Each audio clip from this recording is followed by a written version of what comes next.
Stars, they can tell you stories which are brighter than yesterday.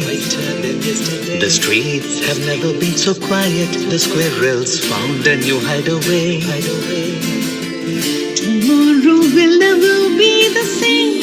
There is so much hope in our hearts. Brick by brick, we shall overcome and walk right into a new start. Welcome to the brand new world. We're the children of our Mother Earth. Heal the earth, heal the earth, heal the earth. We will heal the earth, heal.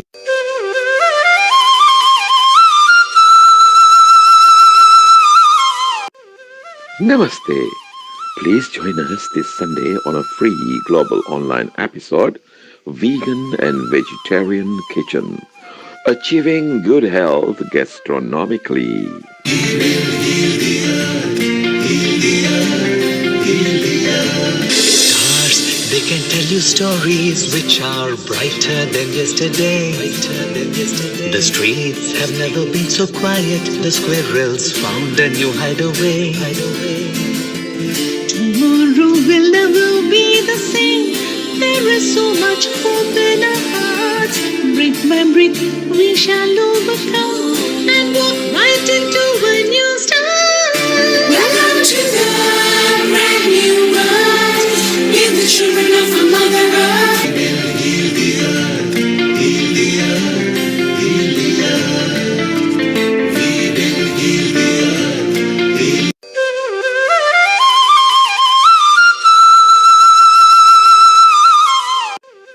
Namaste.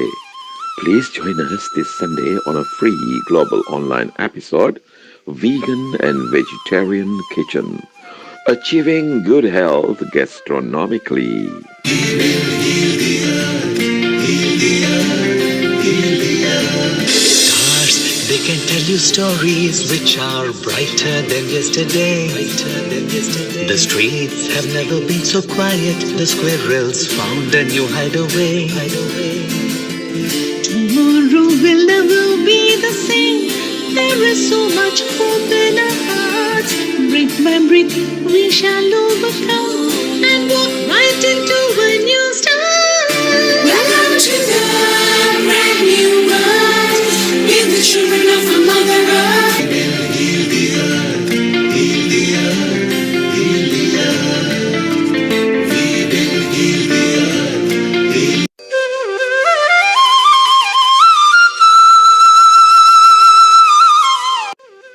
Namaste. Please join us this Sunday on a free global online episode, Vegan and Vegetarian Kitchen, Achieving Good Health Gastronomically. Heal the earth, heal the earth, heal the earth. Stars, they can tell you stories which are brighter than yesterday. The streets have never been so quiet. The squirrels found a new hideaway. Tomorrow will never be the same. There is so much hope in our hearts.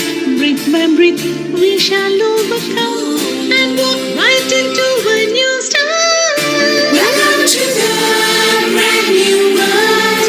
We're the children of our Mother Earth. Heal the earth, heal the earth, heal the earth. We will heal the earth, heal.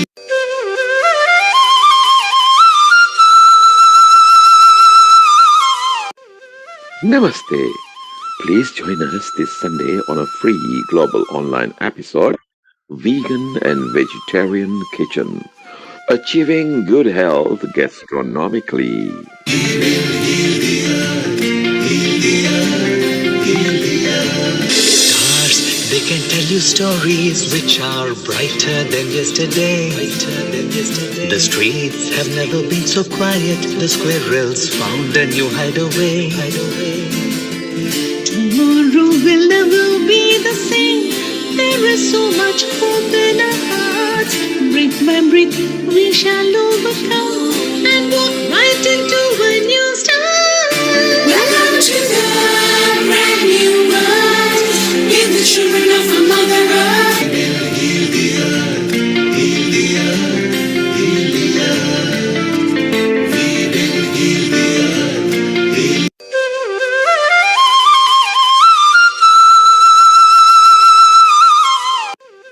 Namaste. Please join us this Sunday on a free global online episode, Vegan and Vegetarian Kitchen, achieving good health gastronomically.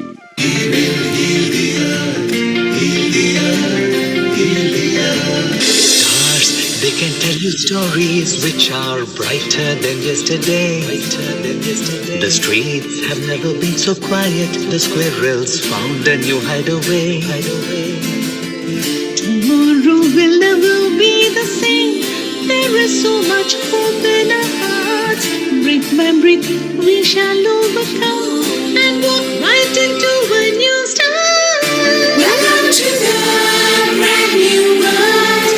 We're the children of a mother earth.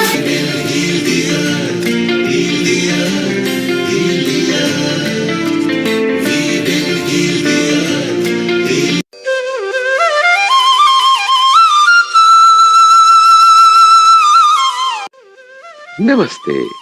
Please join us this Sunday on a free global online episode, Vegan and Vegetarian Kitchen, achieving good health gastronomically.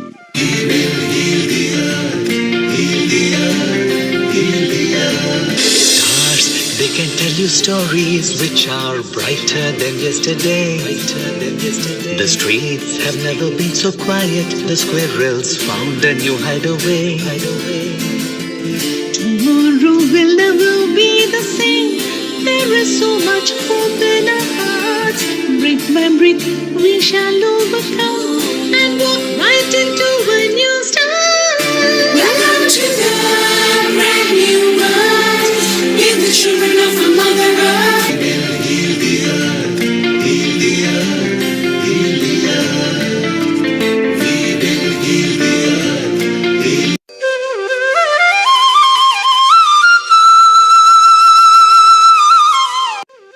Namaste. Please join us this Sunday on a free global online episode, Vegan and Vegetarian Kitchen, achieving good health gastronomically.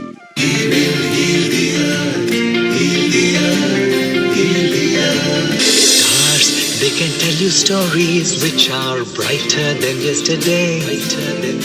The streets have never been so quiet. The squirrels found a new hideaway. Tomorrow will never be the same. There is so much hope in our hearts. Brick by brick, we shall overcome and walk right into a new start. Welcome to the brand new world. We're the children of a mother earth.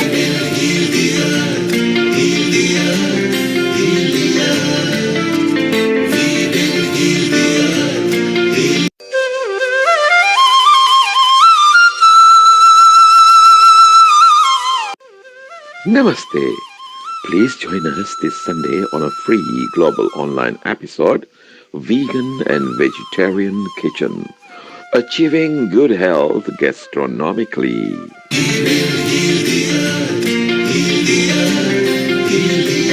Stars, they can tell you stories which are brighter than yesterday.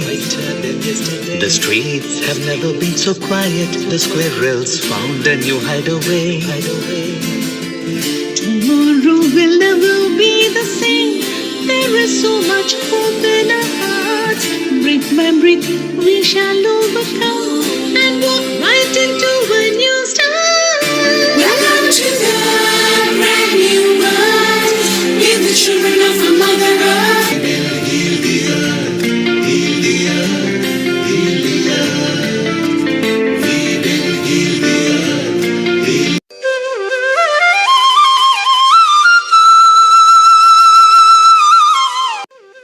Namaste. Please join us this Sunday on a free global online episode, Vegan and Vegetarian Kitchen, achieving good health gastronomically.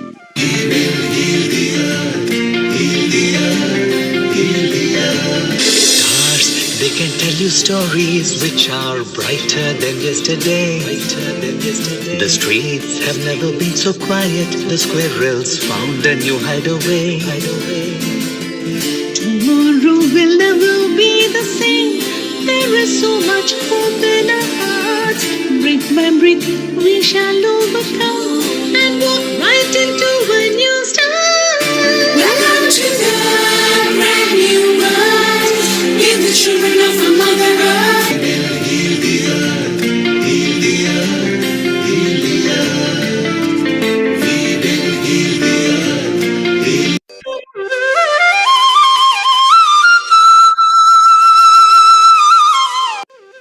Namaste. Please join us this Sunday on a free global online episode, Vegan and Vegetarian Kitchen, achieving good health gastronomically.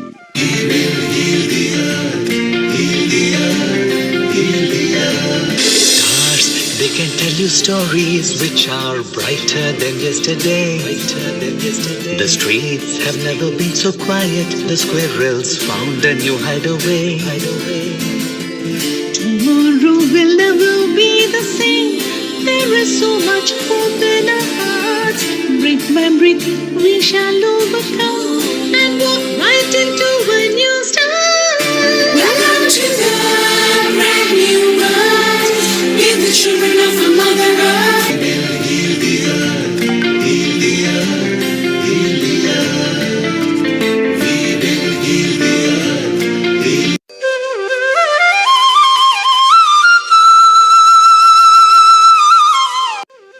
Namaste.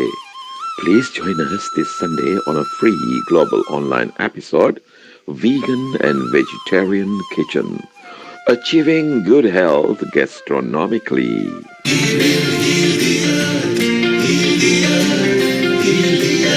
Stars, they can tell you stories which are brighter than yesterday. The streets have never been so quiet. The squirrels found a new hideaway. Tomorrow will never be the same. There is so much hope in our hearts. Breathe, man, breathe, we shall overcome and walk right into a new start. Welcome to the brand new world. Give the children of our Mother Earth. Heal the earth, heal the earth, heal the earth. We will heal the earth, heal.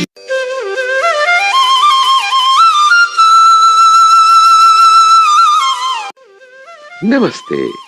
Please join us this Sunday on a free global online episode, Vegan and Vegetarian Kitchen, achieving good health gastronomically.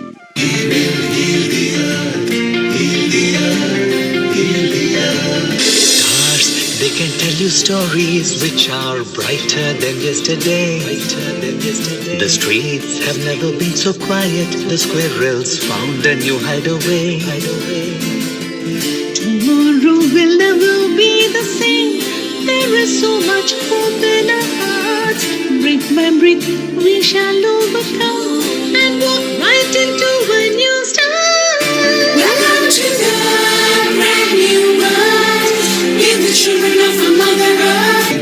Heal the earth, heal the earth, heal the earth. We will heal the earth, heal.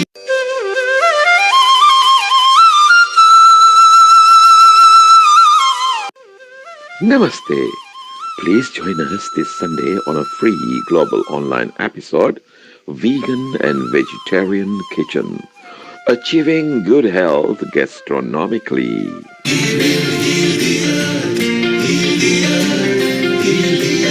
Stars, they can tell you stories which are brighter than yesterday. The streets have never been so quiet. The squirrels found a new hideaway. Tomorrow will never be the same. There is so much hope in our hearts. Breathe, man, breathe, we shall overcome and walk right into a new start. Welcome to the brand new world. Give the children of our Mother Earth. Heal the earth, heal the earth, heal the earth. We will heal the earth, heal.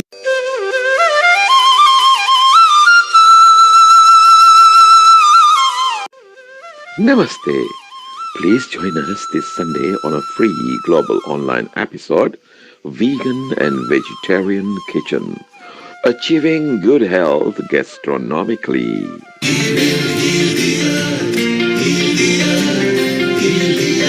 Stars, they can tell you stories which are brighter than yesterday. The streets have never been so quiet. The squirrels found a new hideaway. Tomorrow will never be the same. There is so much hope in our hearts. Brick by brick, we shall overcome and walk right into a new start. Welcome to the brand new world. We're the children of a mother earth.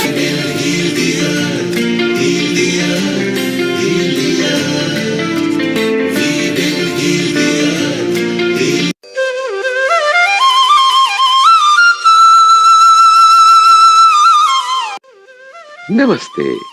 Please join us this Sunday on a free global online episode, Vegan and Vegetarian Kitchen, achieving good health gastronomically.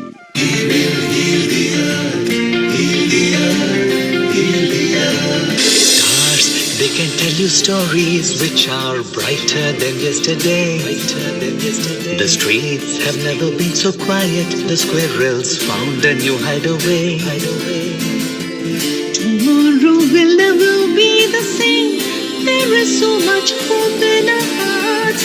Brick by brick, we shall overcome and walk right into a new start.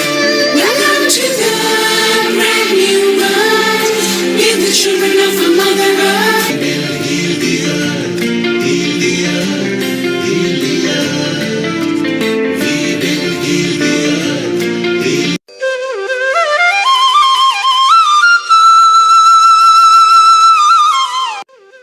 Namaste. Please join us this Sunday on a free global online episode, Vegan and Vegetarian Kitchen, achieving good health gastronomically.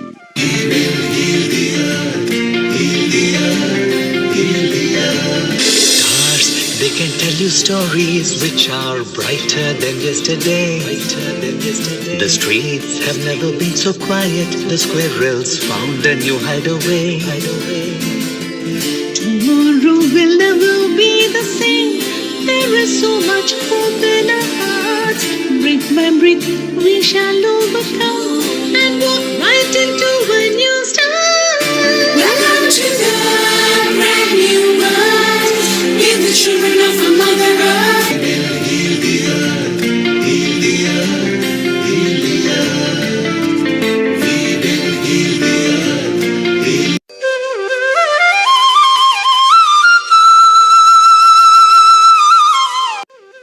Namaste. Please join us this Sunday on a free global online episode, Vegan and Vegetarian Kitchen, achieving good health gastronomically.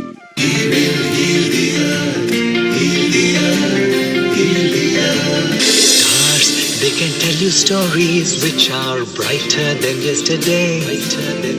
The streets have never been so quiet. The squirrels found a new hideaway. Tomorrow will never be the same. There is so much hope in our hearts. Brick by brick, we shall overcome and walk right into a new start. Welcome to the brand new world. We're the children of a mother earth.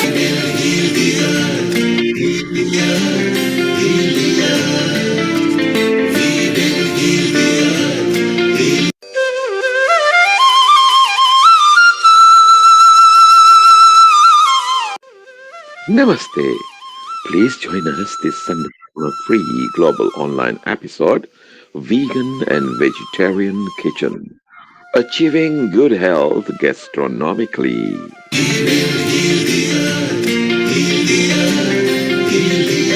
Stars, they can tell you stories which are brighter than yesterday. The streets have never been so quiet. The squirrels found a new hideaway.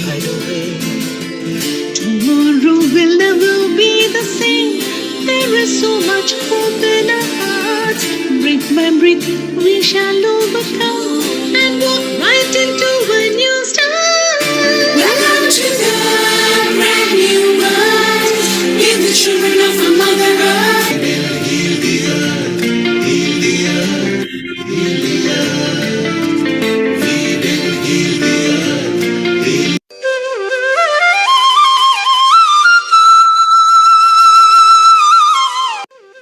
Namaste.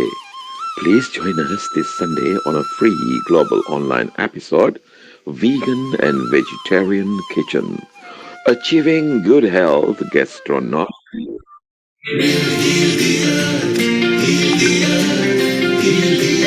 Stars, they can tell you stories which are brighter than yesterday. The streets have never been so quiet. The squirrels found a new hideaway. Tomorrow will never be the same. There is so much hope in our hearts.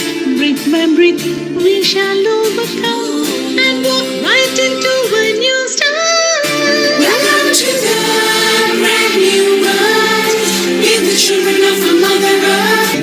Heal the earth, heal the earth, heal the earth. We will heal the earth, heal.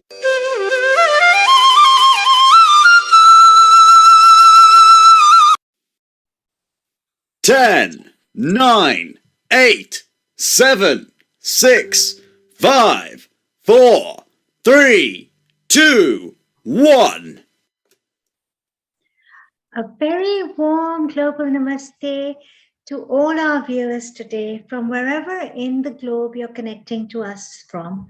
Good morning, good afternoon, and good evening. Welcome to Healing Our Earth. This is our 135th episode. Yes, you heard it right. 135 Sundays of free online edutainment. Now, as you all know, we like to begin every session of ours with a little bit of positivity. So I will be starting with a prayer, the Gayatri Mantra, which I will be saying 3 times, followed with one Loka Samasta. You may wish to hold any affirmation, any wish, any prayer within your heart. So let's begin. So let's all sit comfortably and easily, holding a very strong intention in our heart for this planet to heal. May there be no conflict anywhere in the world, and may only joy, happiness, health, abundance, and bliss prevail all of humanity. So let us sit comfortably and easily. Let us close our eyes. Let's take a deep, long, centering breath in and breathe out.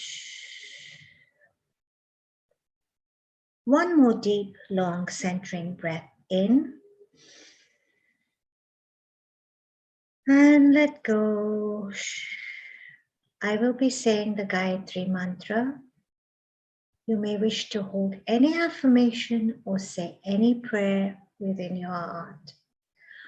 Om Bhurбhuva Swaha Tatsavitur Vareniyam Bhargo Devasya Dhimahi Dhiyo Yona Prachodayat. Om Bhurбhuva Swaha Tatsavitur Vareniyam Bhargo Devasya Dhimahi Dhiyo Yona Prachodayat. Om Bhurбhuva Swaha Tatsavitur Vareniyam Bhargo Devasya Dhimahi Dhiyo Yona Prachodayat. Loka Samasta Sukhino Bhavantu. May all beings on our planet be happy, healthy, abundant, joyful, blissful, and blessed. Om Shanti, Shanti, Shanti. Let's all take a deep, long breath in and breathe out. And when you feel whole, centered, and complete, you may very slowly and very gently, you may open your eyes. Well, welcome back to our 135th episode of Vegan Vegetarian Kitchen, and we have something very special in store for you today. And before I begin, I'd like to introduce you to a very empowering, very special, very dynamic and beautiful lady, Kiran Robinson, our producer and host here at Healing Our Earth. Kiran was born in India, and she has a career that spans over 30 years. Yes, you heard that right, 30 years in the hospitality industry, and that too over 3 continents. She started her journey in my own Hong Kong, and as a chef and an entrepreneur, she launched the niche brand here in Hong Kong known as Taza.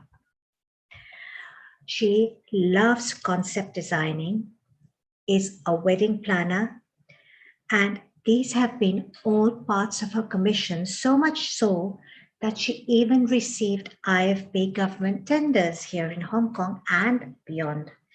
Kiran was offered the prestigious role of managing the executive dining room, catering, and event services in one of the Bay Area's very, very prestigious hospitals, where they were serving 10,000 people or employees daily. Yes, daily, 10,000 employees daily for over 17 years. She was also instrumental in planning the state-of-the-art hospital in California's Palo Alto area.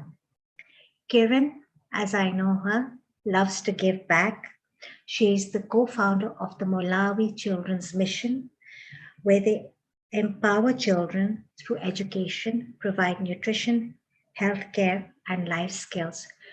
She's currently based in Luxembourg. As you know, we at Healing Our Earth love to globetrot around the world. So here from Hong Kong, we are going to be traveling to Luxembourg, to Kiran, to have her grace our show today. But I do want to share one thing. While she was in Luxembourg in 2021, she authored a wonderful book that's so empowering, and I encourage each and every person to read this book, Seva, the Art of Hospitality, Stories of Hospitality and Seva, giving back, caring, and sharing that will touch your heart.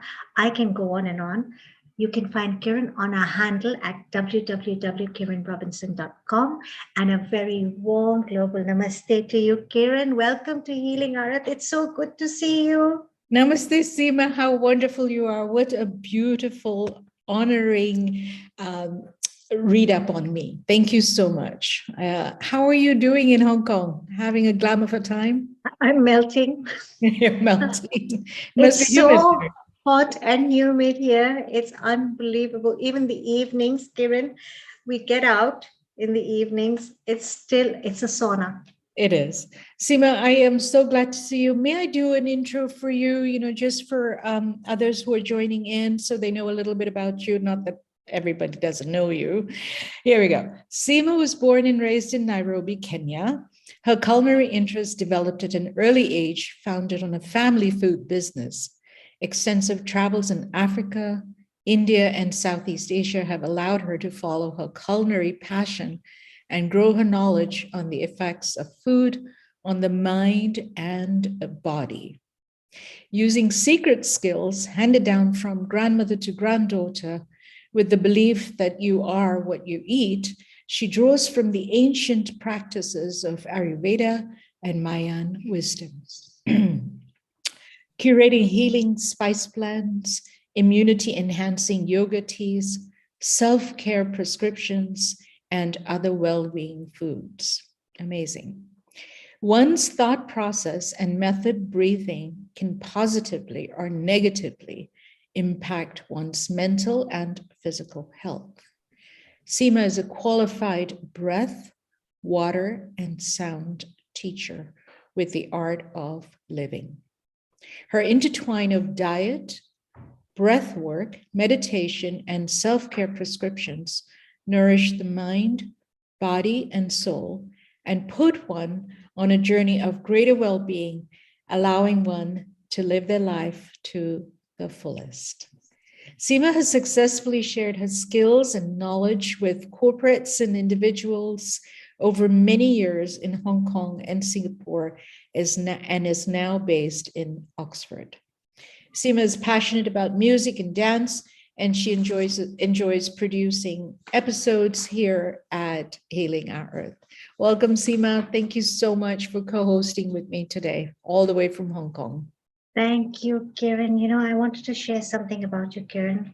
Oh, You focus on communities, working with chefs and women entrepreneurs, and this has been very inspirational for me, your mission to impart the experience of hospitality with others. You create a spark in everyone's life, including mine. Whenever we've had conversations, what you share so willingly and so openly. So for that, I want to thank you deeply from the bottom of my heart. I'm speechless. Thank you, Seema. You are a wonderful friend. You have been awesome.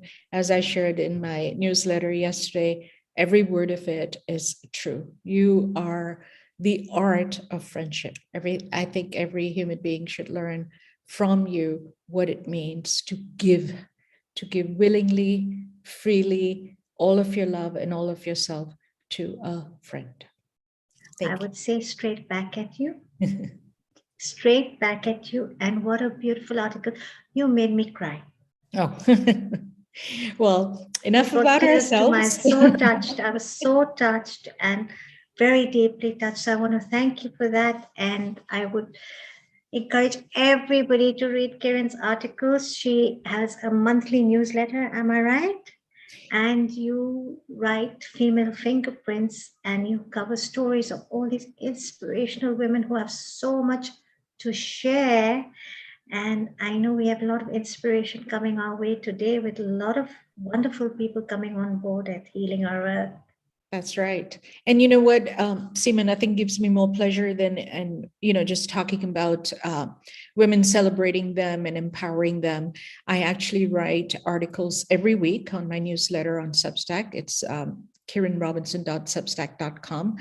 And the monthly features on female fingerprints are about women who inspire and empower. And I, do a global feature on different women from around the world. And nothing gives me more delight than bringing these women to the forefront for the rest of us to learn from them and be empowered by them. So thank you. I have been following you very closely and I've been reading the articles, and each and every article has such a profound message for us. Just when you think you've nailed it and you know it, and you say, oh my goodness, this is just a new ray of light, boom, something just comes up to the surface, very powerful.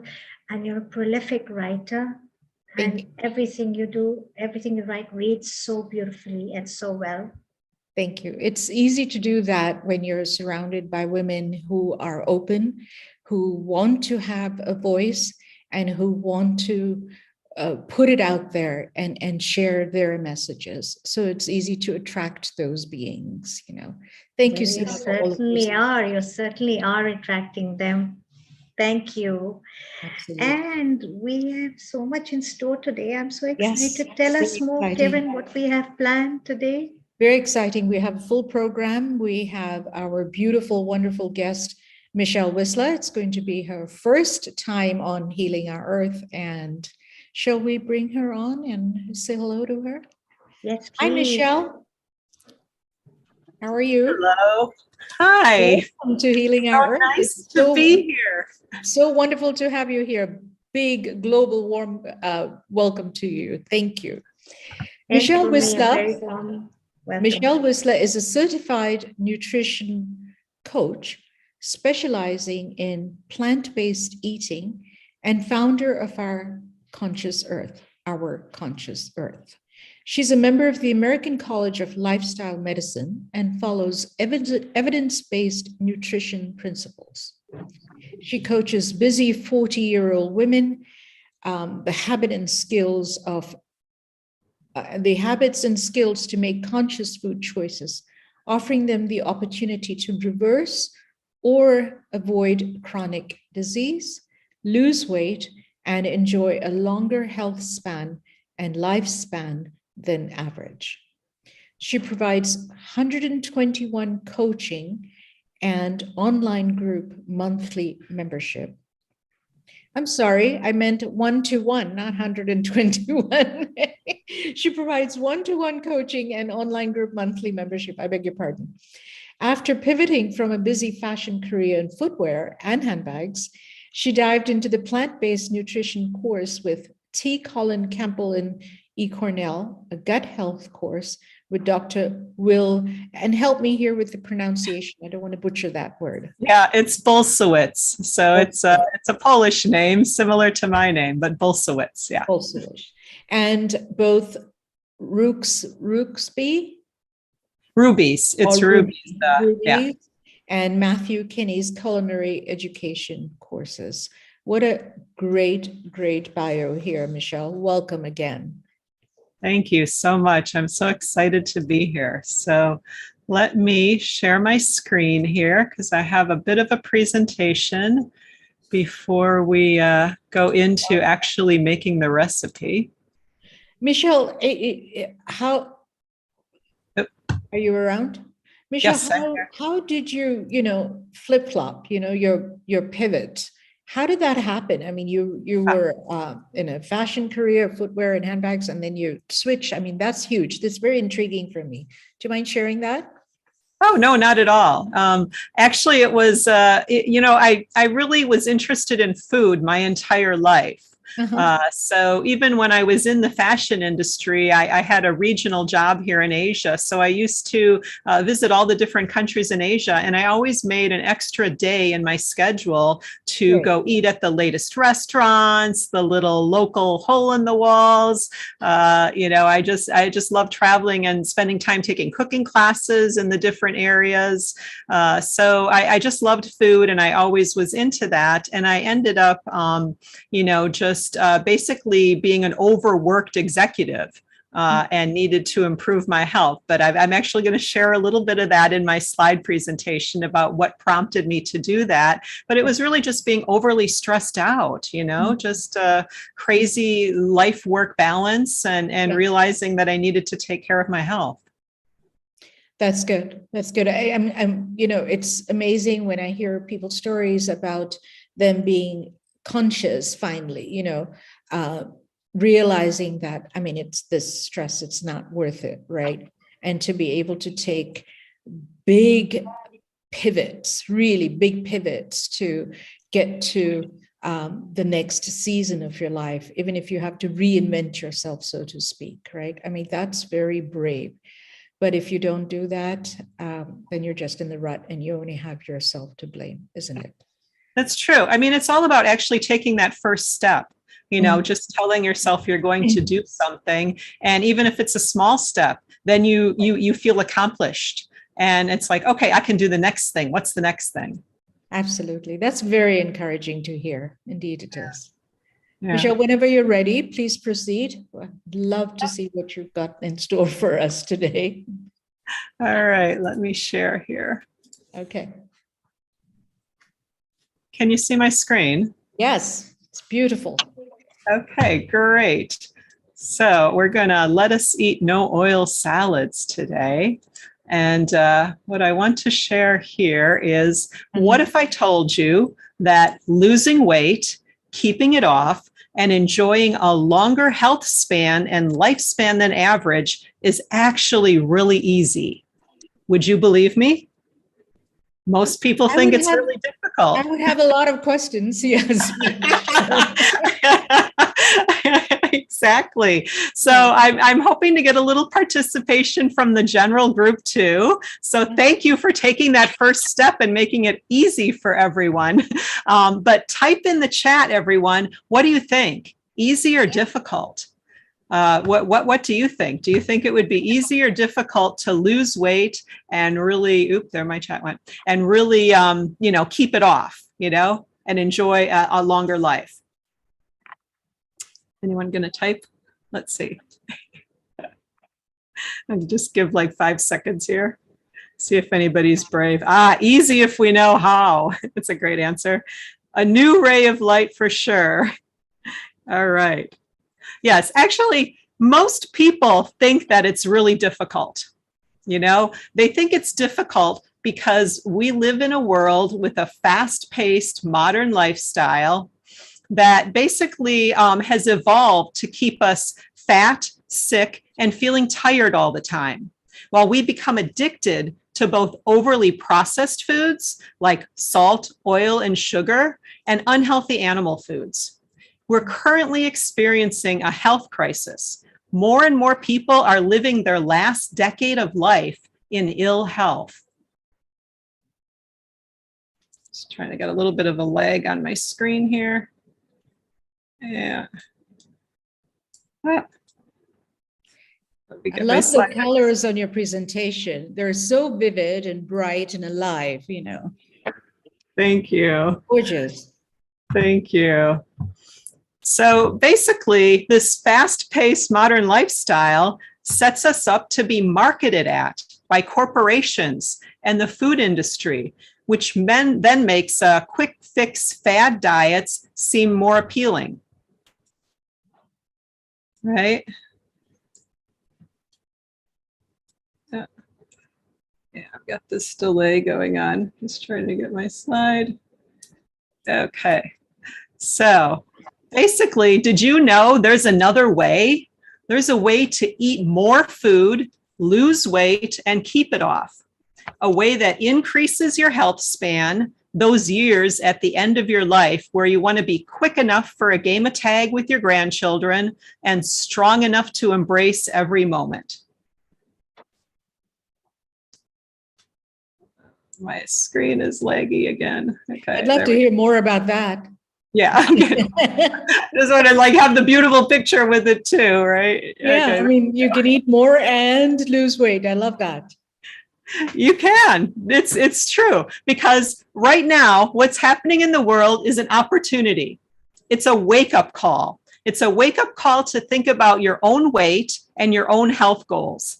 Never before has so much opportunity existed to take control, to get the information and consciously choose what we want for ourselves. We have the ability to increase our own lifetime health outcome. So I just want to introduce myself a little bit, as I was referring to before. So as Karen was introducing me, I'm Michelle Wisla, and I'm a plant-based nutrition coach. So my plant-based story began back in 2008 when I had uterine fibroids that had to be surgically removed.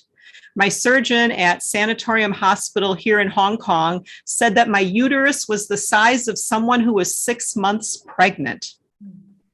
At that time, I was also gaining middle-aged weight, and I looked for a quick fix, and I actually went raw food vegan.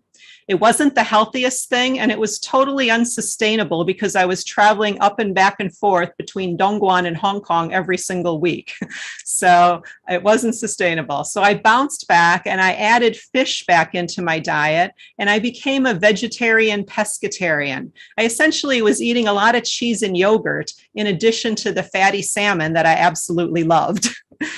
Which is totally the wrong thing to do for weight loss, because I put on more middle-aged weight. Eventually, about 10 years after I had my fibroids surgically removed, I started learning about the actual science about animal foods, about cheese, yogurt, and fish. And I became more interested in nutrition and how the foods affect our health. I took courses and I lost that middle-aged weight. I lost 25 pounds. I became a member of the American College of Lifestyle Medicine, and now I teach and coach others on how to eat following evidence-based nutrition principles, which includes relearning how to cook in a health-promoting manner. And since both I and my partner, Dalip, really embrace this eating style, he's also no longer taking his high blood pressure medication that he used to take. That's very impressive, Michelle. Yeah, thank you. It actually took a lot of work to find out the information more than to actually put it in practice.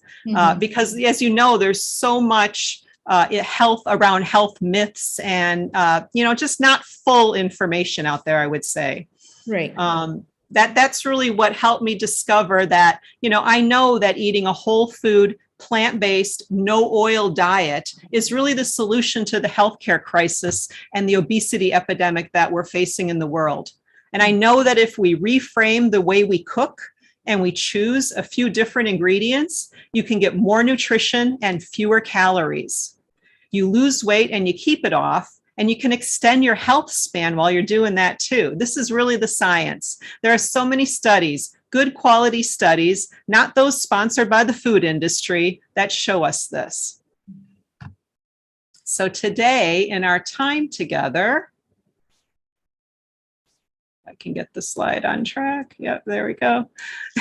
We're going to go over what eating whole food, plant-based, no oil means.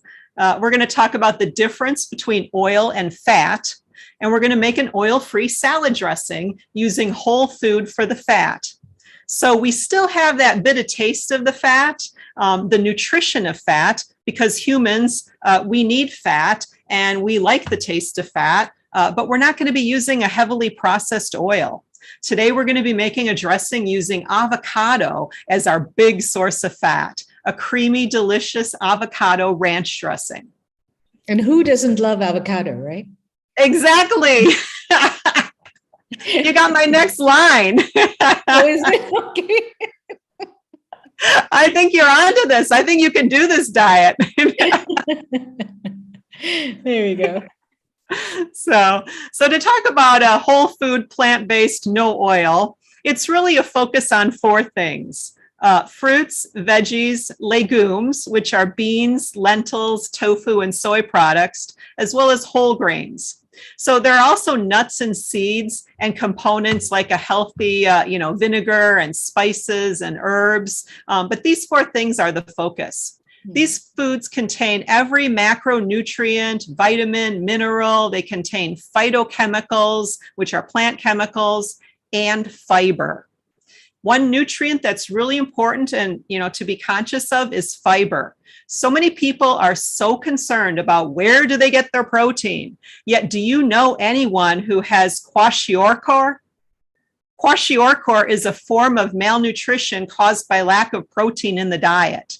Now, I'm guessing that people here probably know people with heart disease or diabetes, illnesses that are caused by too much animal fat and processed food in the diet, but not anyone who has kwashiorkor. And 95% of people eating a first world diet don't even get half the daily recommended amount of fiber in their diet. So all plants have fiber, but animal products do not. They don't have any, zero. And most processed food doesn't have fiber at all either. It contains very little. Fiber is the key to being able to eat as much quantity as you like. Not eating enough fiber is the main reason people can't lose and keep weight off. In addition to fiber, all plants also have protein, carbs, and fat. Even iceberg lettuce has fat. It's only a very small, minuscule percentage, but it has it. They're complete. So that's the eating style. And Michelle, then where do you get your statistics from? Quite a few different places. There's quite a few well-respected plant-based doctors, and there's studies all over. One good source that is kind of a good take-all is Simon Hill, who is a nutritionist based in Australia. He's written a book about 6 months ago called The Proof is in the Plants. So if you look for that one, that's a great source. He has a wonderful podcast too. And I also use Dr. Michael Greger, who runs a nonprofit or nonprofit, I guess it is, website, and he's written books. His site is called nutritionfacts.org. So he's a great person to look to. And then, of course, the Physicians Committee for Responsible Medicine in the U.S. is an organization of doctors promoting plant-based lifestyle and health and just, following the science. But, every day there's new studies that come out. I'm kind of a geek. I did take a class, an online class with Yale University, and studied how to read medical research papers because I wanted to know why are some studies right and why are some wrong. So exactly, I'm a freak like that. I need that proof behind it. Oh, wonderful! I can share that course with you. It's really good. Yeah, thank you. Like a 12-week course, I think it was, but it's online, so it's nice. Seema, what do you think? Have you resourced on these materials? I've been looking into it, especially since I've been introduced to Michelle. And one thing that came to my attention is that omega-3 fatty acids, right, are polyunsaturated fats, and they're not produced by our bodies. We have to actually source it from our diet. That's true. Yeah. That's. And this is something very interesting, and it's just, like I said, Michelle, it's something very new for me. Given that I am on the Ayurvedic school of thought, and Ayurvedic nutrition, Kiran, as you know, relies very, very heavily on ancient wisdom, and ancient wisdom implements a lot of healthy fats through the consumption of, let's say, ghee. Some schools of thought will prioritize cold-pressed olive oil, cold-pressed coconut oil, cold-pressed sesame oil. But this is like the no oil. What you're saying is no oil, oil from the pure source of food itself. Right. Is what you're saying. And it's making sense now, it's making some sense, because we love avocados, and avocados are very rich in fat. Then we have cashew nuts, almonds, sesame seeds also have fat, a certain amount of fat. Like you said, lettuce also has a little bit of fat. So it's really just about training our taste buds to. Am I right? It's about training our taste buds. Exactly. Accept that fat, because our mind is so attached to the other form of fat. The food industry has made you attached to that fat, actually.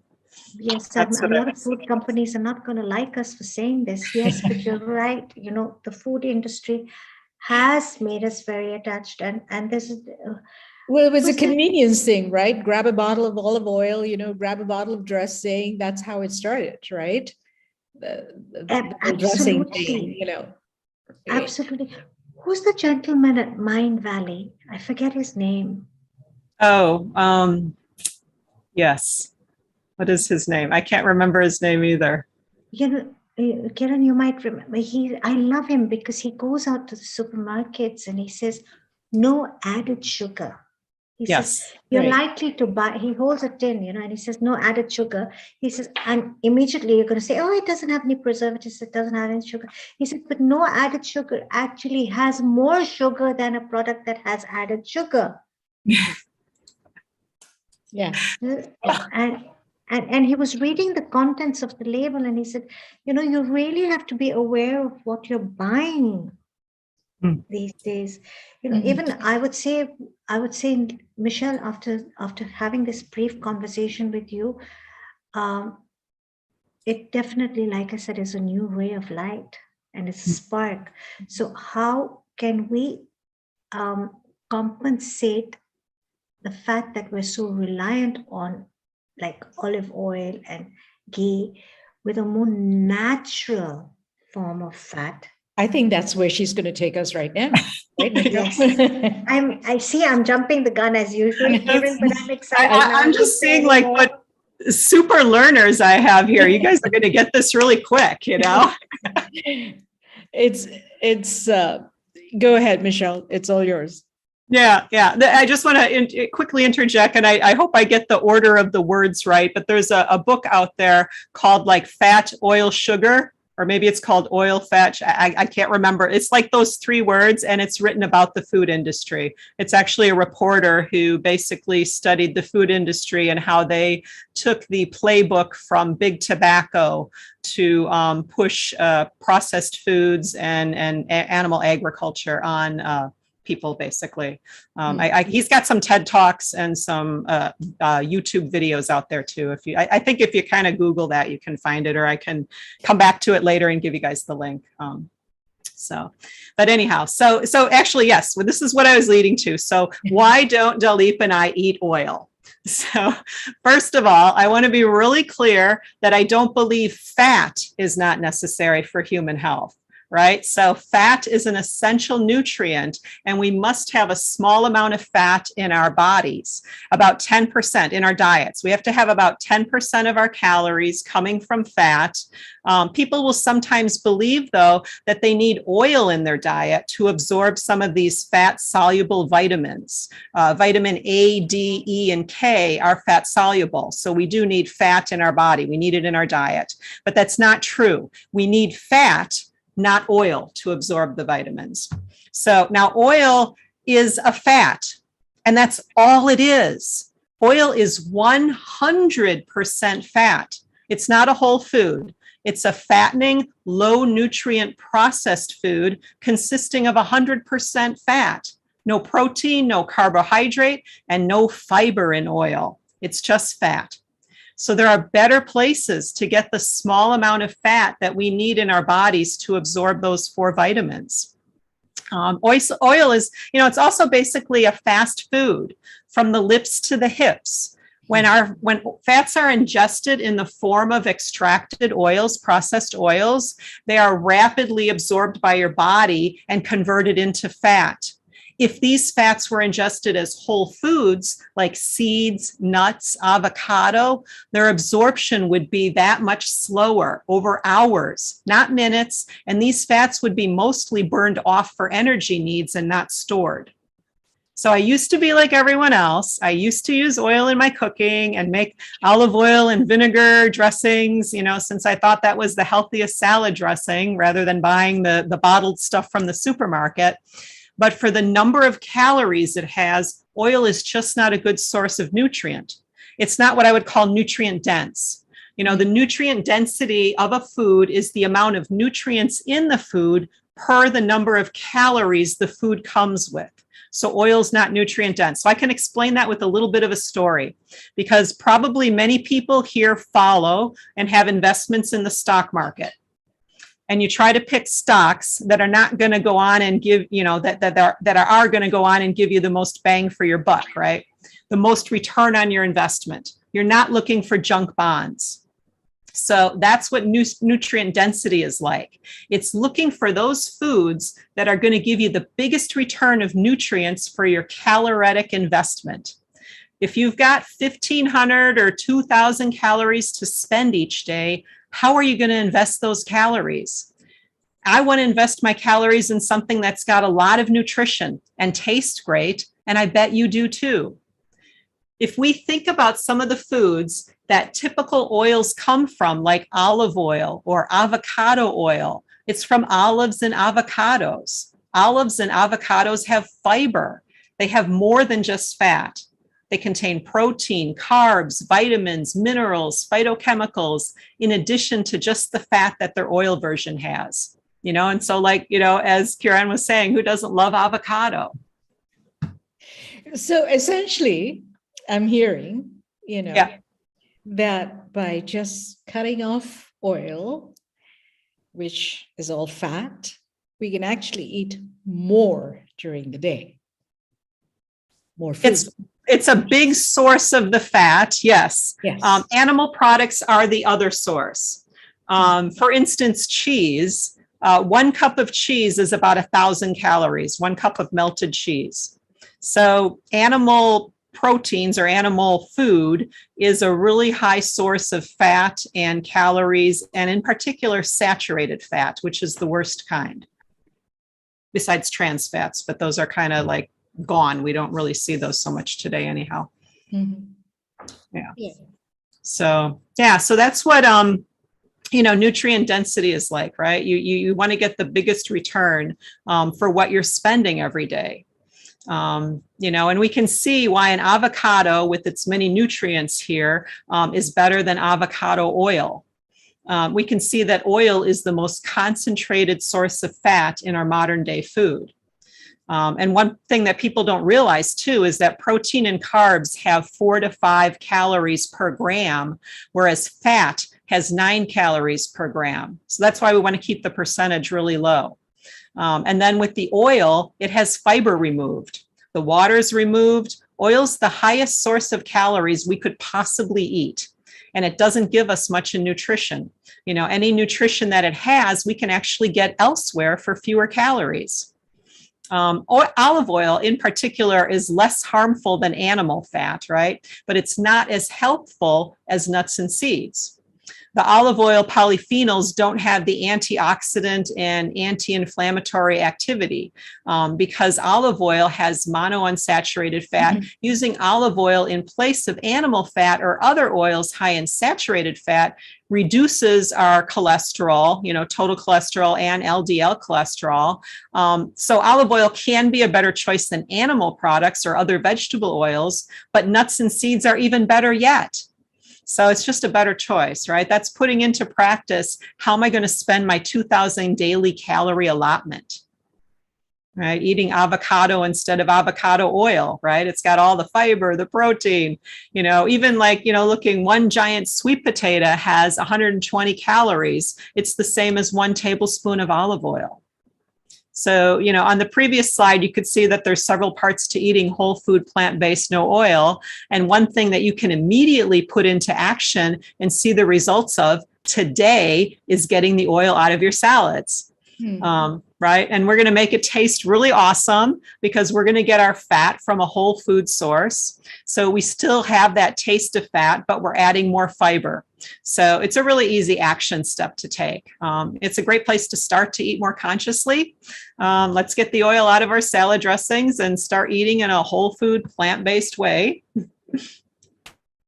And let's start with the salads, It's summertime. Yeah.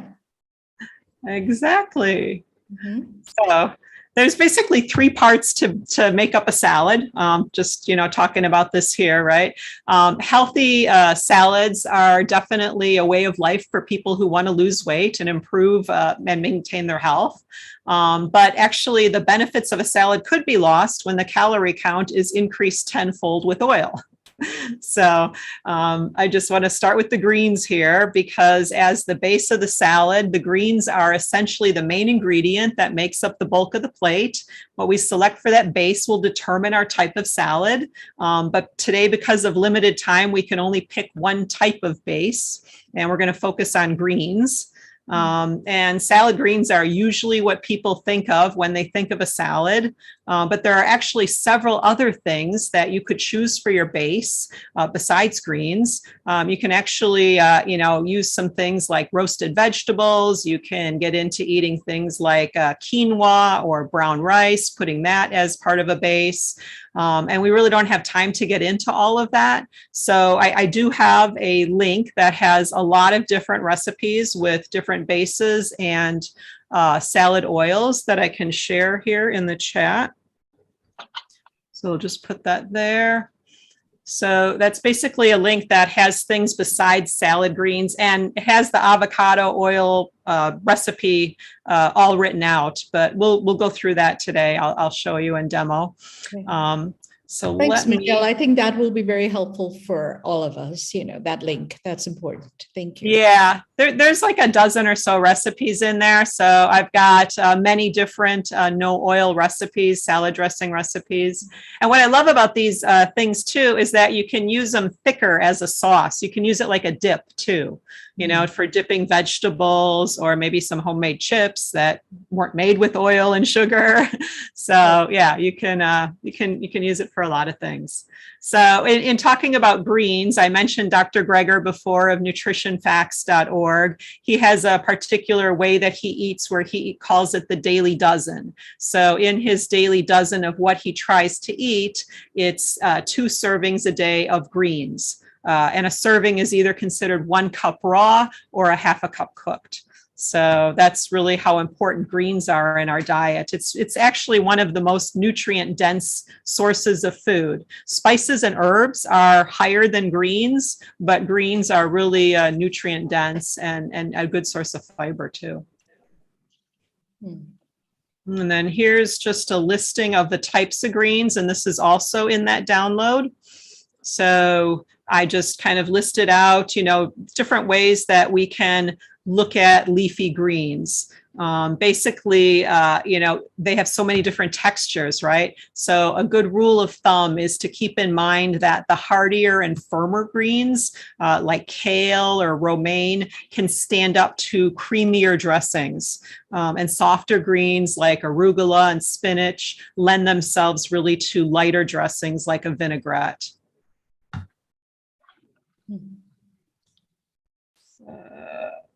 So our dressings here. So just quickly, basically, before we make it, the dressing's the thing that brings everything together, right? It's what influences the flavor of the dish and what can make it seem hearty or light.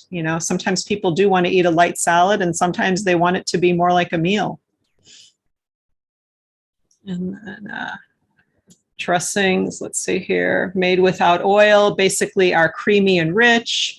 Your greens actually can remain crisper without oil because the oil is heavier. So if you make a vinaigrette using maybe like some mustard and nutritional yeast or some other things with your souring agent, your vinegar or your lemon juice, it's a lot lighter on the greens. So it keeps the original taste of the greens too. And then the garnish. The garnish is one of my favorite parts of the salad because the garnish can often be more than just a finishing touch. I think we need to go beyond the garnish, thinking of it as something that makes our plate beautiful, because it's actually a source of what other plant can I add to my plate. Because the variety of plants that we eat is actually what helps keep our gut microbiome really healthy. It gets back to that idea of eating fiber that I mentioned. So the more diverse sources you can get your fiber from, the healthier it is for your body. So with that, we're going to switch our cameras here. We've got another camera, and we will do the no oil avocado ranch demo here. I'm just going to allow Dalip to take over my computer to switch it over. Sure. And then, so you can see when we're training in chef schools, we're taught to garnish with only edible foods. And garnish, point number 2 is to garnish with the ingredients that you have used on your plate. Oh, how does that work? Well, yeah, I mean, instead of, what did people used to use before? A sprig of something or the other, but no, we've always been taught that this is the right way to do it. You can't put anything on a plate that's not edible, B, that does not belong with the ingredients in the plate. Those were the rules of thumb, Right. And so I've always been, aware of that. And that's how I generally garnish. So when you brought that up, it reminded me like, hey, this is good. Let's bring that point across, because you want to be able to eat the garnish as well, Definitely. Yeah. Especially those like edible flowers. People are, and I don't know which camera to look at. Those edible flowers, like people are always, wondering, should I eat them or not? Right. Yeah, exactly. So, I mean, there are so many wonderful edible flowers, but I think my favorite one is the hibiscus, I love hibiscus. Yes. Right? Yeah. In the tea, do you make hibiscus tea? Yes, in the teas and, sometimes desserts. Yeah. Yeah. That's a lovely garnish. Yeah. Mhm. Okay, great. So I'm going to start with the dressing here. Now I'm going to switch over cameras so you can see what I'm doing. So let me just explain to you what I have here as far as ingredients go, okay? So we've got our avocado here, and I'm actually going to show you a secret for how you open the avocado. But to start out with, we have garlic cloves. So I'm going to put the garlic cloves in my blender. Now I have a Thermomix, which is a high-speed blender. So it'll blend it in 1 second. So I'm just going to do that because I don't feel like chopping, right? I can be lazy with a high-speed blender. So I just put. Michelle, if you can hear me, if you can stop the screen share, then we can see what you are doing. Over.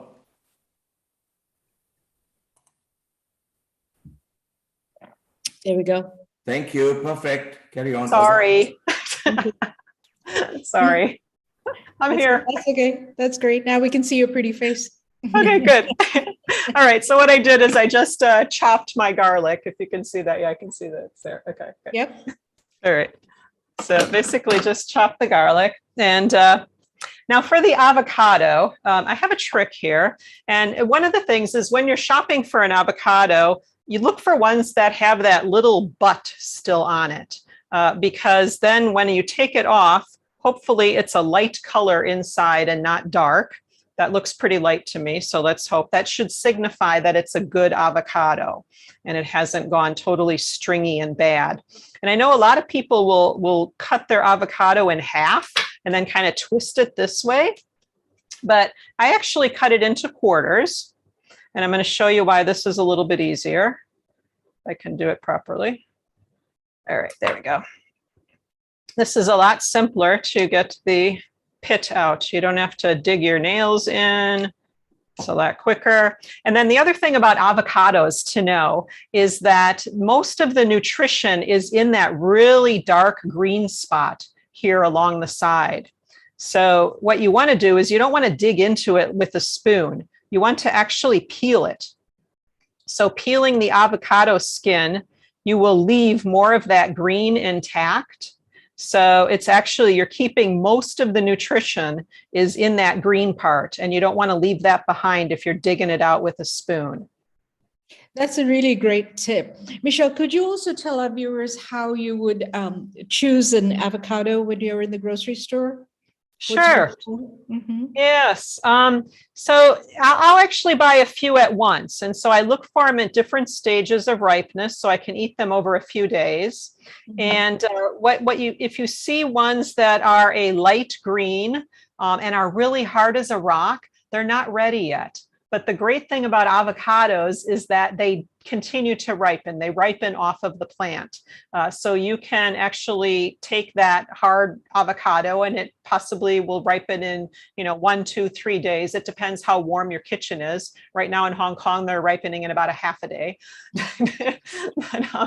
So you can do that. And then actually when they start to get ripe, they'll start to feel softer to the touch. They'll start to turn more of a purple or a reddish color. So that will signal to you that it's ready. So really, you just need it to be that softer touch. You don't want it to get really shrivelly and really like where you can push really deep into it, because then it's going to be bad. That actually is overripe. So you don't want to go there. Mm-hmm. But that's kind of my system. I try to buy some that are a little bit riper than others so that I can eat them. And now I'm just going to put these avocado in the blender here. And I'm hoping that I'll have like one with one bad spot, because actually this peeling trick is good in another way, because it will take any black spots that you have will come off in the peel. So this is really actually awesome for not having any bad parts of your avocado. Michelle, I'm from Africa. And in Kenya, we get these really big apple avocados. They're huge. They're like great granddaddy avocados. And my mom, in fact, my uncle, my maternal uncle, has an avocado tree in his garden. So my aunt would always get baskets full, and my mom would always go over and steal a few avocados from my mommy or my aunt and say, Abba, give me a couple of avocados. And they'd be raw. And she had a trick, mommy had a trick of ripening her avocados really fast. She would lay a bunch of bananas on top of them. And she said, if you put bananas on top of avocados, they ripen faster. And Kiran, won't you agree they do? They somehow like the bananas, and They have ethylene gas. Yeah. It's true. It's the gases that help that. But my daughter also lives in Africa, and they also have a huge avocado tree, and they call it apple avocados or something like that. Big ones. And I'm like, what should I do with this? It'll feed the whole family, right? But they ripen very fast, naturally, because of the warmth in the kitchen as well. And I would just, try to be creative and just make a salsa. I mean, what shall I do once I've peeled this ginormous avocado? And the children just love that because they can enjoy that with cucumbers, spears, and carrot sticks and things like that. So that's another way, eating healthy, have a bowl of avocado salsa. Exactly. So healthy. So healthy. Exactly. Kenya isn't as hot as Malawi. We have air-conditioned weather all year round because Nairobi is, although we're not far from the equator, we're on a high altitude. Right. So sometimes it won't ripen so fast. So my mom was always putting bananas on the avocados. And she'd always tell us we'd remove the bananas. And she'd say, how many times have I told you, leave the bananas on the avocados? But it's the same with apples as well, right? They have the natural gases. Am I right, Michelle? Yes, that's true. Yeah, you want to, like in your refrigerator, keep the apples in a separate section because otherwise it'll cause the other things like maybe broccoli to ripen too quickly or go bad. Interesting. I now that's something new for me. Yeah, and also potatoes. You want to keep your potatoes away from your other, so kind of same category, banana, potato, and apple and pears. Another way, I guess, is put them in a paper bag, and it'll ripen in a day. That works as well. It's always worked for me, Yeah. So how do the apple avocados taste? They taste the same? They're very creamy. Yeah, they're creamy, and I think a little bit sweeter than the California ones. Okay. Yeah, in my opinion. Yeah. We get an abundance of the Hass avocados from California here. Right. In Hong Kong. In Hong Kong. In Hong Kong. But I'm yet to find African avocados here in Hong Kong. I wish we could. Then combined with the African mangoes when making a salsa. The apple mangoes, the huge ones. Yum. I've never had that together. That would be awesome. Mango and avocado. I never thought of that. Try that. And that's your natural sweetness, in your salsa. It's amazing. Michelle, we're keeping you away from your. That's okay. I'm worried I'm slowing you guys down because I know there's people after me. But okay. So the rest of the ingredients. So this is actually really easy. So this is the great thing about these no oil sauces. You just really need, like any blender will do, even a food processor. But of course, the faster the blender, the more high speed, the easier it is. It's more of an easiness question. So this is nutritional yeast. So nutritional yeast is a good source of B vitamins, and it also adds a nutty kind of cheesy flavor to things. So it's savory. It's got that savory kind of taste. Really yummy. And then I have a little bit of mustard. Talking about that later as well. Go ahead, Michelle. Sorry. No, that's okay. I've got a little bit of mustard here. And so I'm going to put that in for some do you use Dijon mustard, or do you? That was Dijon. Yes, I'll switch them around, but Dijon is a good basic to have. Yeah, I thought so. Philippe likes the spicier Coleman's, but yeah. So, okay, then I've got some spices here, some onion powder, chipotle powder, and then I'm using plain black pepper, but often I'll use lemon black pepper. So that's really yummy too, if it's got a little bit of lemon in it. They sell it that way in the store, but I just don't have any on hand right now. So we'll put that in. And then lemon juice. So I've juiced 1 lemon. So the other thing about the way I like to cook and the way I like to teach people, because it's easy, is I try to use like easy to understand portions rather than saying a 1/4 cup of lemon juice. It's a whole lemon, and they're kind of similar, kind of not. So it's not going to turn out exactly the same, but we're doing home cooking here. We're not in a restaurant. We're not trying to repeat something exactly for every single guest, right? Yeah. It's just And we up to what can you have. taste as we go, right? Exactly, that too. Yes, yeah. You just juice another lemon if you want it more tart. And then I've got my dill. So this is a ranch dressing with a lot of dill in it, and I just chopped it fresh, and it smells heavenly in our kitchen right now. So if anything would make you hungry, it might be probably the smell of this. Do you use apple cider vinegar as well in your dressings, Michelle? I do. I use them fairly often. Yes. Yeah. I switch around. Depends on the dressing. That's Nice. easy to have if you don't have lemons on hand. You could even switch it out in this one. So You're this holding recipe, my favorite milk, Oatly. Is that yes. oat milk? Try not to Yeah. make it. I hope it's not too noisy as I'm shaking it. I love Oatly. I've actually stopped having dairy. I'm doing the Oatly in my tea and my coffee, and I'm loving it. It's good. I think it's the creamiest. I also drink a lot of soy milk. So just because that's really, really healthy, but I do think the taste of the oat milk is a little bit nicer, but they do have I think it's rapeseed oil in here, which I don't really like. So, but it's convenient. So can't always make my own oat milk. So, and basically the recipe calls for 1 cup, but I've got a scale on my Thermomix. So I'm just going to measure out what 1 cup would be, which is about 240 grams. So I need the other container. And then this will make a fairly thick dressing. If you want it thinner, you just add more milk, basically. So I'm not putting in, I have chives here. I'm not putting those in because I'm going to mix them by hand.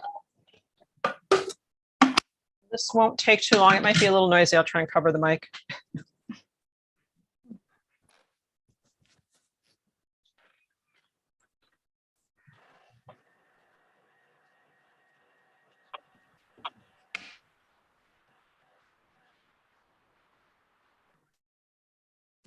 Have a look here. Should be done. The Thermomix is really powerful and pretty quick. Yes. Okay. All right. Let me show you what that looks like, because it is a beautiful green color with the avocado and the dill. Can you see that? Yeah. Okay. Oh, yeah. There you go. Okay. That looks really yummy. Oh, yes. It's one of our favorites. You have to make this. Definitely. Definitely have to make this. So what I like to do then with the chives is just kind of mix it in by hand. I could chop it in, but I think it looks a little bit nicer, and it's nice to have a little bit of texture in it. But again, it's your kitchen. It's personal preference. You can take the recipe and make it any way you like, which is what's great about home cooking, right? Michelle, I have a question. I mean, you used the wonderful dill, and in my opinion, dill and avocado are a perfect marriage.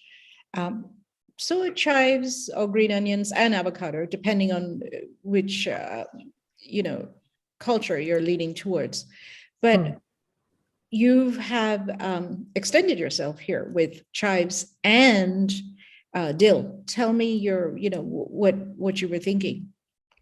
Oh, sure. Really, what I like to do is, having studied gut nutrition and our microbiome, really the thing that makes a healthy microbiome is having a diversity of plants in your diet. So when I'm creating recipes, or even when we're eating at home, I'll look at something that I've made or that I'm tasting, and it's like, what one more plant can I add to this? What can I make, to add another plant? Because I don't count calories. I count plants. How many plants did I eat today? How many plants did I eat this week? Is it diverse? Did I pick different vegetables and fruits than what I had yesterday? Good point. You've got me thinking. Okay, I'm glad I asked that. Right, Seema? I mean, do you think like that? How many plants am I eating today? Well, she's definitely got me thinking Yes, right? Right. about how many plants I'm going to eat Exactly. I this made, Yeah. coming made a week. note of that earlier. I'm making a Start note counting of that. calories, How count many your plants plan. am I going to eat? Yeah. Because that will help you get more in your diet too. And I think a lot of the ways I like to work with people is not set a limitation. Okay, so in my general scheme and view of things, I believe in no animal foods, no oils, but I don't like to talk about that really or coach people that way because it doesn't work mentally, right? You don't want to think about your diet being a restriction. You want to think about it as what can you eat? So if I tell you, like if you're normally like, give me your diet, you're eating like 3 plants in a day, you have a piece of fruit, a small salad and, like, I don't know, broccoli for dinner and 3 things in a day. Okay, how can we get it up to 5? How can we get it up to 10? How are you going to eat more plants in a day? Because I think by putting those extra plants on your plate, you're crowding out the other stuff. You only have 1,500 to 2,000 calories. You don't eat that much more usually, right? Your daily calorie intake is about the same. So the idea is to look above and beyond, look far and wide, and start counting the plants. Okay, cool. Yes. Yes. I like it. Okay. Yeah. I like So it. so that is really my presentation today. What we're making the no oil dressing and explaining a little bit about that. So Philippe can help me switch over so I can put another. I'll just put the link. I don't know if it got lost in the chat. I'll put it back. Can I just paste here? Okay. I actually just received your, as you put your link up, I clicked on it and I put in my email and I received your book, your recipe book. Oh, wonderful. Yeah, so I'm very, very excited.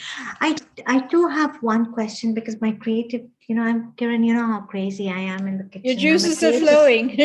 I just suffering now. I'm thinking of an Indian dal makhni, for example. It's buttery and it's rich. So I know you have an Instapot, right? Am I right? So you could either put it in a pressure cooker with, the onions, the tomatoes, the ginger, the garlic, and of course, no tinned tomatoes, everything fresh, and all your spices, your turmeric, your green chili, your cumin and everything. And you could really cook this up into a creamy mush. But to give it that butteriness, we normally put cream and butter into it. So would you say cashew cream, just soaked cashews, blitzed and added into it? Cashew is one of the most neutral. It's one of the most neutral creams that you could use. I don't know, like sometimes with a lot of the food, I go to tahini too, but that's quite a nutty, it's got a different taste, right? So I think part of it is, although we can say like, we'll make like a plant-based burger, like a bean burger, or we'll make, like I do plant-based pulled pork using oyster mushrooms. It's all about the barbecue sauce. So we have things we can say are similar, but I really think it's about discovering new taste too. Right? Not everything's going to be the same. Oh, and you did ask about this a little bit earlier. Actually, our taste buds in our mouth turn over about every 2 weeks. So if you can kind of, tell yourself, I'm not going to have oil or I'm not going to eat a high fat diet, I think is really what it takes to recenter your taste buds for about 2 to 3 weeks.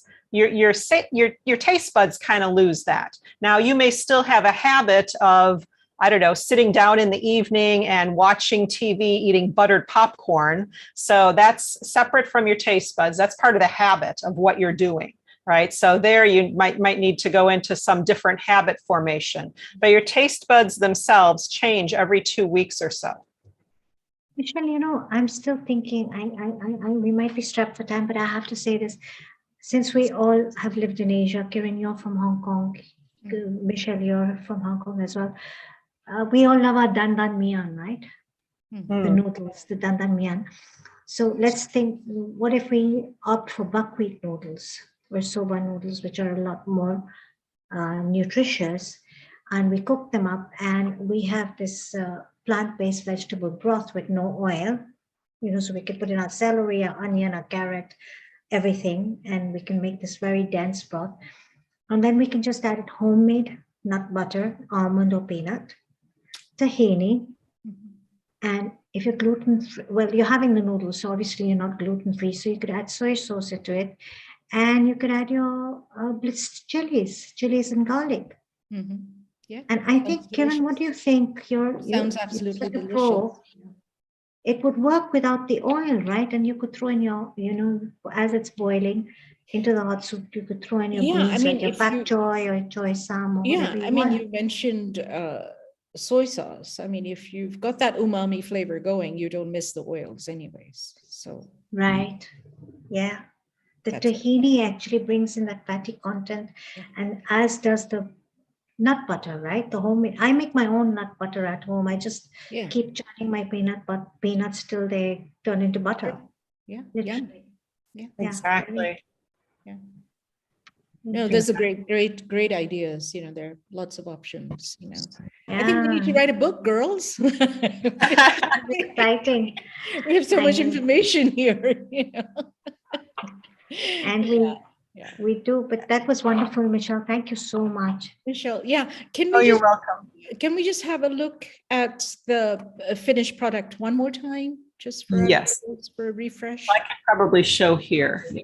There we go. There we go.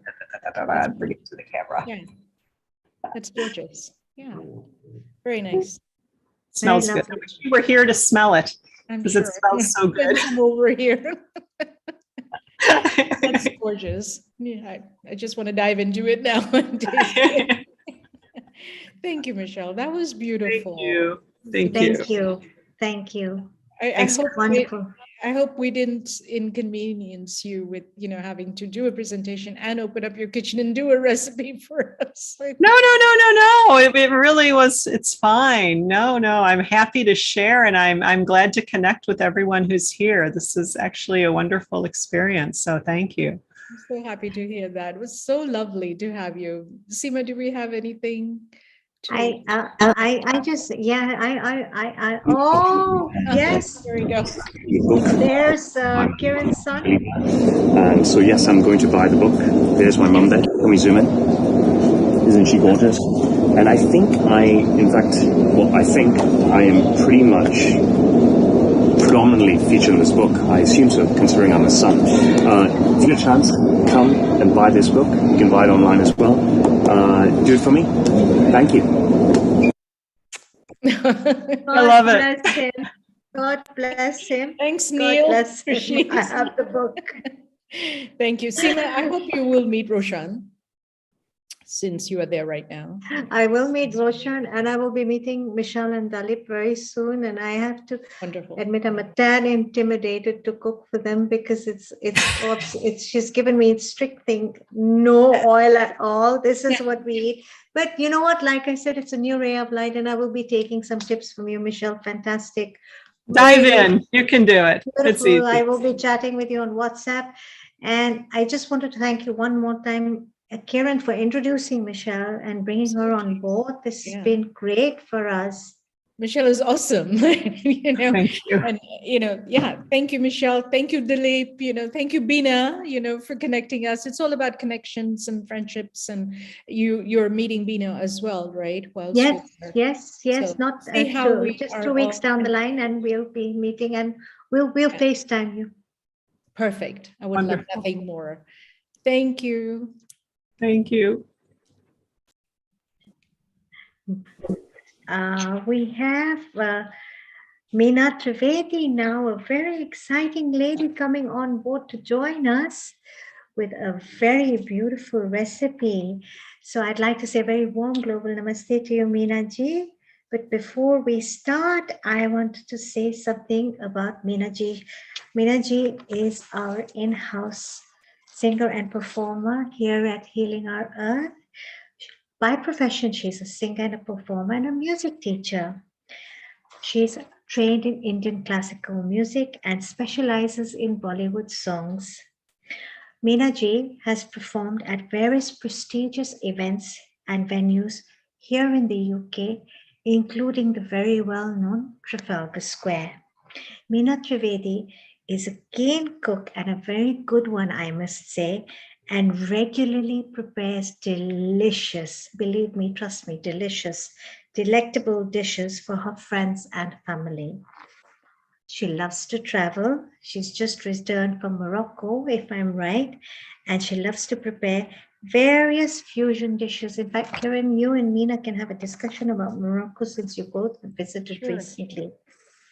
As I said, she loves to travel, and today she's making an exotic summery mango coconut salad. A very warm global namaste to you, Meena ji. Namaste, Meena.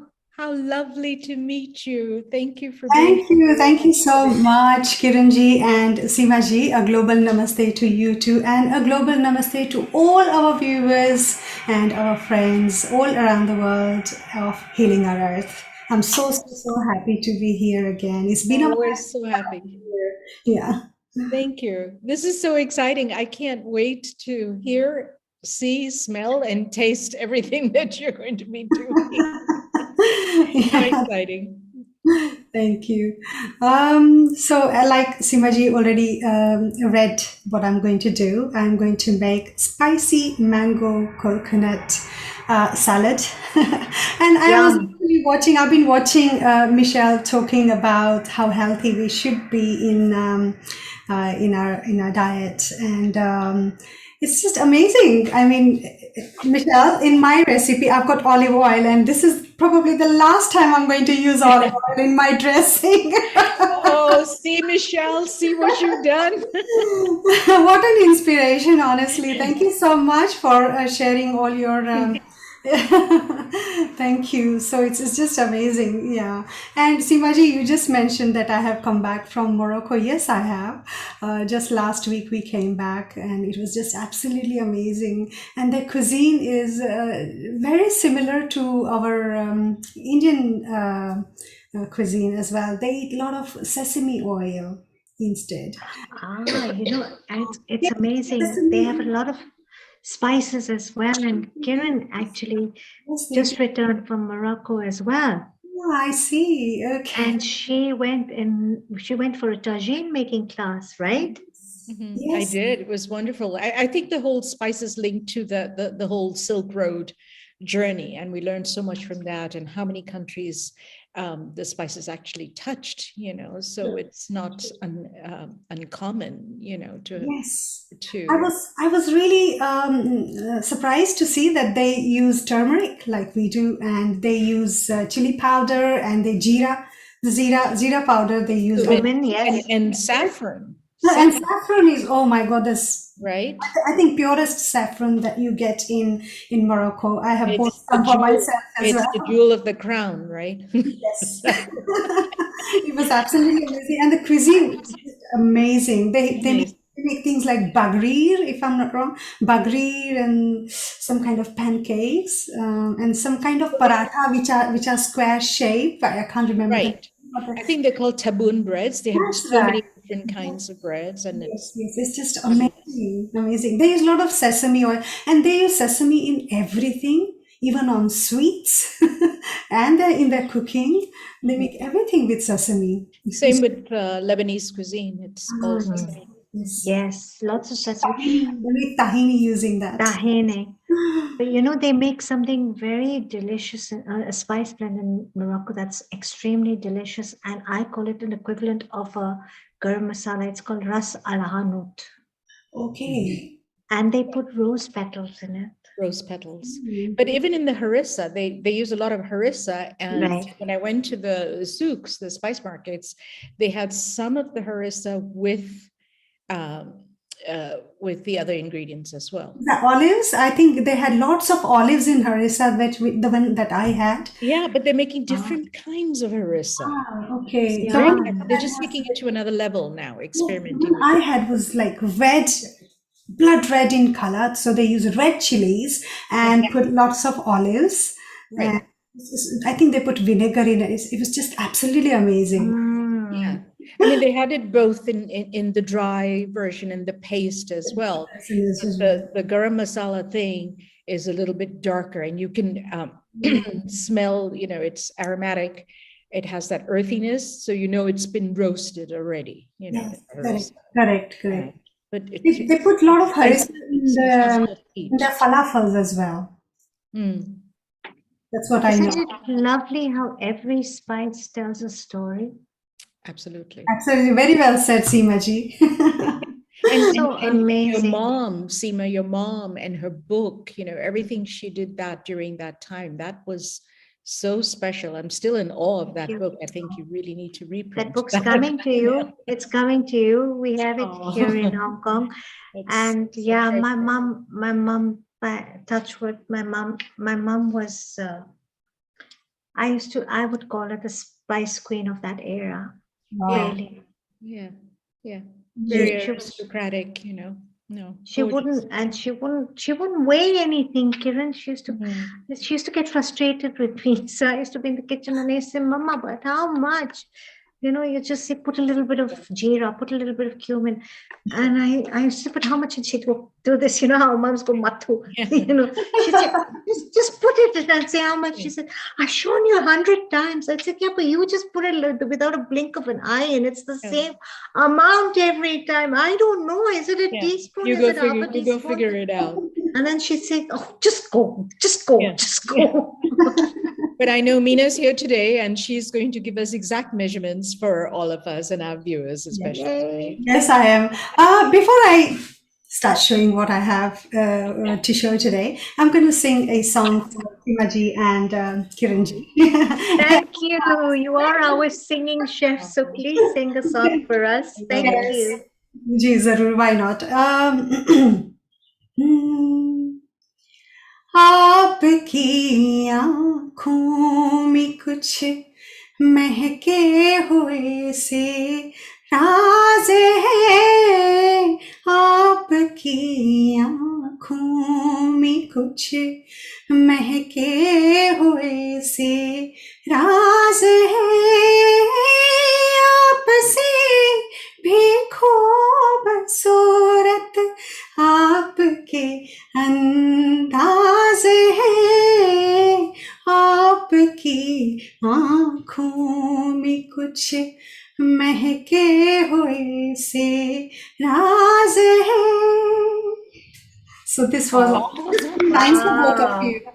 You both wonderful ladies. That's sweet. Can you just tell me in a few words what that meant, right, Michelle? Is Michelle still there? Michelle, I'm sure you'd like to know, right? It's a very romantic song, actually. Beautifully sung by Kishore Kumar and Lata Mangeshkar from the film Ghar, and a very, very popular song in that era. And Aapki aankhon mein kuch mehke hue se raaz hai means there are some suspicious things in your eyes. आपसे भी खूबसूरत आपके अंदाज हैं. Your how do you say andaz in English? Your thoughts or your actions? Actions, I would say, yeah. Your actions, Antos, yes, they are even more beautiful than yourself. That's what it means. So lovely. So romantic, right? Very lovely song. Thank you. Very popular song. Very, very popular song. Just being able to sing in the kitchen, it's kind of like what you do when you are prepping yourself, but to be able to sing in the kitchen, it brings joy, right? Happiness, joy, like you're ready to do it. And it's the love that pours out of you into what you are preparing for your family, for your loved ones. Very true. Right? Very true. Is that how you feel, Meena? Yes, absolutely. I never cook without singing. I'm always singing when I'm cooking. Always. My music is always on and I'm singing along with it. Oh, that's so inspiring. I love that. Yeah. So I think music and cooking both are very therapeutic, I would say. It is. It's yeah. true. It's thank you. It's a kind of therapy. Yes, I usually turn my music on when I'm in the kitchen, but I wouldn't dare sing. That was very lovely. Oh, thank you so much. And now coming to this, yes, I'm going to make spicy mango coconut salad today for all of you in this beautiful weather, beautiful summer that we have got in Britain this time. And I don't know if you can see here. I have got some rockets. Rocket. I've got some ripe, yummy, sweet mango. They are cubed very nicely. And these mangoes are from India. They are called Kesar mango. They are from Junagadh. I have actually been to Junagadh to see how they grow these mangoes and how they are, oh my God, they are in acres and acres of lands. And it's just absolutely amazing how wonderful they look in there. So yes, I recently bought these Kesar mangoes and I thought I could put this in my salad today. And I've got some yummy, nicely chopped spring onions. I have got some red pepper. Red pepper. And these are pomegranate seeds. They just give that color and that crunch in your salad. And for topping, I have got these are flakes of coconut. Coriander, slivered almonds, some blueberries I have in this weather, a slice of lemon, and some walnuts. Walnuts are my favorite. I just love them. I can eat walnuts in just bulk. And yes, Michelle, this is for you. I've got olive oil in my in my dressing, and I have got some green chilies, finely chopped, some thin slices of ginger, some jaggery, which we use a lot in our Indian cooking, along with some khatta, the sour things. And this is a whole big lemon of, whole big size of lemon. And this is freshly ground, oops, I don't know if you can see here, freshly ground black pepper, Himalayan pink salt, and some kala namak, which is black salt. Okay, so Leena ji, you know what I love is you've got all these elements of color. Beautiful colors, beautiful choice of salad, all these tropical flavors, and you've got the textures. And what I love about this is we've just had Michelle, who's told us not to eat oil, which is great.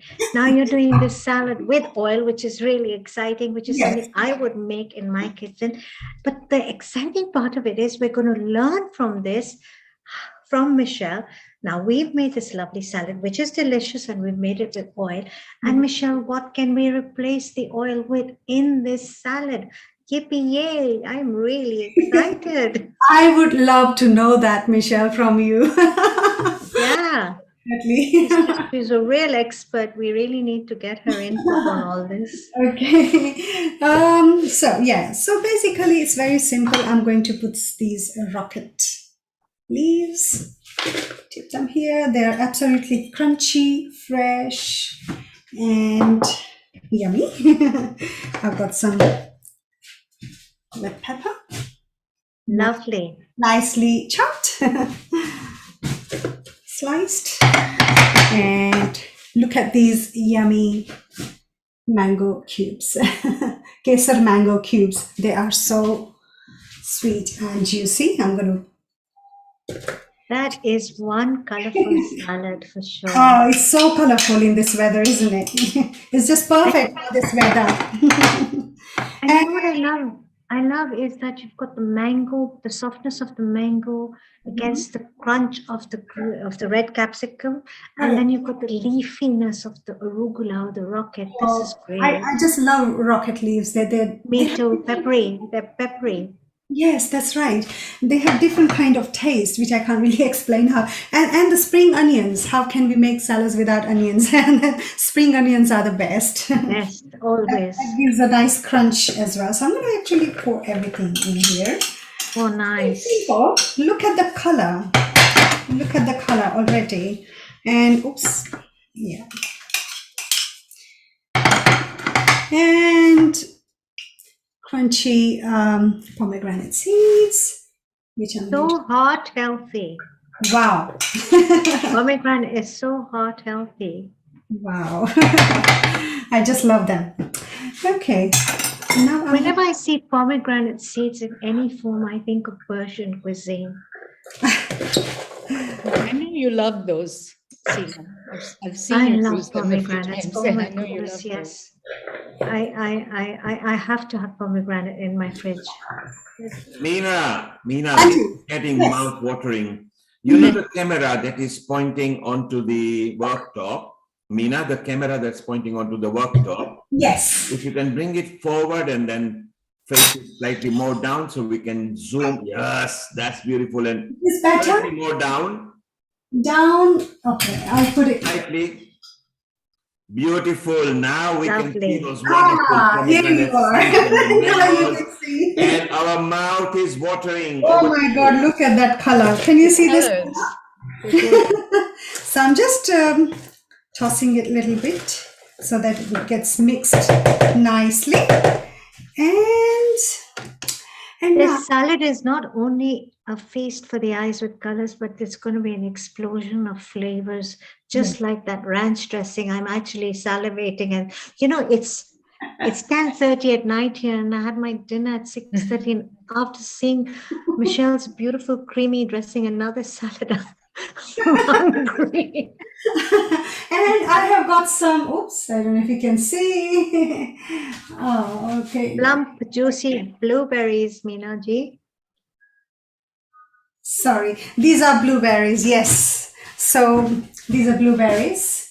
Yum. I just love them. They are in season. So I'm just going to pour them in as well. We're going to toss again. This is a better way of actually mixing salad rather than using a spoon or a spatula. See how, That's what my mom used to do, the see how same thing. nice and colorful it looks. Beautiful. Wow, yummy. And now I'm going to prepare dressing. So, Michelle, here I'm going to use some oil. And this is, like I said, this is probably the last time I'm going to use oil in my dressing. Oh. Michelle, look what you've started, huh? Yeah, she's Oh my gosh. she's gonna create a movement, Kiran. Yeah. Yes, it seems like, yes, definitely. Amina, you actually look quite thin anyhow. I don't know how you're doing this by eating that oil, but Trust me, in my daily life, I don't use so much oil in my cooking anyway. I try to use my air fryer for all the fried foods, so I'm not using any oil actually in my food. So, like we Indians, we like our pakoras and bhajiyas and all. I'm just using my air fryer to do that. I'm not actually Nice. at all. Yes, I've completely stopped. yeah, you've already took your first step. Yes, I have. And this will be my second step. And this is one big lemon that I have used. I've also put some zest in it. I already mixed with it.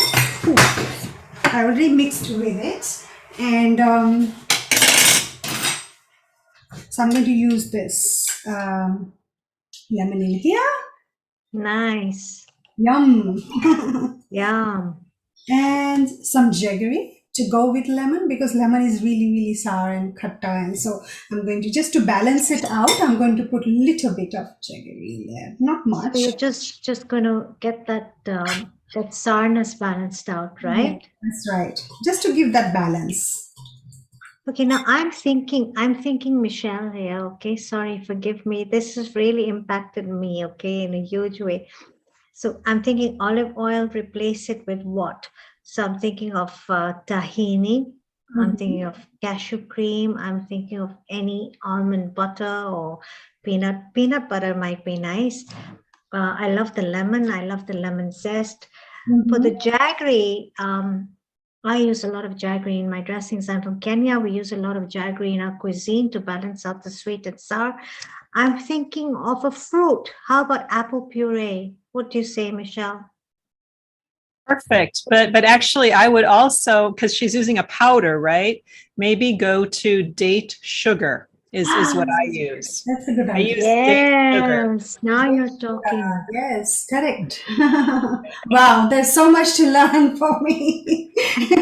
Date sugar has this very deep, rich molasses kind of flavor, right? It It's dark does. and yeah, yeah. It's more similar to a brown sugar in general. So, yeah, I mean, that's part of it is you do have to accept that you don't have a one-for-one exact replacement. Could we blend a date into this dressing? Can we? In like a vegetable date, just de-seed it and blend it into the dressing. Can work? Yeah, I think it probably could. Or mix it with a little bit of water. Actually, I make my own date syrup. I don't buy commercial. And I make it in my Thermomix here. I just blend dates with water and lemon juice. Wow. Okay, that sounds really good actually. Yes. And this is one green chili, which is not too spicy. It's just medium. I'm just going to add that in here. Nice. Mm. And this is ginger. Yay. Yeah, I love ginger.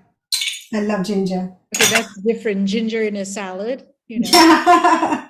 And this is freshly ground black pepper. I just now did just before I logged in.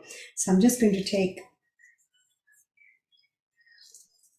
You know what I love is you're using Himalayan pink salt. Yes, You're that is. also using kala namak. So you're giving that Indian, you're bringing in the ginger and you're bringing in the kala namak, which is, so may I say this, if I may be permitted, that I was reading up with kala namak and a lot of my Western friends asked me to define what kala namak is, you know, Seema, what is kala namak, you know, it has this gunpowdery taste.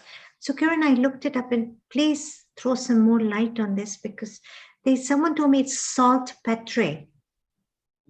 And Yeah, that is one commonality, you know, that's a good way to describe it. I mean, you know, different chefs have various forms for that, but essentially it is a pepper, you know, and it has heat. It has heat. Okay. Yeah. So that is one good definition. Yes, you know. Wow. But you can see what Mina's doing. She's got two varieties of heat going on here, you know, with the ginger and the pepper as well, right? Yes. Yes. Right. Yeah. Right. And now I'm going to put some. I like that, you know, I like the ginger and I like the pepper and the chilies, you know, so you've got So this heat. and Himalayan pink salt goes in. And I'm going to. But it kind of balances with the coconut that she's using, you know, predominantly. Oh, I see. Okay. Okay. So just give it a nice stir so everything gets mixed with the jaggery as well. And I can already smell the ginger and black pepper, and it's just the aroma. It's already enticing aromas. You must be getting the ginger coming through. I'm going to pour this nice dressing in here. Wow. Yum, yum. This is going to be our dinner. It looks so colorful. You know, they talk about eating your rainbow. And that's pretty much the rainbow there, I would say. You've got, you know, every color you can think of. Nina, what song would you attribute to your salad here? Okay, good question. You know, when it comes to singing, yes, I'm always ready to sing. Okay, let's hear you sing some lyrics that go with the salad. Okay? Since this is about rocket leaves, okay, so this is about patta, so I'm going to sing patta patta boota boota. There you go. There you go. It goes with my salad very well. Okay. So, here is the song. Patta patta boota boota, हाल हमारा जाने है पत्ता पत्ता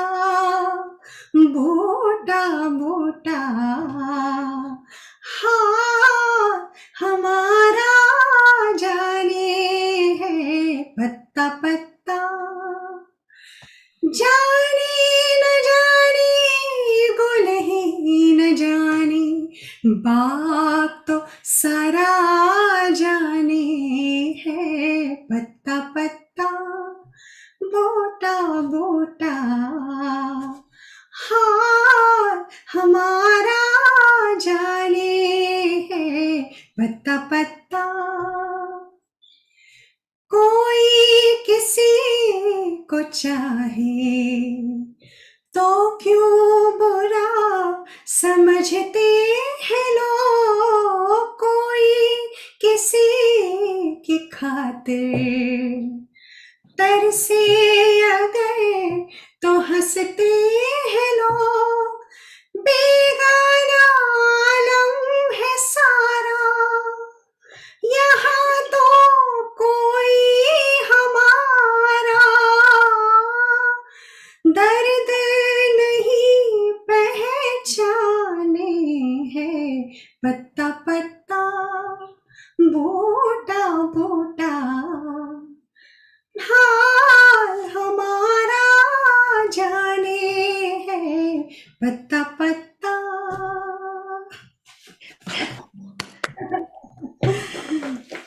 Oh, that was so precious. Thank you so much. What is butta butta? Is that corn? Butta? No, pata, I don't know what butta butta means. Patta, patta. Patta, yes. Butta, I know. Butta, I know is I know leaf. patta, but butta, I really don't know. Sometimes I It's wonder. corn. Don't they call corn If butta? anybody in our, as our viewers know, they can always tell us. So yes. Maybe Mr. Kumar would know that. Yes, Kiran, you're right. Bhutta in India is called sweet corn. Bhutta, no, that is bhutta. That is bhutta, Neha, not bhutta. Bhutta. Meena, while you are preparing that, Yes. Samir from Kenya is following what you are doing. Okay. And because your recipe is on the website, on the Healing Our Earth website, and instead of mangoes, he has actually used sweet pineapple, and he is also enjoying. That's absolutely wonderful. I love pineapples. Yes, and I think they will go very well in this salad as well. Yes, Yum. definitely. And now for garnishing, I'm going to use these coconut flakes. I love coconut. Being brought up in South India, in Hyderabad, I just love coconut. I'm a Gujarati, but I love putting coconut in almost everything that I make. And look at the color that it gives.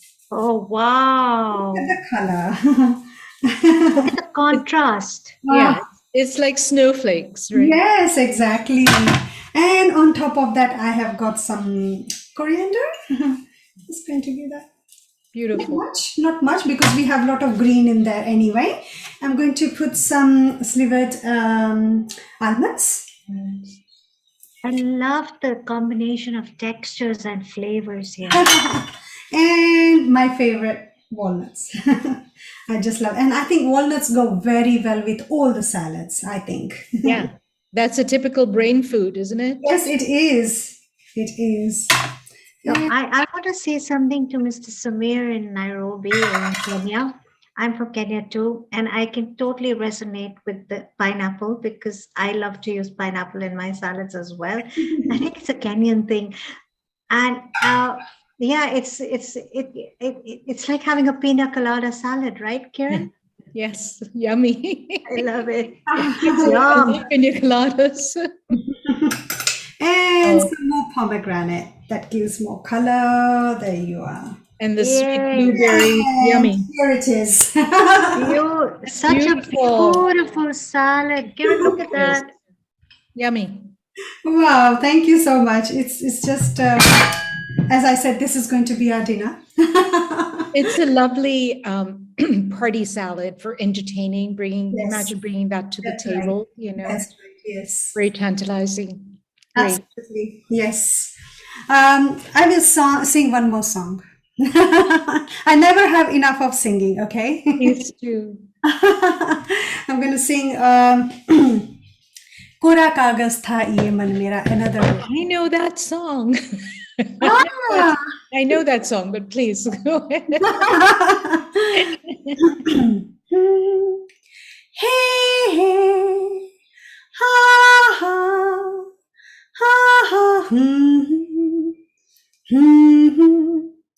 Ha ha ha ha. He he. कोरा कागज था ये मन मेरा मेरा मेरा लिख दिया नाम इस पे तेरा तेरा तेरा कोरा कागज था ये मन मेरा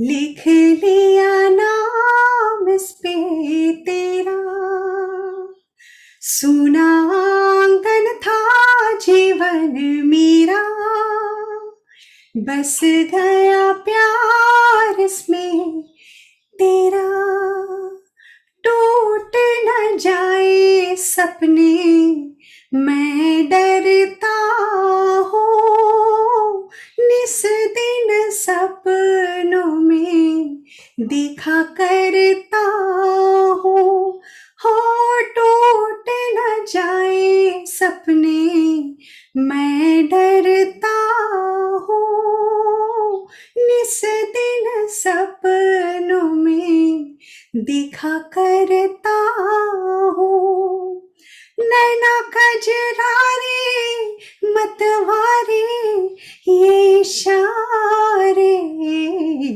खाली दर्पण था जीवन मेरा रच गया रूप इसमें तेरा कोरा कागज था ये मन मेरा लिख लिया नाम इस पे तेरा तेरा तेरा.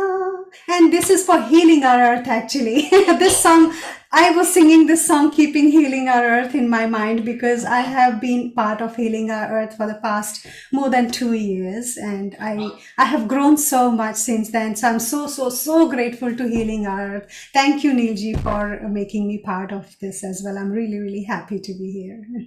That's so precious. Thank you, Meena. Thank you so much. Energy, your voice, I always say this transports me to another place.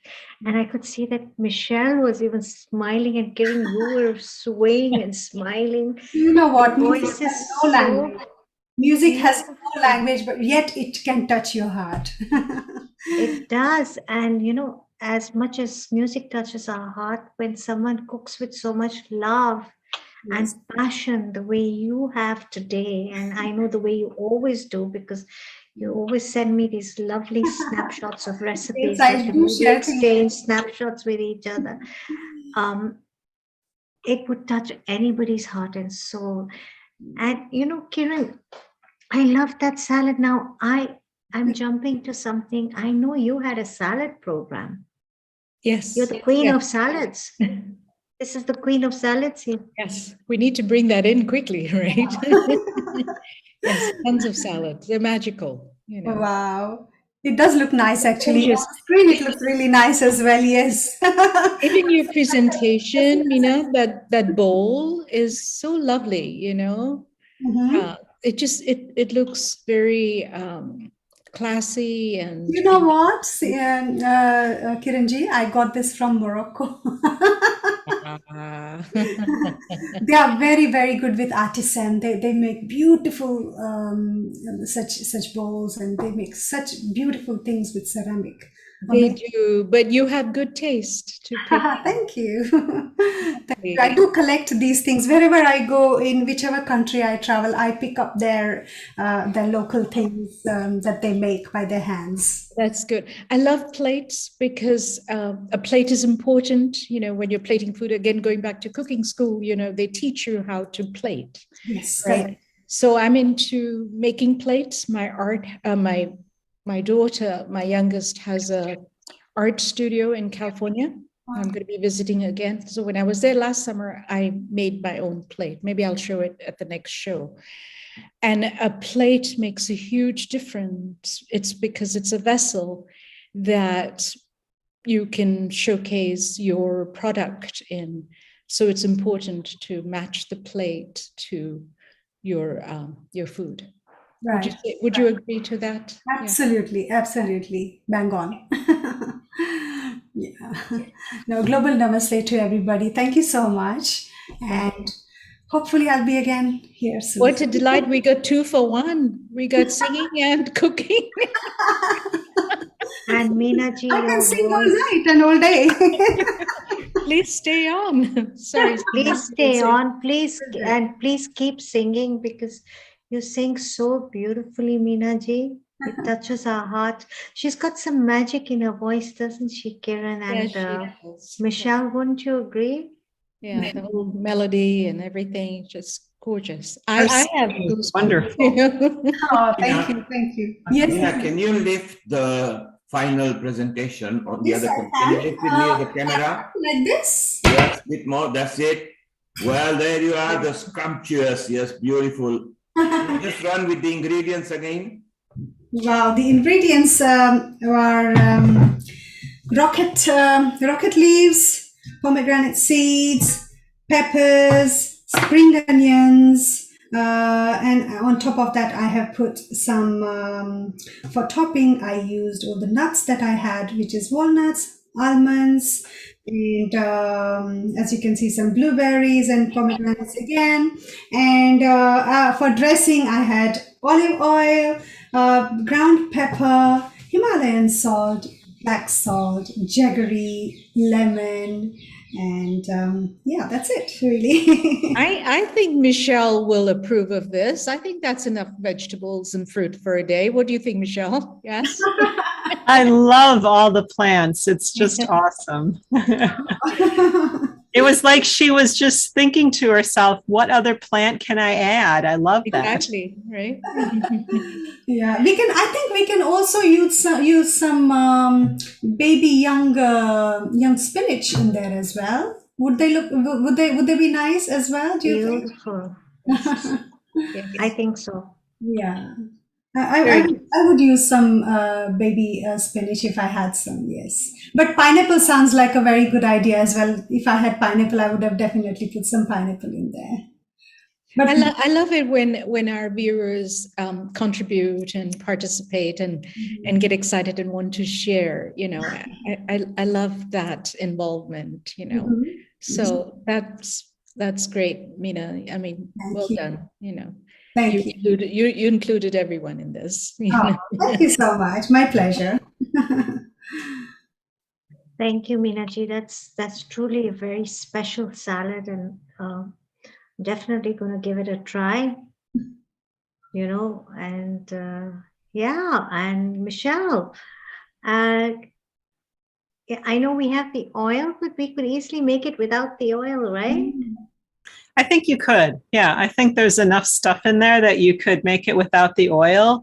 And if you want to get that fatty aspect, I almost was thinking because she's adding so many plants, you could just chop up avocado and add it to it, right? I mean, I think you could do well to do that.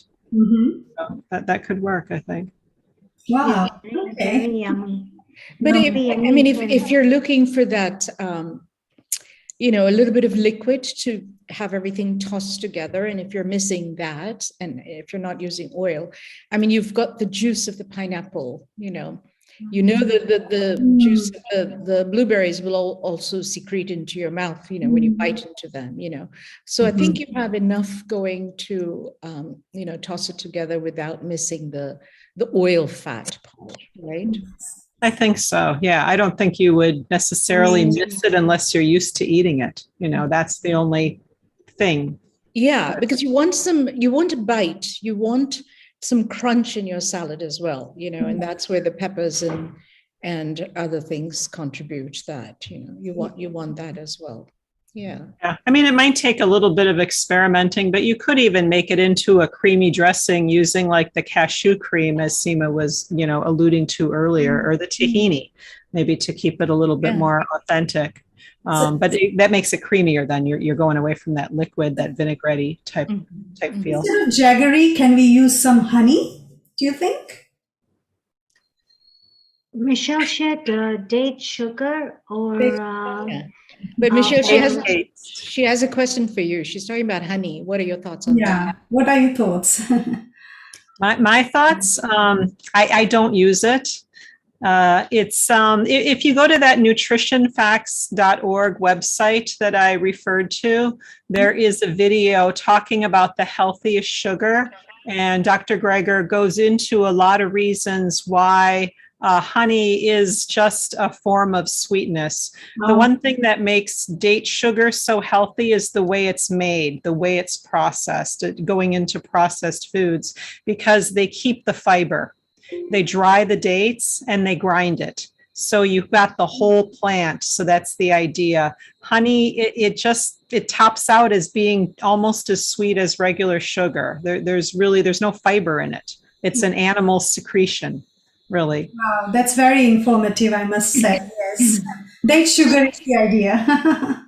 It is. There's another one called lucuma flour. I don't know if you're familiar with that one. I think it's in Indonesia natively. But you could sometimes in the past buy it on iHerb. I haven't seen it recently, but that's another one where they take the entire flour and it does have fiber in it. So what I'm looking for is fiber, because that will slow the absorption of the sugar molecule by your body.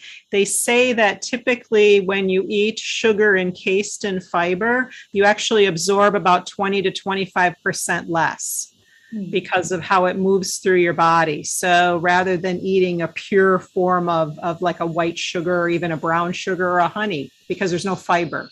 Michelle, how about agave? Yeah, same. It's not that. Agave is actually the closest to white sugar. Oh, really? Yeah. It's yeah. Yeah, sometimes like people think because it's natural, right? But I could say arsenic is natural. It doesn't make it healthy, right? So I think that's kind of like what I needed to learn when I thought I was starting to eat healthy and following a lot of like popular sites.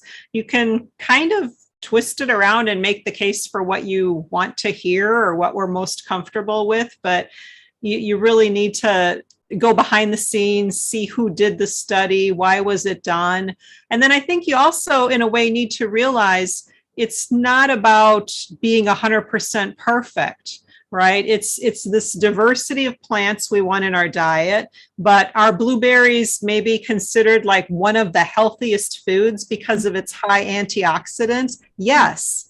But do we want to eat 100% blueberries? No, we lose the diversity in our diet. So you have to somehow strike a balance. And a lot of the studies say 90% or more plant-based. So that could leave room for you to have your oil once in a while, right? It sounds like you're just using it in the salad. So if you're not eating that salad every single day and you're keeping that oil to be about, or that fat to be 10% of your calories or so, you're in a good place. It's all about the balance. Yeah, sorry, I went on a little long. Sorry. No, that was good. It's all about the balance. Yeah. It's so amazing that you speak about the balance. And I was always under the impression that agave was so healthy. And you said it's the closest is to sugar, and this is such a new ray of light. And I have one question: how about maple syrup? That's more similar to honey. It's still sweet. It's a honey. There's no fiber. It's got a lovely flavor. It really does, and I mean, you're from the United States of America, so, and Kiran, you are too, so you know about pancakes and maple syrup. So it's a big thing. Susu. Susu. But actually, I mean, a little bit.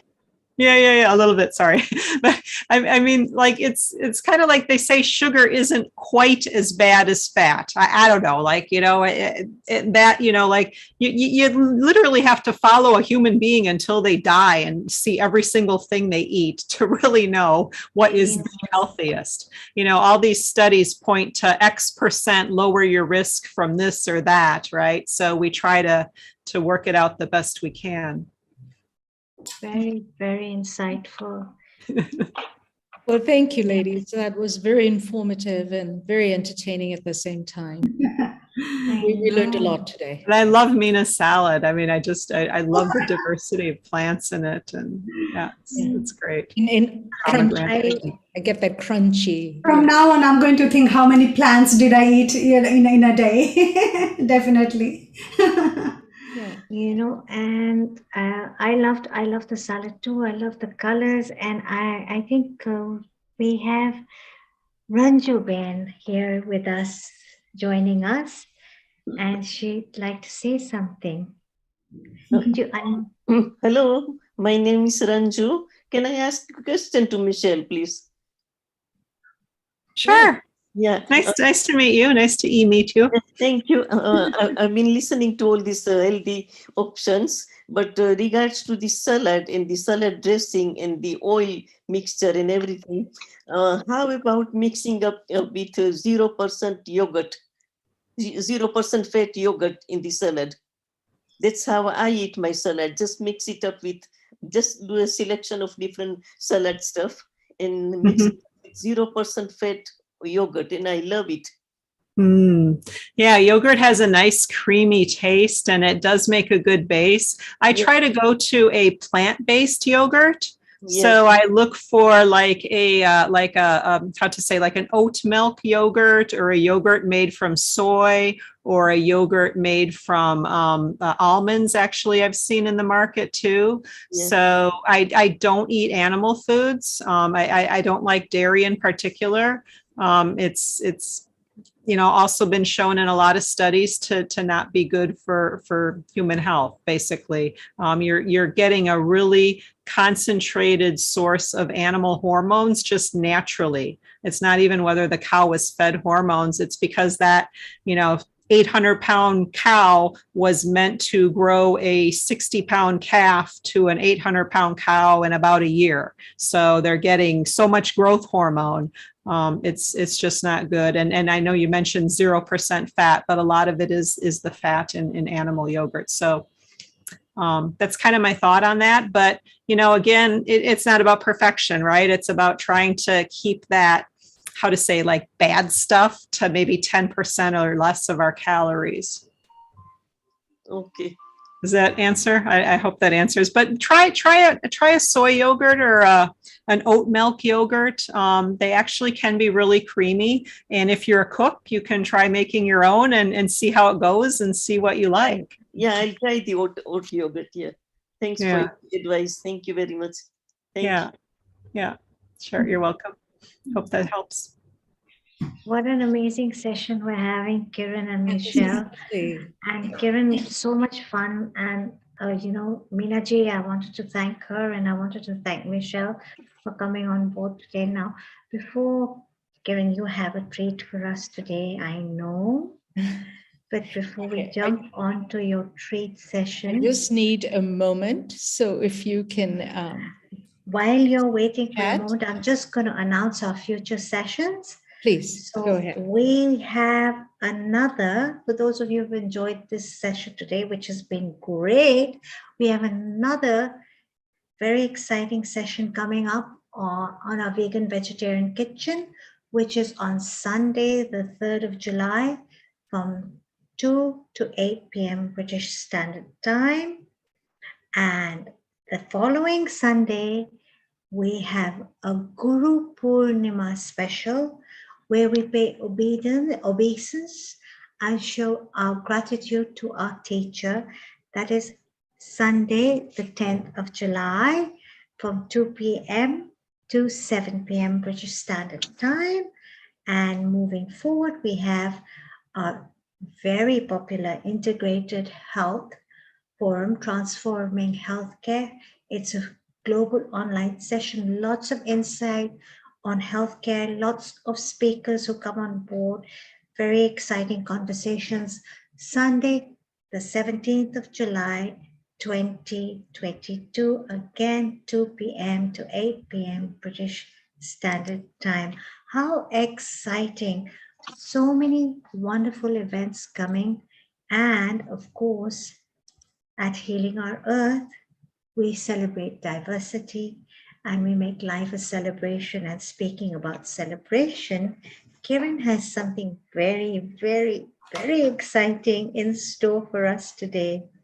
And I am so looking forward to what you have for us, Kiran. Thank Are you you, going to Lisa. share a little bit with us?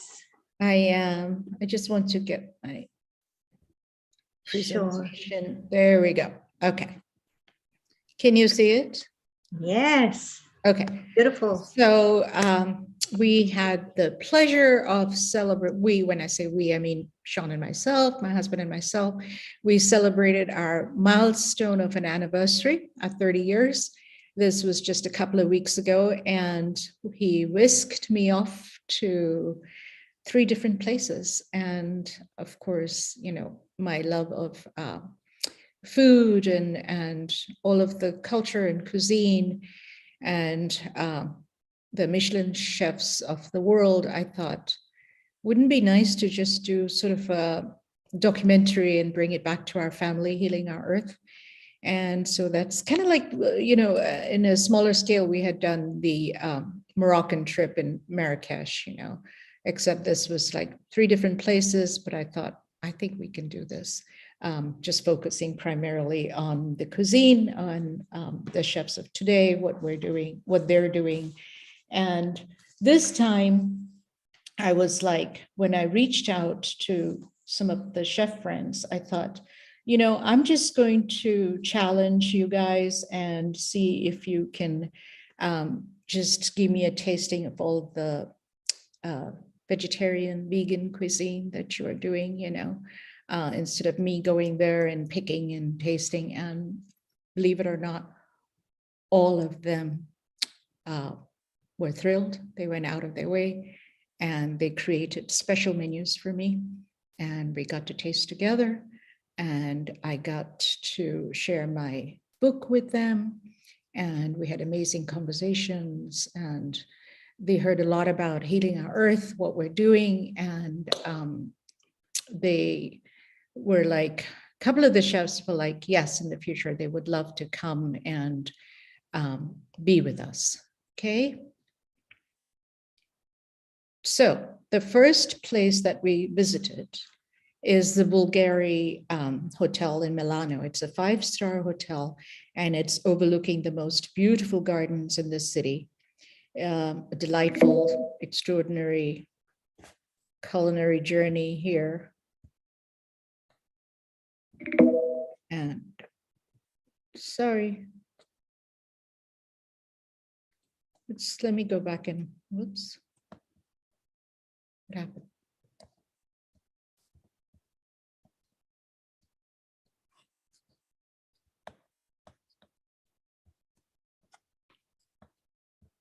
Okay, all right, there we are, back again. So, so that's one of the restaurants that we went to at the Bulgari Hotel, and I think it's 1 Michelin star, and so Chef Nico Romito brought out a couple of his classic dishes with a little contemporary twist. Here we have a young sommelier. You know, I love including all of the staff when I go out and visit. And here we have a young man who's studying to be a sommelier, and we had great conversations at the Bulgari Hotel in Milano. His first dish that Chef Nico Romito presented us is with a wafer-like, biscuit-like almost bread. It's unleavened, even though I use the term biscuit and bread, but it is unleavened. And it is something they make at home. This was really different. They used a creamed carrot as an amuse-bouche instead of the, you know, what do we have, the hummus or whatever dips that they usually do. It was sweet, but I could tell that there was no artificial sweeteners. There was no sugar in it. It was just the confit of the carrot with no added sugar, and it was phenomenal. There we go. We had a little bruschetta as well. And again, look at those artisanal breads, wafers, flatbreads, bread with herbs and things. And of course, the baby wine tomatoes grown locally with a tiny sprig of basil there. And that was their preemie. I just thought I'd do a couple of pictures here because I've got so many and I wanted everyone to enjoy looking at all the pictures. We were celebrating our anniversary, so we had a lovely fresh raspberry tart that was absolutely luscious. Going on, we were walking around and we came to find Martini Bistro. It's actually owned by Dolce & Gabbana. It's in a courtyard, so you have the Dolce & Gabbana store to the right outside, and tucked away in this courtyard is this gorgeous bistro. And we thought that would be a great place to sit down and relax and have a cappuccino, and talked to some of the staff, and they are absolutely phenomenal in their service and attention to detail. So it is essentially a collaboration that blends Italian traditional and modernity. Here we go. All right, we were staying here at the Dorchester Group, and the executive chef Acanto Milano at the Hotel Principe de Savoia, which is a Dorchester collection. So Chef Alessandro Bufalino has a heart of gold.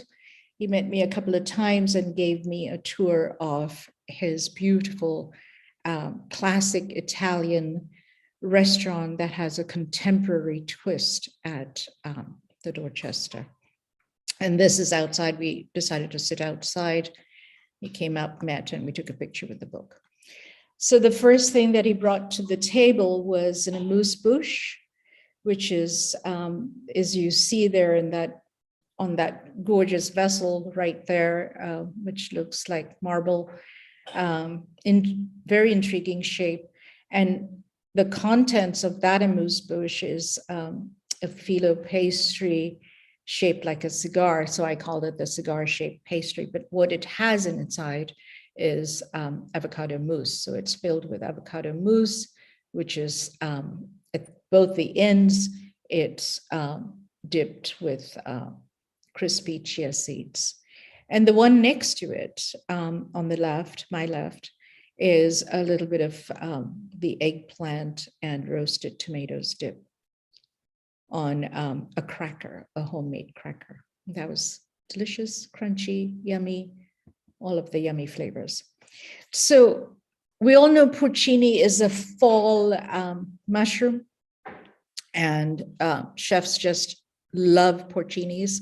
However, what I learned this trip was that the young porcinis are available just for 2 weeks in the start of summer. And you have to be well acquainted with your vendors in order to get this chunk of gold, as they call it. So what chef did was he put up a special menu. And when I saw the taglione ai funghi porcini, I said, yes. And that brought a smile to his face. And he was like, okay, here's someone who knows what's in season and what's good to be enjoyed. And of course, we ordered that. The priceless porcinis were definitely sweeter. They still had that earthy taste, but definitely sweeter than their counterpart that you find in the fall. And it was just perfectly created with a very, very light broth. And next to it was another version of the same beautiful baby porcini with a little bit of shaved Parmesan. Just by itself was nice and crispy. The porcini here on the right is actually toasted. Very interesting. And there he is again. We were in his kitchen, really pristine kitchen, and a wonderful gentleman who gave me a lot of his time. Thank you, Chef Alessandro. All right, now well, we can't just eat in the hotels. We have to explore outside and see what is going on in the real world. And I wanted to just pay homage to what I don't know if you guys know Stanley Tucci. Stanley Tucci is an actor, and he's done tons of travel food documentaries, being an Italian himself. So he travels all over Italy to showcase the beautiful restaurants. And I had paid close attention to Ratana. And because Stanley Tucci has been there, the restaurant has gained much, much funfare, thanks to Stanley Tucci. And here, I got a chance to meet Chef Cesare Battisti and one of his sommeliers, Martina, a young lady who is still finishing her sommelier course. She was very helpful, and she helped with the translation as well. So Ratana, you can see the building, gorgeous. It's a lively and contemporary Milanese restaurant. And it was actually, the building was actually an old castle, which has been restored to this beautiful Ratana. Here we have a salad or an amuse bouche that chef presented. And very interesting, this is a carrot hummus. So what he did here was he served carrots two ways. One, as a hummus without the chickpeas. Very interesting, right? But definitely had some of the tahini in it. And then he had purple and red carrots, baby carrots, and white carrots that he just shaved off, and that lent an extra crunch. And you can see some of his homemade chips as well. Amazing. And then a couple of other dishes that he presented was the bucatini al dente with pomodoro. Very plain, very simple. The tomatoes here are actually sweet. There's no tanginess at all. They're sweet, delicious, and the basil is fragrant and fresh and delicious. The pasta always al dente. To my right, we have cauliflower three ways. Very interesting. He has written a cookbook, and I found that recipe and the picture in his cookbook as well. So he has in that cauliflower, he has toasted, roasted some of the cauliflowers, shaved ever so tenderly with care, and he has the puree. He has salsify, as well as a lovely sauce to go with it. That was sweet as well as tangy, and had a little bit of earthiness as well. Bravo. That was like really hats off to that dish. And there is Chef Cesare and his charming sommelier Martina. They were both amazing. You can see that wine collection behind him. Amazing. It was a great, wonderful evening. We learned so much from these awesome people. Nothing to do with food, but I thought I would include Cathedral Duomo. Cathedral Duomo di Milano, a little bit of history is, here I am on the rooftop. This was actually constructed from 1386 to 1965. It took 6 centuries to complete this amazing marble and brick cathedral. All right, so we leave Milan. We started in Milan. We leave Milan and we go to this amazing place called La Chèvre d'Or in Aise, in France, on the French Riviera. It is a medieval resort, a building that has been there for a long time. And it used to be a medieval village. And they've kept it the way it is without touching, and they've just put in little suites. There are no rooms, just suite. And the lovely thing about each suite in this magical place is that it's named after and was built after artists like musicians and writers. So in our suite, we had a beautiful white baby piano, and that was my inspiration. And then I actually did some writing in that room. Gorgeous sights. And here we are in a 2 Michelin star restaurant, which is situated high up on the peak. And there's that gorgeous view. We have a table by the window, gorgeous view, and overlooking the beautiful Mediterranean. I'm sorry, I'm just fumbling with my notes and I'm looking at the Le Chef d'Or. So what Chef did here for us is he created a menu for me, and it started with the variations of lemon on ice, as you see to my left, and then Eric Aubert on a delicate pearl and onyx spoon. I think the spoons are actually for caviar. And then little pastries on lentil bowls for effect. And there's a salad at the back as well. Really amazing, different, gorgeous presentation.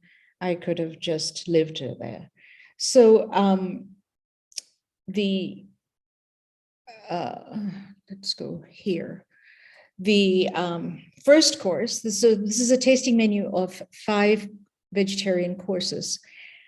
Green asparagus, nice and plump, with a burnt lemon and Nice citrus smoked dressing. So the citrus, meaning the lemons, actually came in from Nice. And then there's a garnish of edible flowers and herbs with a little bit of dressing on the side.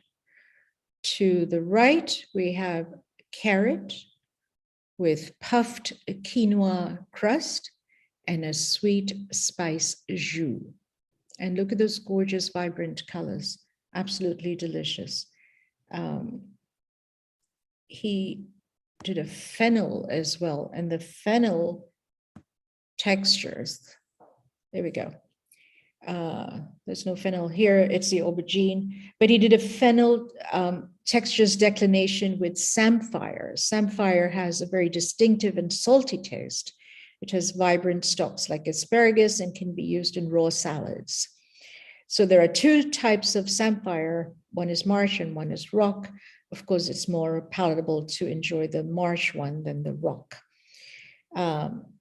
The artichokes to the right, they were crunchy, and the name he had for them was petit farci. They're slightly stuffed with pine needles. How interesting is that? You know, the chef using every part of all of the plants. To the left, we have aubergine. And I was amazed by the way he had shaped and formed and sliced the aubergine, almost like a rectangular log, so to speak. It has a miso glaze and delicious earthy mushrooms with just a little bit of local herb broth to enjoy that with. And that was presented by our wonderful executive chef, Arnaud Fay, and the presentation that he did for me, he titled it From Rocks and Waves. How gorgeous is that? Here we are in the kitchen. I found myself in the kitchen as per yummy, wonderful, usual thing that I love to do, walk into people's kitchens.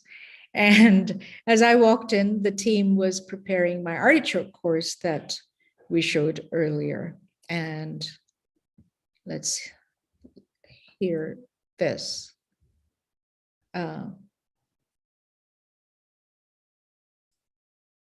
This is supposed to be a video.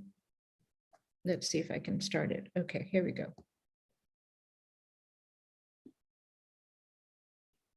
No.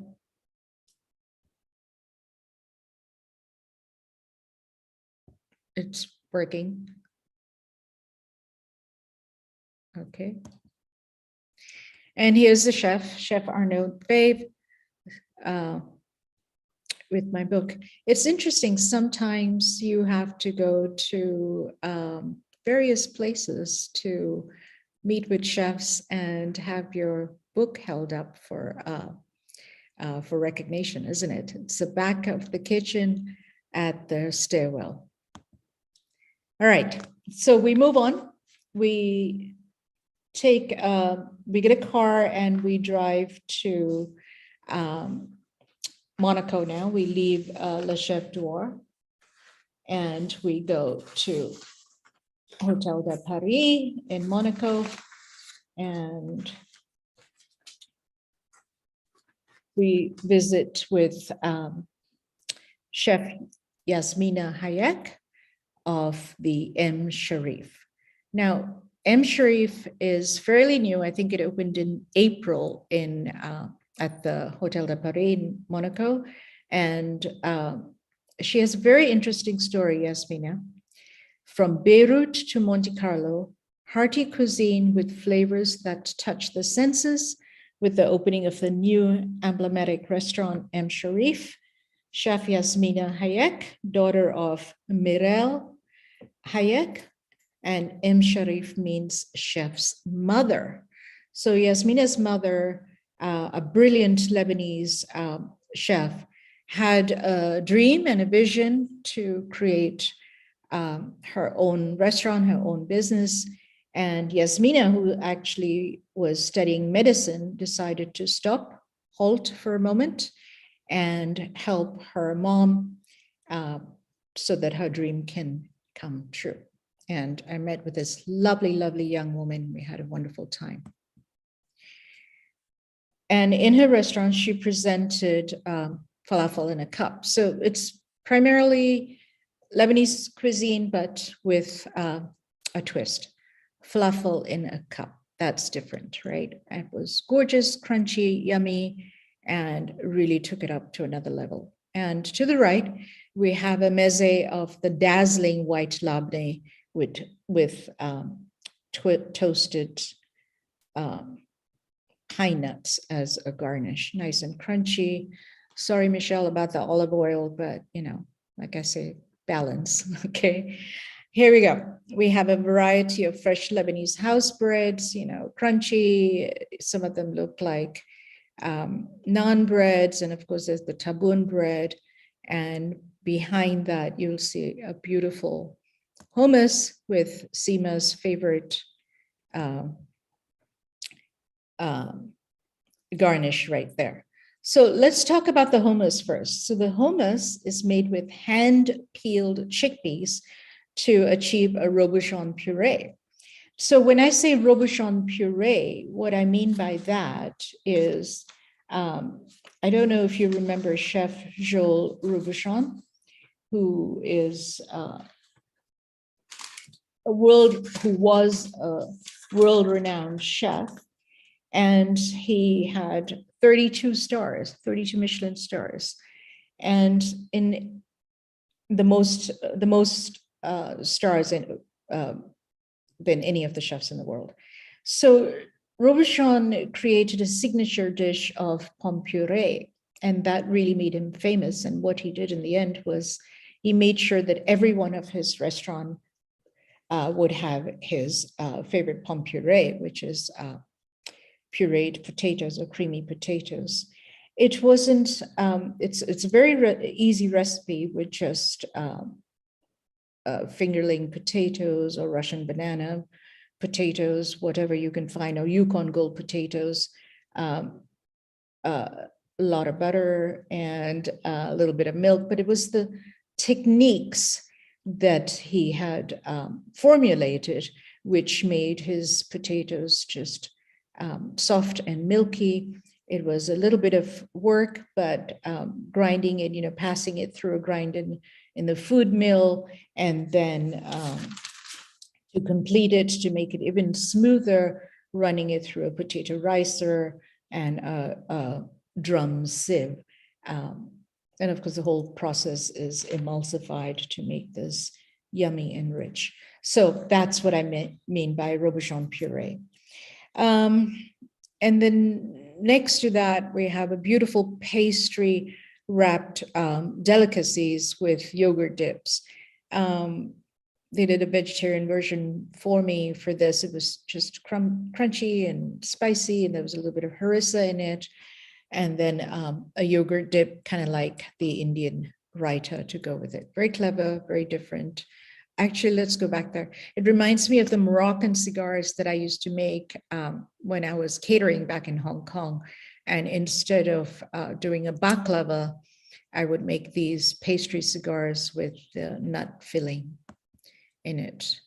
And we're at the end of this, and it's a lovely walk and conversation with Chef.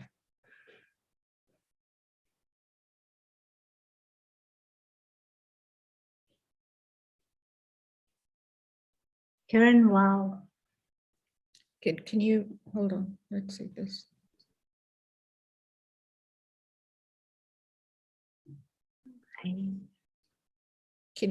Is it moving? No, it's not moving, but I want to say, I'm going to beautiful presentation. I'm going to have Sean look at this and see if we can bring it back again afterwards, Okay. because I really want you guys to, see the whole, the beautiful gardens, This woman was just absolutely gorgeous. Okay. So we now move on to, so Hotel de Paris has Alan Ducasse's restaurant there. And of course, it was just heavenly. We had to dine there, have a taste of what new things Alan Ducasse is doing. And what did we have there? We had Chef Dominique Glory, and he created a gorgeous menu once again for us. And I think we were talking about hibiscus flower earlier, and this is where we tried some. So first of all, we had this gorgeous bread at the table, artisanal flatbreads, paper thin flatbreads, mimicking an artist's palette is what I'm calling it, with pressed vegetables or painted olive paste. So there were actually two. I've only included one picture. So this one has real pressed vegetables and is just flat and wafer thin and crunchy. So you can see it has radishes and zucchini and baby carrots actually pressed on the bread. Is that amazing? And the other bread had olive paste painted on it. Here's a little amuse-bouche of microgreens in its natural state and with nothing else, just the natural sweetness of the herbs and the microgreens. Italian Treviso wild mushrooms flown in from the city of Treviso with radicchio and roasted yeast. And I think, Michelle, we talked about the roasted yeast earlier in your presentation as well. And this was just used as a nice sprinkle on top for a lovely crunch. I'm going to look at my notes here to see what I have on. Yeah, I did mention roasted yeast or nutritional yeast flakes is what Michelle and we were talking about. They're not for baking. They are plant-based and they impart a lovely umami flavor to the food. It has a nutty and cheesy flavor, again, like Michelle was saying. Some of them are fortified and some are not. There are lots and lots of nutritional benefits, and it is a complete protein with all 9 essential amino acids, just like in rice and beans. So these are some of the lovely new things that the chefs around the world are experimenting with right now. To the right, we have mountain morels with hibiscus flower and the pollen as well. Not just the flower, but he's included the pollen as well. Normally we use hibiscus flowers for teas or jams, but to see it in this gorgeous dish with the morels, it was really awesome.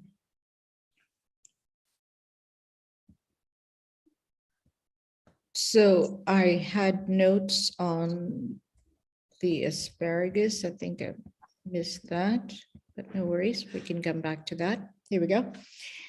So we are off to his kitchen, and just turn this on. Seema, can you hear it? No, I can't. No, so the videos are not running. We'll have to have a look at that, why the videos are not showing. Okay, so Chef takes us back to his kitchen. This is Chef Dominique at Alain Ducasse, and voila, surprise, he has a dish prepared for me in the kitchen, and this is interesting. Seema and Michelle, we have a lot of kumquats in Hong Kong. We use them primarily during Chinese New Year, whether the whole pot bring good luck, as a decoration or to eat or make desserts with. So he actually confit the kumquats as well as the summer asparagus, and he made a little avocado dressing and emulsification on this side. It was absolutely heavenly. And I did have a little chat with him. Sorry, the video is not working again. I do apologize. We will look into that. But that whole meal here we are in, the one holding my book is Chef Dominique. That whole meal was mountain morels with hibiscus flower and pollen, the wild mushrooms radicchio and roasted yeast, the green asparagus with yuzu condiment, and on a tart and fragrant citrus fruit that grows in East Asia. We had trumpet zucchini with green figs and Provence garden vegetables cooked with black truffles and served with a delicate basil ginger broth. So those were some of the interesting things we tried out here. And it's always sad to leave their kitchens, but voila. On the last evening, we decided to go up to the roof at Le Grill at Hotel de Paris, and gorgeous room. And we have a little amuse bouche here for tasting, roasted summer tomatoes with basil. So they're not just roasted, they're twice cooked in the sense that they were confit first and then finished with a little roasting.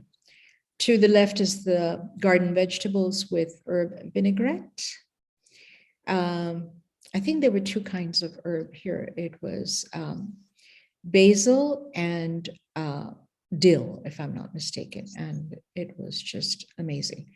To the right, morels and baby spinach risotto garnished with Parmesan crisps. Now, I think in all of my experience, this was the lightest risotto I've ever had.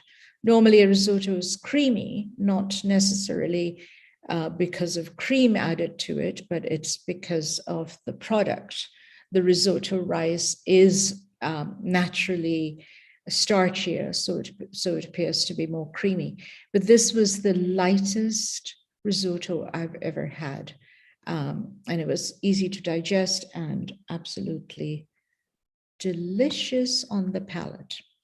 My favorite dish, puffed souffled potatoes. So every time I go back to Hotel de Paris, I have to have potatoes, just even by itself as a little starter dish. souffled potatoes, or twice puffed potatoes, as they're called. This is the grill's signature dish since Winston Churchill days. Now, Winston Churchill was a frequent visitor here, and he has his own private room. And I had posted a lot of pictures and done articles on that during my last trip. So the potatoes, again, they're very much technique oriented. They're trimmed at the edges to form a rectangular football shape. And I've made these many, many a time during my catering days. So they're first blanched in oil and then fried in hot oil again. All the whiles we're shaking the pan. And that's when they start beautifully puffing up. And I usually serve mine with tarragon aioli. And here we had a creamy, buttery sauce, which I don't think I got a picture of. And then next to it, we were presented a whole array of petit four with lemon, chocolate, and lovely strawberries. And here I am saying, La fine, au revoir to a magnificent Epicurean journey, which it truly was. There we go. What a treat, Kiran, through your eyes. I'm so sorry that the videos did not work. And maybe at the end of the show, I will just stay back and replay them again after I've fumbled with them. So sorry, many apologies for that. An amazing presentation. And you know what I loved? I loved was the asparagus with the kumquat. I know. I mean, that was the highlight, right? The kumquat. Absolutely. And the flatbread.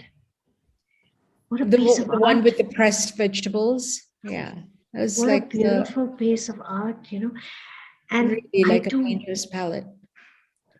Amazing. I really want to say something. You've written this lovely book, Seva, the Art of Hospitality. Mm-hmm. And it's beautiful to say how you were sharing your book with all these, respected, esteemed chefs, and how they were doing this Seva for you, making you all these vegetarian dishes upon request. Amazing, right? Sharing, bringing you into their kitchen, so open-hearted. And it's just,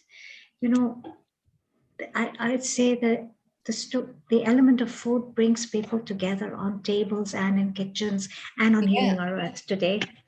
100%. There was another video that I have on this presentation, but did not show. Looks like all of the videos have not been available. I don't know why, but one of them is in Chef Yasmina's kitchen, and that was a video. And she introduces me to her sous chef, and of course they're preparing Lebanese cuisine. And I talk about how I introduced Lebanese cuisine back in the days in Hong Kong, with at that 19 Arabian Nights at Convention Center, and their mouths are open. We talk about feeding 2,000 people, and the chef's mouths are open. Like, how can you do that? I said, yeah, amazing. It's possible. We can do that. You're very talented. You're very, very talented. Now, it's such an amazing presentation. And, we travel the world always on Healing Our Earth. Mm-hmm. Now, we're going to a very special place, aren't we, right now? Yes, we are. Absolutely. Yes. And here we go. And here's our darling Alicia. And if I may have the honor of just introducing her. Hi, Alicia. Alicia, born and brought up in New Delhi, India. Alicia moved to London at 16 years old and has been passionate about creating recipes and cooking since she was a little girl. At 22 years of age, she is now a psychology master's graduate and is passionate about well-being both mentally and physically, and is therefore using her vegan social media page to promote healthy living, mostly through her recipes. Alicia has been vegan for just over a year and has dived into her Indian roots and started learning the health benefits of using nature and plants as her source of medicine, using naturopathic and Ayurvedic teachings. She also started learning about Dr. Sebi's nutritional guide to alkaline eating and how a lot of his teachings correlate with ancient Ayurvedic teachings. Alicia, big, warm, blessed welcome to Healing Our Earth. And congratulations, darling, on your graduation. We're so proud of you. So very proud of you. Congratulations, Alicia. Thank you, Global Namaste, and thank you for your congratulatory wishes, and thank you for introducing me. I loved your presentation, Kiranji. That was wonderful. I was sitting and listening quietly. Thank you. But I couldn't see and I couldn't converse with Seema like we normally do. All of that was gone. There was no volume at all. So I wasn't even sure if you guys could see me or hear me or watch what's going on. It was so interesting, and I was so deeply involved with it that I totally couldn't converse because you totally captured my attention, and it was so well presented. I need to travel to all these places, and beautiful reflection of Seva and absorption of Seva, gorgeous. Just thank you. Gorgeous. Thank you. So we have Alicia. Alicia, what do you have for us today? Please introduce. So today I have a salad because we're going into the theme of summer now, and salads are nice and refreshing, and it's really hot here in India at the moment. So any chance I get to have fresh, raw fruits and vegetables, that is it for me. That's what I pick any day. So I think also it comes down to being creative about salads and, not having the same old boring salads every day. So I'm doing a Middle Eastern inspired, it's a chickpea, herby chickpea salad. So it's high protein. I'm doing a hemp seed dressing to keep it high protein, and it will make it nice and creamy. And very, very nutritious. And hemp seeds are actually very high in protein as well. So it's a good plant-based source of protein, as are chickpeas, and they're alkaline as well. So everything here is alkaline. This is all alkaline eating. Yeah. Awesome. Nice. Yeah. So alkaline eating. I mean, you introduced, me a little bit earlier, and we spoke about alkaline eating.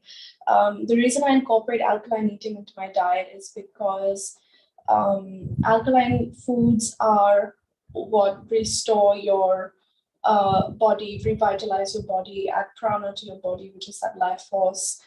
It's a lot of raw fruits, raw vegetables.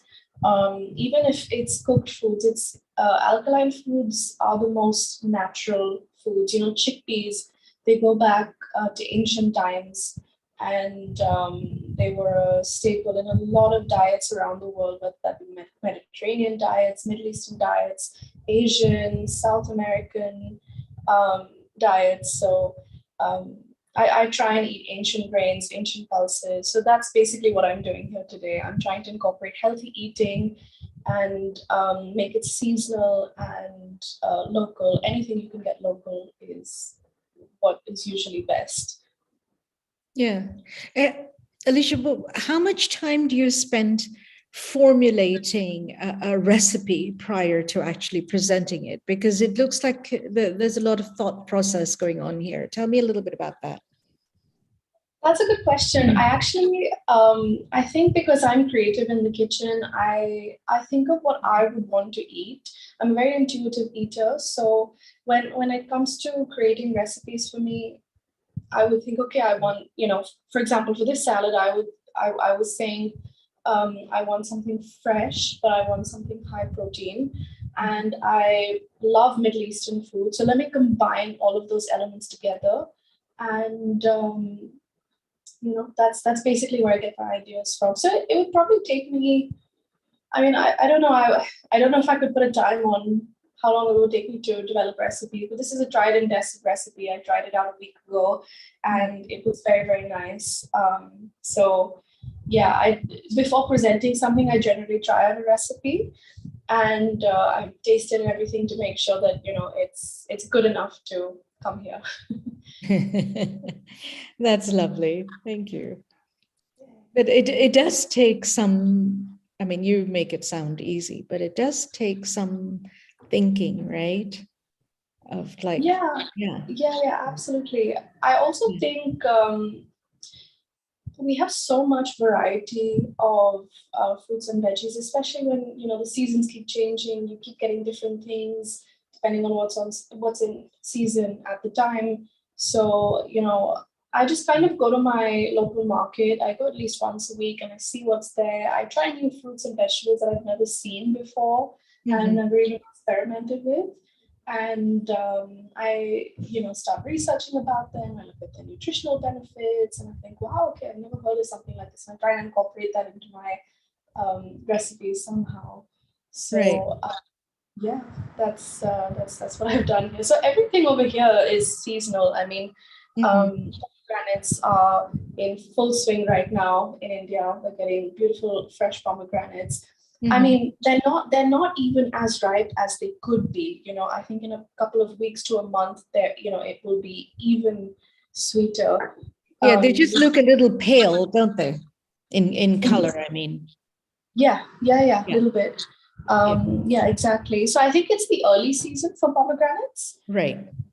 Yeah. So probably in about a month is when they'll be, I think pomegranates need hot weather, typically, even in the Mediterranean, they usually typically would start fruiting in about September, because it's hotter in India. It's about 40 degrees here at the moment, Celsius. We're getting them early. Our season is a little different. Yeah. Right. Interesting. I'm just thinking we used to get pomegranate in California during the holidays, Thanksgiving and Christmas, Okay. Yeah, it's interesting. Not that they were grown there, but yeah. Michelle, what are your thoughts on that? Michelle, what are your thoughts on that? Yeah, I mean, same as you. I remember them in the States around the holidays. They were always very big then. Yeah. But of course, here in Hong Kong, we have better access to them. So it's a little bit more probably like India. I don't know if this is true, but more like you can have them when you would like them. Yeah. I don't know. Yeah. Well, we don't get any in Luxembourg. At least I haven't seen anything in Luxembourg. Wow, none at all? None at all. Yeah. Oh. Yeah.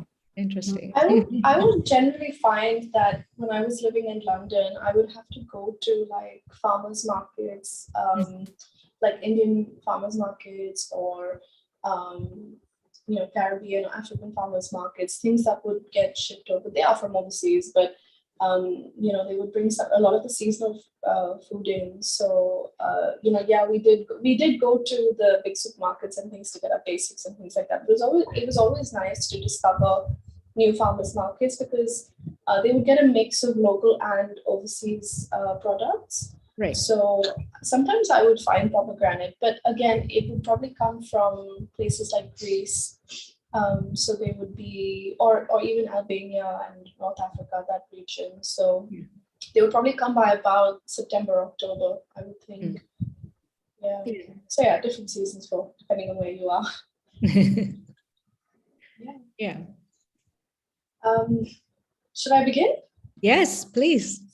Okay, so I will start with the base, and this is a lovely fresh salad, lots of herbs over here. So I'm gonna start by talking about some of these herbs. This is coriander, also known as cilantro, in South America and Mexico and places like that. So this is a great herb. It is it has a lot of flavor. It's extremely beneficial for your body at alkalizing the body, getting rid of toxins from the body. It is especially good for removing heavy metals from the body. So if and a sign of having heavy metals in your body is things like fatigue and lethargy and stuff like that, just based on our diet and our lifestyles and our everyday lifestyle. Like I said, So this is a very, very good herb for removing heavy metals and toxins from your body.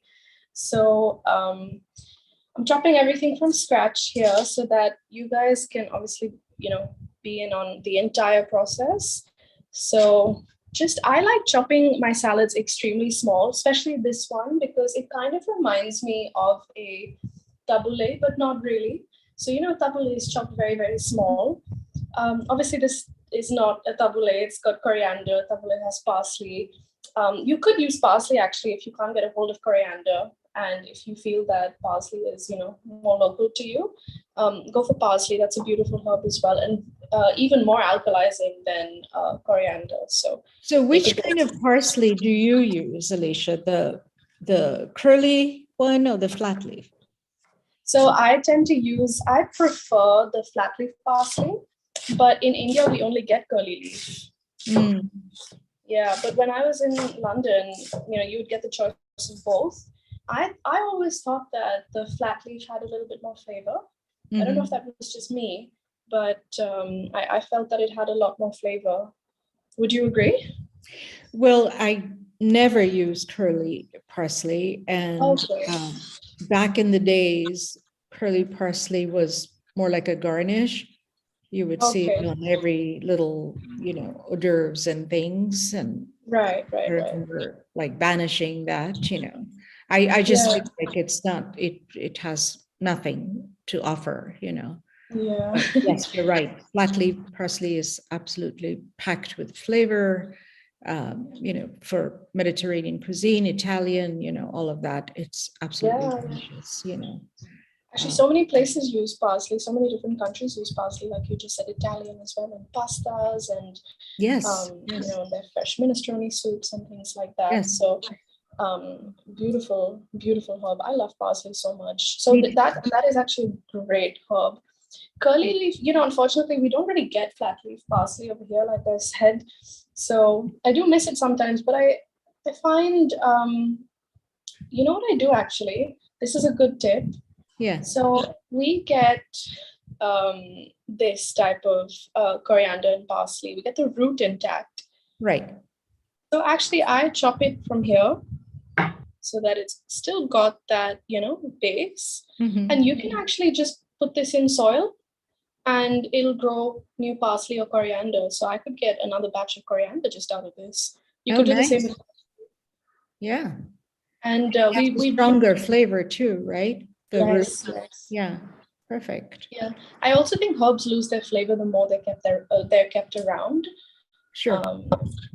And they dry out and the nutrients kind of dilute. Especially in the refrigerator, I feel. Oh, yeah. Yes, definitely. I prefer to put them in a glass of water on my kitchen counter.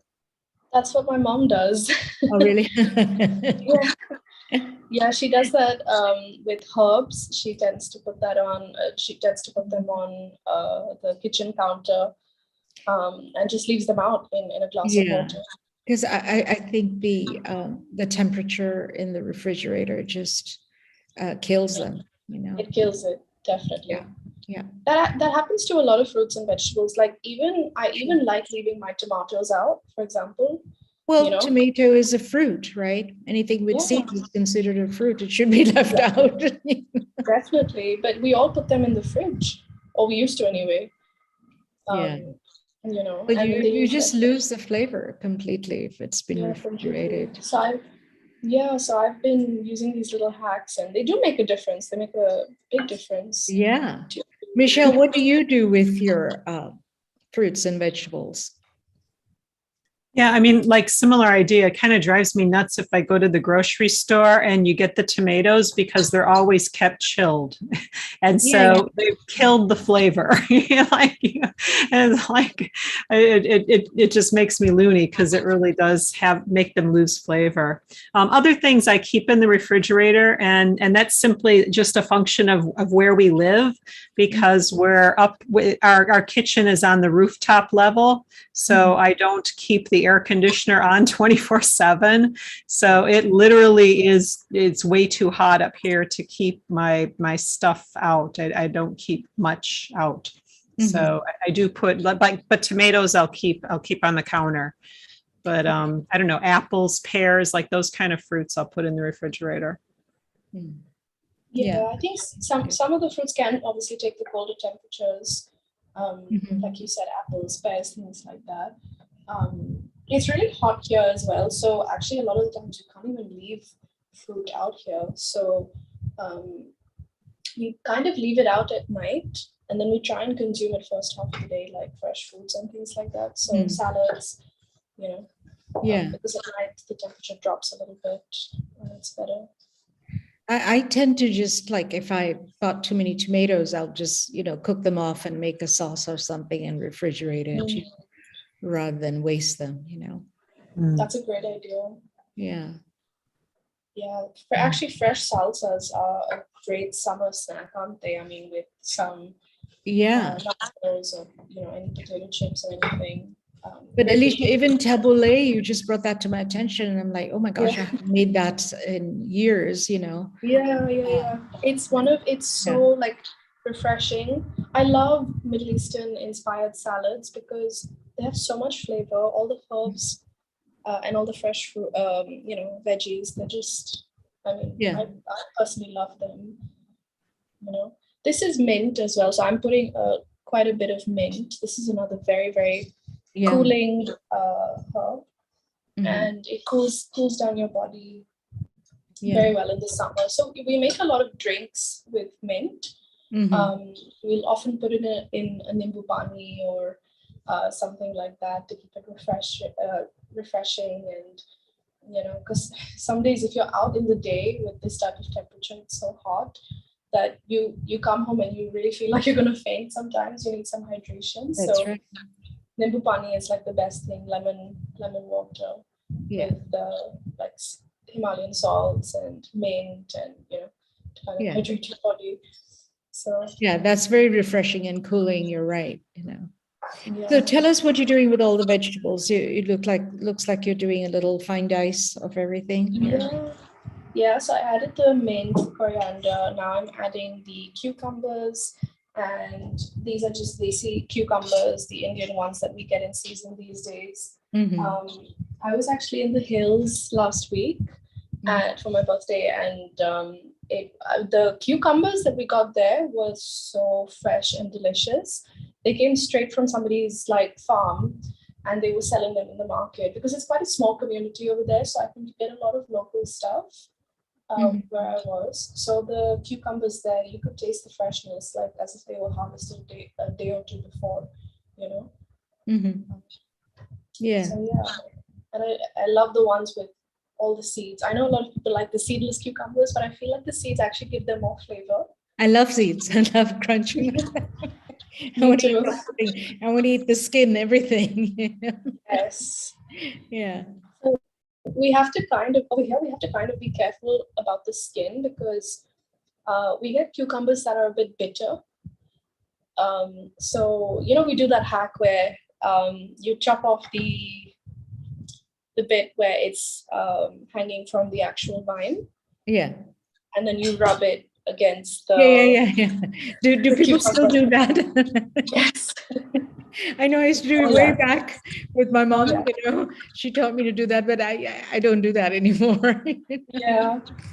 But Michelle, do you know what we're talking about? No? You not a clue. the top and the end of the cucumber, and you rub the two pieces together to take away the bitterness. In case does it work? It I don't know. I mean, I just imagine you're rubbing it off. Old wives thing. I don't know. But I actually find when you're actually rubbing it, a lot of the white foam, the white foam starts to come to the top, and I think that's what's better. It does actually work because, I mean, I could swear there's a difference. I mean, maybe for bitter gourds, but I don't know about cucumbers. Okay, that's what we do here. Yeah. No, maybe it's just different kinds of cucumbers. Oh yeah, maybe in India, and it was necessary there, and Yeah. So now I'm just dicing up some peppers, and this is just a green pepper. I love green peppers. So this salad is very green so far. We've got everything green over here. But now we're going to start adding a little bit more color. We've got some beautiful colors here. They say eat your rainbow because they've all got different colors. Indian fruits have different nutritional properties. So the next thing I'm going to go with is these purple onions, rich in antioxidants and anthocyanins.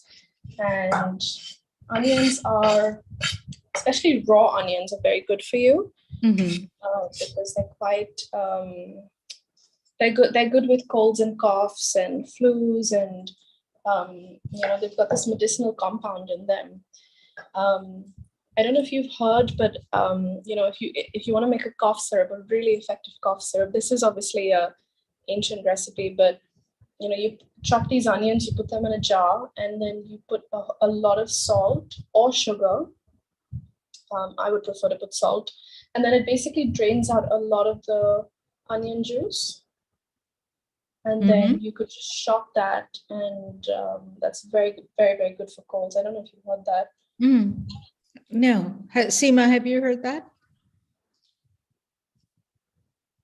No. Sorry, no, I didn't hear that. Onion juice? Yeah. Or colds and coughs and flus. It's got a very medicinal compound. Good for colds and coughs. Actually, if you have a cold or cough, if you put a slice of onion under your feet and wear your socks, apparently it's supposed to help with coughs and colds. Really?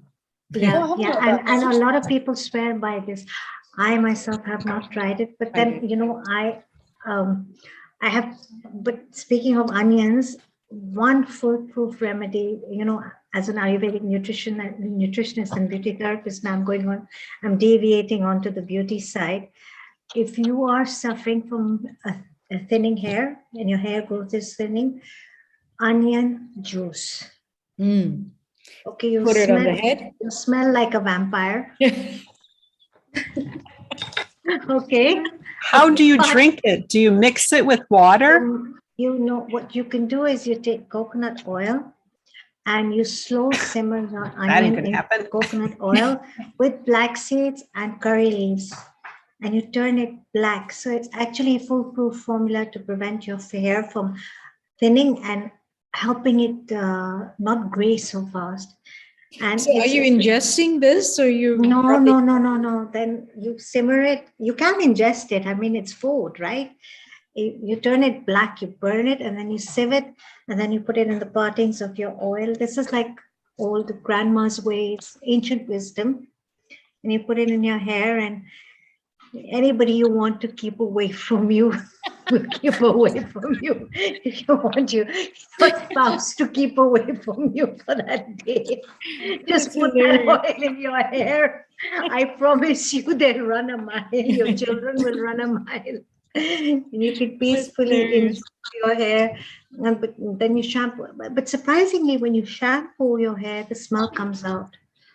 A foolproof. Well, it better come out. Ayurvedic formula to stop premature hair graying and increase your hair growth. And it actually works. You get very shiny, beautiful, thick hair. Twice a week, perfect. But you haven't experimented with that yourself. I have. You have experimented. I have. Shall I be mean? Oh, okay. And I hope my husband's not watching this show. I want it to be far away from me. He's in those grumpy moods. Put the hair oil on. You'll have a very peaceful day. They won't come near you, won't say anything to you.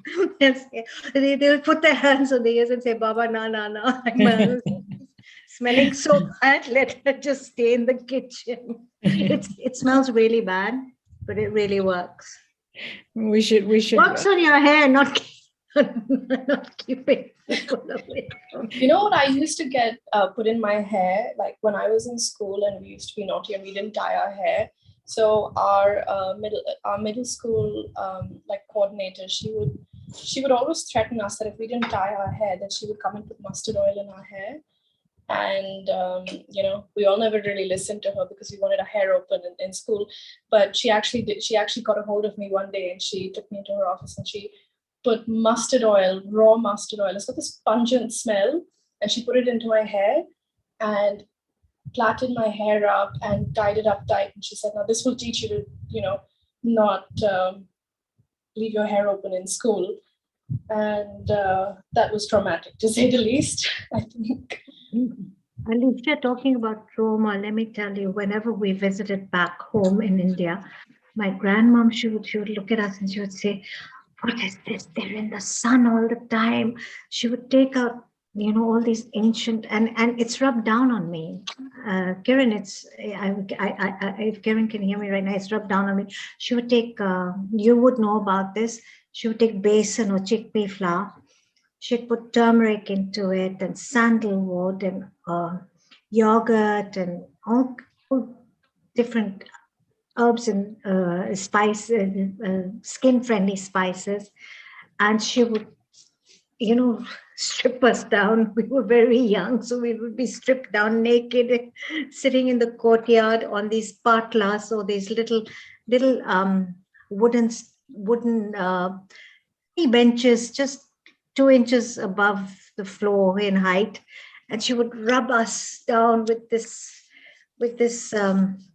upton. We call it upton in Ayurveda. So this, or we'd say body scrub, and rub us down. And then she'd apply hair oil in our hair, and very often she would use mustard oil. She would squeeze lemon into mustard oil and say, "Oh God, their hair's not shiny, it's so limp and dry. What do? Your children are overseas." She would give my mom a long lecture. "You don't know how to look after your children. Da da da da da da da da. Kuch nahi aata. Inke balon mein tel lagao." You put oil in there, and she would take the slice of lemon, dip it into the mustard oil, rub it into our hair, and then Alicia plait our hair really tight, into traumatized. We were traumatized. Yeah, it feels like that. But the next day, we were shining. After our shower in the evening, we would have a shower in the evening, and the oil would be left in our hair overnight. We were shining, literally shining. And sorry to say, handed down from grandmother to granddaughter, I didn't strip my children down or put them in a courtyard sitting on a patla, but I did oil their hair and exfoliate their bodies when they were younger. I wish I could get to do it now, but they're big girls now, and they're like, "No, leave us alone. We don't like it." I think it's just the smell more than anything, because it's so strong. Mustard oil smells very, very strong. Yeah. And at that age, I don't know, in school especially, at that age, you don't want that in your hair. I think I snuck into the swimming pool bathroom and had a shower. I think that's what I did to try and get it off immediately. Like a good hour later. But was that allowed, to just, put oil without a parental permission in any child's hair? I don't think they really considered that. I mean, I went to school in India, obviously, like they got away with a lot, like, so it was just, I guess, their form of discipline, Right. I'm not advocating for it, but I don't know. I guess times have changed a lot now, because in my children's schools, it would be like, also if a child had a small skin rash or a sunburn, you would actually have to write a letter to the school saying, "I'm sending her ointment or her aloe vera gel in her school bag to school, and please allow her to apply it on her skin at lunchtime, at lunch break, or just before or after school activities." I mean, in Hong Kong, they're pretty, at least the international schools here are pretty strict with what you put into your children's bags. You know, they don't let children just carry any medication just like that, any ointment or cream or anything just like that. They're quite strict. I love the way that purple cabbage is coming around. I really love the colors you've chosen, you know, all the rainbow colors. Yeah, Oh, my salad. beautiful. I can't even see my salad. 1 second. Let me You get know, this. we're having such a treat today. Meena ji earlier, I don't know if you were watching, she did a salad with mango, and now you're doing this lovely eat your rainbow salad with hemp. Great. Yeah, thank you. You Thank know, you. Yeah, I'm trying to incorporate different colors in here as and much as Michelle did a lettuce eat no oil, you know, salad dressing with a ranch dressing with avocado. And wonderful. What a treat, all these summer salads we have. Alicia, you know, while you're cutting up your salad, like hemp seeds, every time I mention hemp seeds to friends of mine, they like, they're a bit taken aback, and they're like, you know, that's from the cannabis sativa plant, which is actually in effect marijuana. Am I right? It is, but you know, I think the marijuana plant has been demonized a lot. It's, you know, I just think marijuana is like medicine. I mean, when I go to Kasoli, to the hills, we have a home in the hills, and I talk to the locals over there. They're not using it for recreational purposes to get high. I mean, I'm sure some do, but you know, whenever you mention it, they say, "Oh, it's the best medicine," you know.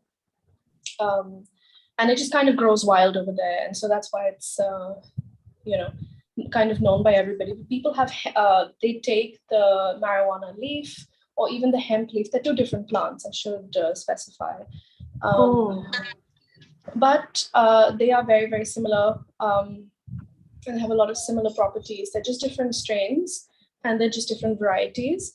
So hemp is different, marijuana is different, but even marijuana is extremely medicinal, and hemp is extremely medicinal. It's been used to treat a lot of schizophrenics, seizures. It's been used to treat dementia, Alzheimer's. I can't remember which one, either dementia or Alzheimer's. And a lot of studies have actually showed that it's been really effective in reversing a lot of these diseases, neurological diseases particularly. So correct me if I'm wrong, that hemp seeds have cannabinol, right? Which is the version that doesn't get you high, whereas marijuana has THC, which is tetrahydrocannabinol, which is the version that can get you high, right? Yes, but it will only get you high if you actually heat it, or if you cook it. So, or if you either smoke it, cook it, or heat it anyway. So it releases the THC. And if you add fat to the mixture, then that will release even more THC into whatever. Now, hemp seeds are very high in omega-3 and omega-6, am I right? I believe so, yes. And they're typically known for their high protein content, plant-based protein. They've got some very essential amino acids, and they're extremely nutritious. Like I said, they're good for neurological functioning, cognitive functioning. They just promote, a healthy nervous system, and so very good for immunity. So they're happy foods. Quite literally. Yes. It's funny you ladies bring this subject up, because I was just reading a medical journal on that just last week. I mean, everybody has different thoughts, but I see Michelle smiling away, and I want to hear what Michelle has to contribute to this conversation. Well, I do eat hemp seeds every day in my cereal. So we have that as part of our cereal mixture. So, and it's because it is good for you. It's a whole plant food. It is high in protein. But, you know, all plants do have protein. So it's not that I'm like hooked on that. It's more just the diversity of plants, having seeds in our diet. You know, it's a good thing to eat. So, yeah. Interesting. And it is high in omega-3 and omega-6. Actually, primarily omega-3 is the one that you really want to try to get into your diet, because most people have too much omega-6 in their diet from the processed foods and the animal foods. So it helps to combat that with the omega-3s, which is really healthy. And gut cleansing as well? I don't know anything in particular. Like I haven't really seen that there's studies on gut cleansing, but it's good for gut health as far as being, for gut you know, health. yeah, for diversity in your diet. You know, it's just one more plant to add, and it's a seed. You know, seeds and nuts are really, really healthy for us. They are indeed very high in zinc too. So then Alicia's favorite hemp seed oil would be okay for you, Michelle? No, because it doesn't have the fiber. So, I mean, it's about eating the whole food. So I'm, you know, personally, and what I teach and what I've learned from, you know, the people that I follow are about eating the whole food. So yeah, hemp seed, like I was saying with the avocado and the olive, right? Eat the avocado itself, eat the, you know, olive itself. Don't go for that oil because it's missing half its stuff. Got it. I agree. Actually, it's best to eat foods in their original form, their whole form. You get, because the fibers as well would help you digest a lot of the sugars in, for example, fruit, right? So a lot of people juice their fruit, but I like to just eat the fruit on its own or put it in a blender and not strain it, because you've got the fibers and it helps you digest the sugars from the fruit. And it doesn't spike your insulin, because you actually need fiber to manage your insulin levels as well in your body. Yeah, so, exactly. Yeah. I mean, not that juicing is bad for you, but yeah, like I said, it is. I agree with you there for sure.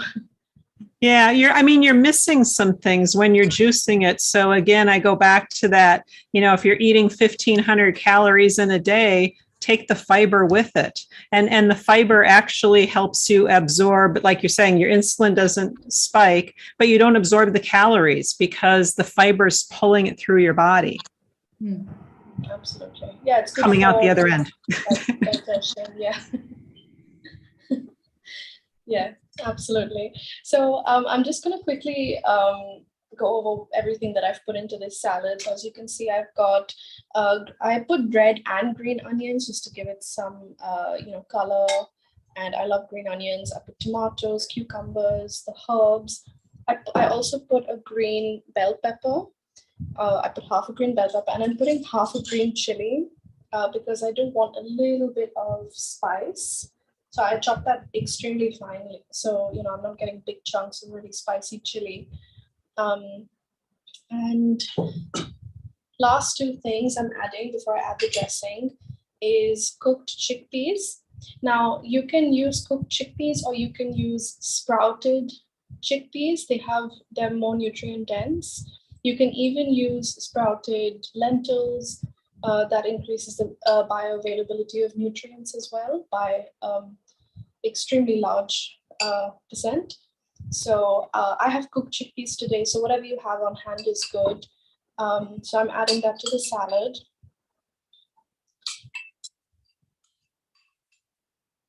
And then last but not least, the pomegranate. This has become a very big salad, so my favorite, Alicia. My favorite. Your favorite pomegranate? Favorite. Yeah. Yeah. Yeah, you garnish it on everything, I noticed. It looks I love pomegranate. Yeah, me too. It's like sweet. They're jewels. They're rubies.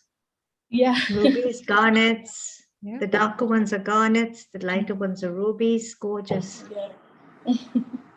That's a beautiful salad already, Alicia. Thank you. I'm going to hopefully make it better with the dressing now. So, sorry, I had a little accident in the kitchen, clouds, but never mind. So I'm now going to show you the dressing. I'm actually going to make this in a blender. So let me know if you can see that. We can. Yeah. Yeah. Okay. So, sorry, just give me 1 second while I sort this out. All done. So yeah, I'm adding. So like I said, this is a hemp seed salad dressing. So I just buy my hemp seeds online. That's the best ways to get them. And I'm just putting 1.5 tablespoons of hemp seeds, and that should be good enough to get that nice and creamy. I actually want to show you what hemp seeds look like up close. Yeah, I hope you can see that. So these are shelled hemp seeds. So they have this white, greeny, the green is, I think, the husk. So, and the white is the inside of it. And if you actually get these fresh, they are extremely refreshing. But they have a nice taste, a nice earthy taste, I would say, on their own. So I like sprinkling them on top of my like avocado toast in the morning, or a muesli bowl, or porridge or something like that. I also make hemp seed milk sometimes, where I put this in a blender with water, and then I don't even strain it. I just use that milk as milk in different things like porridge and stuff like that. Or so and it has a nice earthy taste, like I said. So and it's very good. So I'm going to add that to the blender, and then I'm going to add a clove of garlic. Just 1 clove. We don't want to make this too garlicky. We've already got some raw onions in there. So just 1 small clove of garlic goes in. And then I'm going to add a 1/4 cup of water to begin with. So again, I'm using rock salt, but you can use sea salt if you don't have any rock salt. This is quite a small teaspoon, but 2 of these would make 1 teaspoon. So 1 teaspoon of rock salt, some black pepper, freshly cracked black pepper. 3 more ingredients. Oh, 4, sorry. Sumac. This is one of my favorite seasonings for Middle Eastern food. Sumac is nice and tangy. It is, it's literally, like I said, it's tangy, and it gives you that little sour flavor in your food. So it brings another element to your senses. So I'm just eyeballing that, but I'm roughly putting in a teaspoon of sumac, some roasted coriander, roasted and ground coriander. I just roasted and grind it up ourselves here at home. So again, I'm just eyeballing this, about 1/2 teaspoon of this, because this is quite strong. Some lime juice. You can use lemons. I've got limes, yellow ripe limes. These are actually key limes, as you can see. They've got seeds.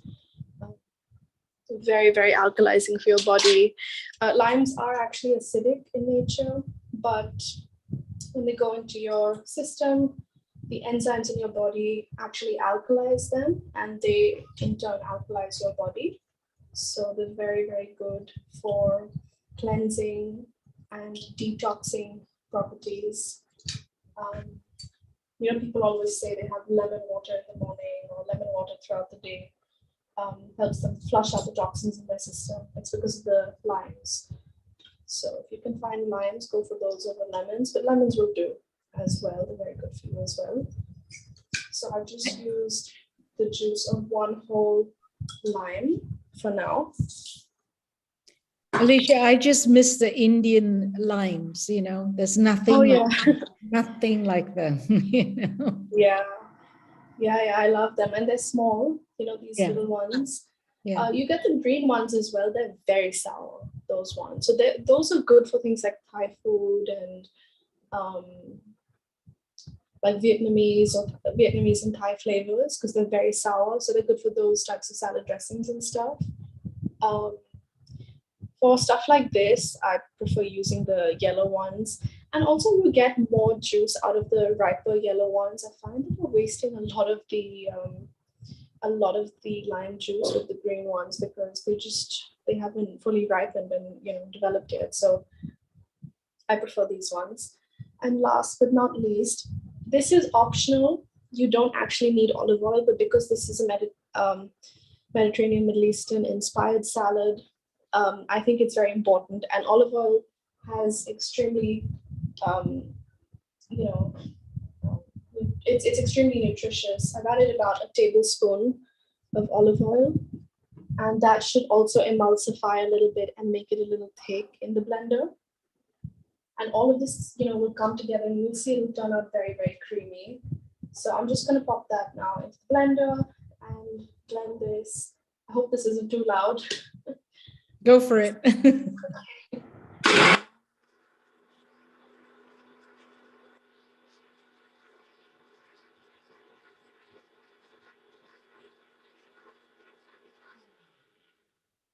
So I like to pulse this as well, just to kind of get everything that might get stuck at the bottom.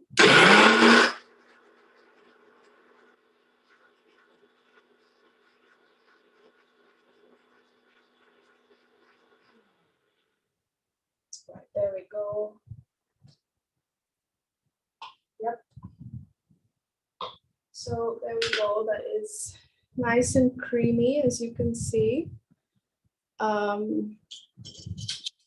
So I have kept the consistency very light because that's how I like it. But you could use less water, more oil. So olive oil does have a lot of healthy fats, and olive oil is best when it's raw, when you don't cook the olive oil, because it loses a lot of its good properties. So I like using it in things like salad dressings or pouring it over the top of the pastas and, Greek dishes over the top, Greek salads. It's just beautiful. So there we have it. Now that is our salad done. I'm just going to give this a good mix and present this. And hopefully it tastes as good as it looks. It looks so colorful and crunchy and yummy. I love chickpeas. Thank you. Yeah, I love chickpeas as well. Also, what you have here is so many different textures, which I think is so important in food, personally, because it makes it exciting. It makes you want to eat the food. And it's so nutritious. This is such a nutritious salad. So, and it's filling. You're not going to be hungry after eating something like this because it's got, so much fiber. It's got protein. It's got carbohydrates. But, the chickpeas also have carbs.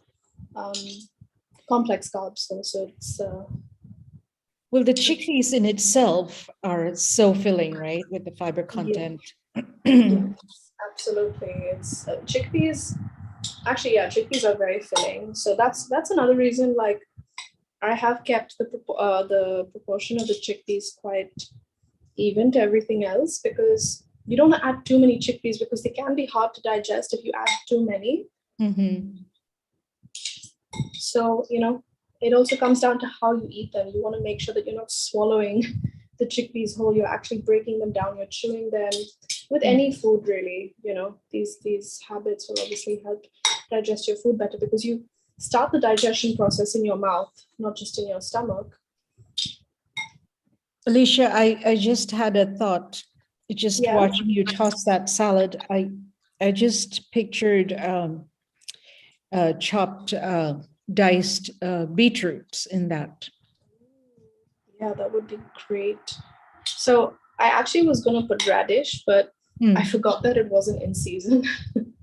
So I went to the market and I was like looking for radish and I was like, oh, of course, it's a wintry sort of monsoon winter, root vegetable. So I couldn't get but radish, if you're in a area where radish is in season at the moment, then the pink ones with the white they will go great. Nice crunch to that and add yeah, absolutely. Well, so that would be great. It's gorgeous. Thank you. So yeah, there we go. That's the final dish. I hope you all enjoyed that. And it's like a bale puri and a chana something, whatever. Seema, help me here. What chana something? I don't know what I'm saying. It's no, you're absolutely right. It can come, it could be a perfect topping to a bale puri salad. Right? Yeah, it would be The delicious. tamarind dressing, yeah. With the tamarind dressing, and I would also stuff it into my pani puri. Yeah, there you go. Yeah. Because it's got the chickpeas for a healthier version of a pani puri with the tamarind, and you get the crunchiness of the puchka or the puri, and you're the pani puri queen, you know that. And then you put in that the cumin infused water with the tamarind chutney, and you have that explosion of flavor, the crunchiness, and then you got the raw salad, and you've got the boiled chickpea, and I mean, you think of all these flavors dancing in your mouth. Wow, it's gorgeous. Alicia, that whole board is very pretty. It's gorgeous. You should take a picture. Thank you. I've tried to make it as aesthetically pleasing as possible. Yeah, it's very aesthetic. Yeah. Thank you. Thank you. I'm glad you like it. Lovely recipe, Alicia. Wonderful, beautiful, and so well presented and executed. Thank you so much. Healthy, vibrant, colorful, summery, tasty, delicious, all the way from Delhi, Alicia. Thank you so much. Thank you. Lovely colors, right? You're awesome, Alicia. Always there for us. Thank you. Always I hope you enjoyed your graduation party and can't wait to hear what you're going to be doing next. You're amazing. Thank you. I will share that with the Healing Our Earth family first, of course. There are things in the works, so I'm quite excited. Love to hear. Love to know more. Thank you. Thank you for hosting me. So good to see you. Namaste, Alicia. Thank you. Namaste. Wow, Kiran. Yes. We've traveled to India and now we're traveling to an incredible journey. South America. And look where we're going now. Yes, absolutely. South America. Oh, amazing. And we're going to be meeting a very special lady by the name of Priscilla Vasquez Ruilova. I hope I've said that correctly. Priscilla is a tea sommelier, a tea taster. She has 10 years of experience in the Tao of tea. She studied with teachers from different parts of the globe, just to name a few: China, Mexico, USA, I may say Mexico, if that's the right way to say it, the South American way, Mexico, and etc. She studies and practices the Japanese tea ceremony in the MOA school and has done so for the past 6 years. Wow, amazing. Priscilla directs tea experiences in different countries and enjoys teaching the Tao of tea. She is now growing the tea culture in Ecuador, and she can be found on an Insta handle, and I love this name, Casita de Té. Now, correct me if I'm wrong, does that mean the home of tea? Yes, it means little house of tea.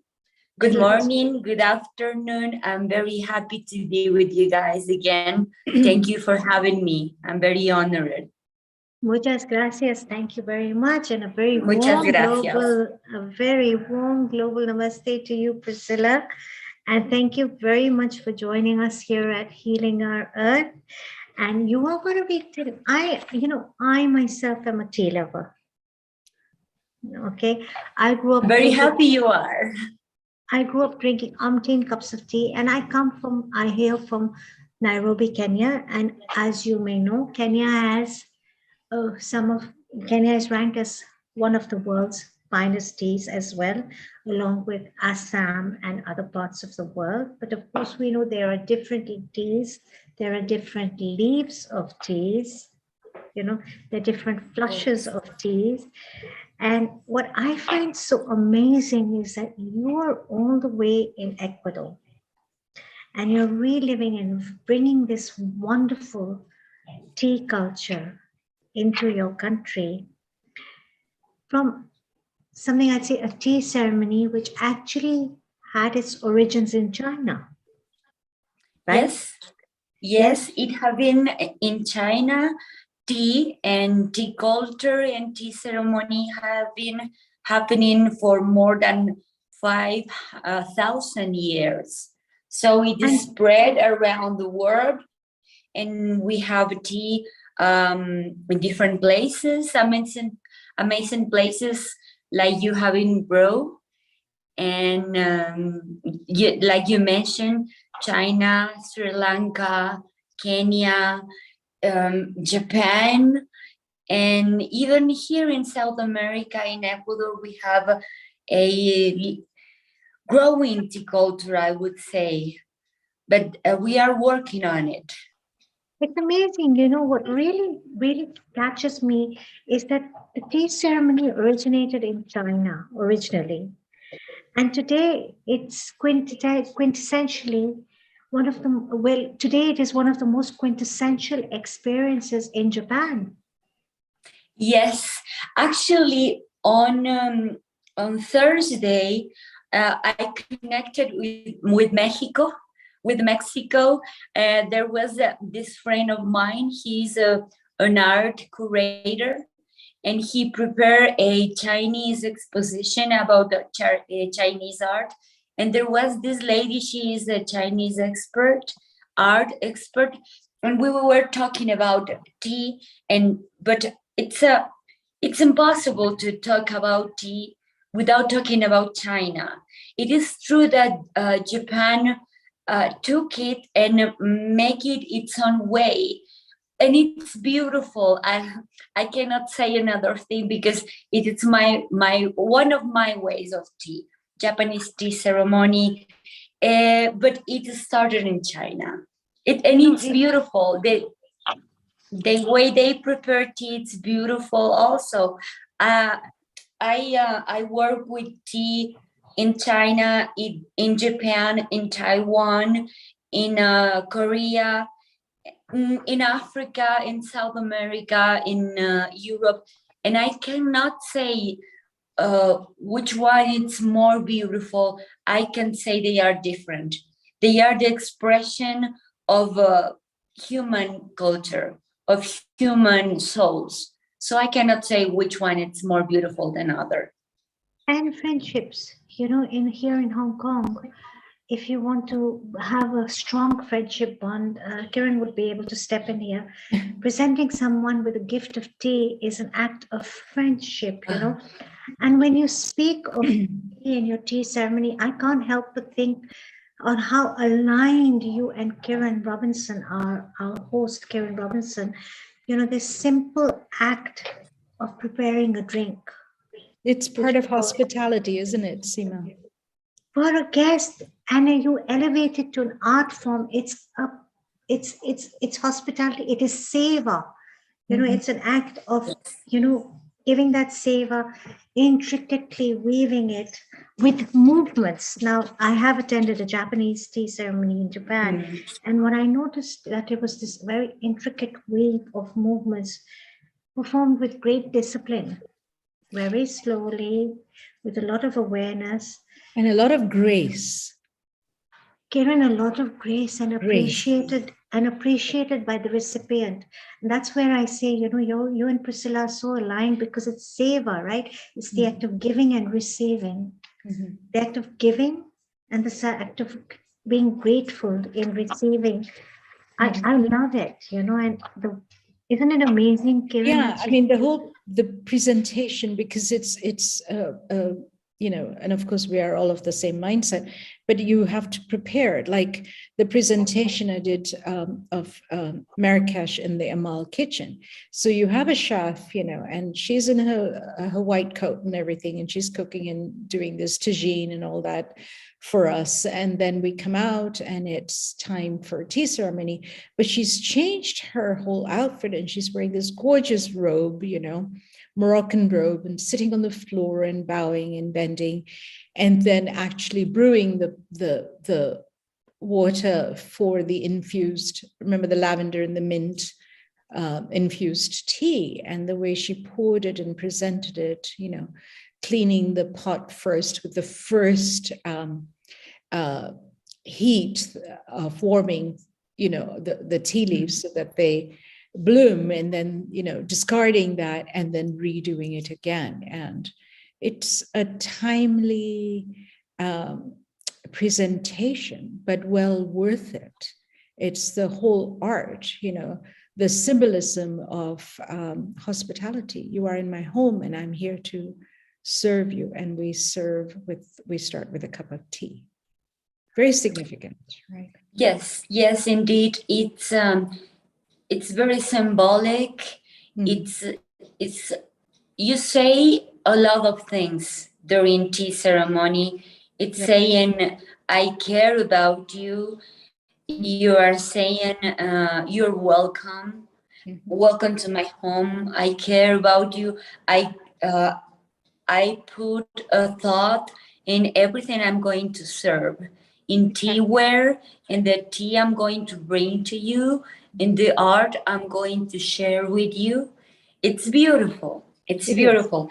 And I'm going to take care and I'm going to think of the tea artisans that prepare the teaware. And this is something I particularly care about, the artisans that prepare the chawan and the chasen, and that cultivate the tea leaves and bring us the tea. Is something that we need to think more often.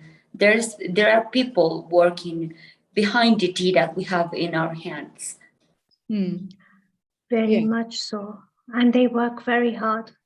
They work very, very hard. From the hand picking of the tea leaves all the way through the process of it, to down to the packaging till it reaches your home, right? Yes, it's a process. It's beautiful. Yes, indeed. Not only is that beautiful, the tea ceremony or the way of tea, I find let me say this, omtenashi, if it's the correct word, omtenashi, which is a word, Kiran, that coincides so strongly with your passion of seva, because it's to look after guests wholeheartedly. And it's because of that one tea picker, who worked so hard to bring that cup of tea. That brings that cup of tea for Omtanashi to be able to look after the guest wholeheartedly. It's just so lovely. It really is the art of his hospitality. Yeah, but it's in everything that we do, to have that mindset of gratitude, to appreciate all the way down to who went and picked this in the fields, all the way down, whatever you're making, food or whatever, it's going back and appreciating that. It reminds me of Mina, how she sings in the kitchen. That is her way of seva and hospitality. She's essentially pouring her heart and her love into that cooking before presenting it to her family, So same way with the tea artisan, it's the grooming and the getting ready and the bowing down and being lower. Every time you sit down on the floor, it's a humbling position, saying essentially that I am here to save you, or seva you, or serve you inherently. Yes. Yeah. And it can be an honor. Definitely. It's an honor to serve. And sometimes we forget that. We live in this world that has become, escalating, and we forget to live like in this way. Yeah, you're right. Thinking that the only way to live is escalating, and we can Yeah. live in this way. And the difference, Yeah, so there's you're difference. saying There's so not only we're escalating. focused on the vertical instead of Yes. horizontal. Yeah. Yes, we can live more horizontal, and that's maybe why inspiring in that today we were talking about cooking. I select some vegetables and fruits from Ecuador that they are handpicked and selected by the people who work with them, and it's like tea. There's people behind these vegetables and this fruit that we have today. It's not just going to the supermarket or the market. There's people behind those, and we need to remember. Absolutely. You know, I always go back to this because this is something that has impacted my life very strongly. I follow a very beautiful spiritual school of thought known as the Art of Living, which is founded by the World Ambassador of Peace, His Holiness Sri Sri Ravi Shankar. He has a huge following in South America, and he actually brought this to our attention, what you have mentioned today, and very powerfully you said, you know, do we think about that one person who actually brings this to our table, how hard he's worked for it. And he taught us a very small phrase in Hindi. He said, every time before you have your meal, it would be really nice if you could put your hands on top of your plate and just say, Annadata Sukhi Bhava. May the giver of grain, the person who has bought this grain or this food on my table, Annadata, food, be blessed. May they be Sukhi Bhava. May they always be happy. Yeah. It's because you don't realize how hard they work to bring that food on the table. I'm from Kenya. It's an agricultural country. You know, very much like many parts of South America is very agricultural. You know, you cultivate quinoa, you have different coffees, you have, you know, produce, different kinds of produce growing. And and Kiran, of course, goes a lot to Malawi in Africa, so she would know what I'm saying, how hard the farmer has to work. And I say this worldwide, it's not only in Africa, it's in every part of the world, how hard one has to work to bring that grain or that food to us. Okay, Mr. Neil Kumar has just brought up my teas. So let me show you. So I have a tea brand. My tea brand is called Pranayam. So thank you for sharing. When I speak of the art of living, I am a breathwork and meditation practitioner. And I follow the art of living. And this brand was inspired by the yogic school of thought. Prana, meaning high chi energy, and yam as in yummy or the sound of the heart. Yum is also the sound of the heart. So these are yogic teas for the soul. So we have actually 6 teas, but I only have 4 with me right now.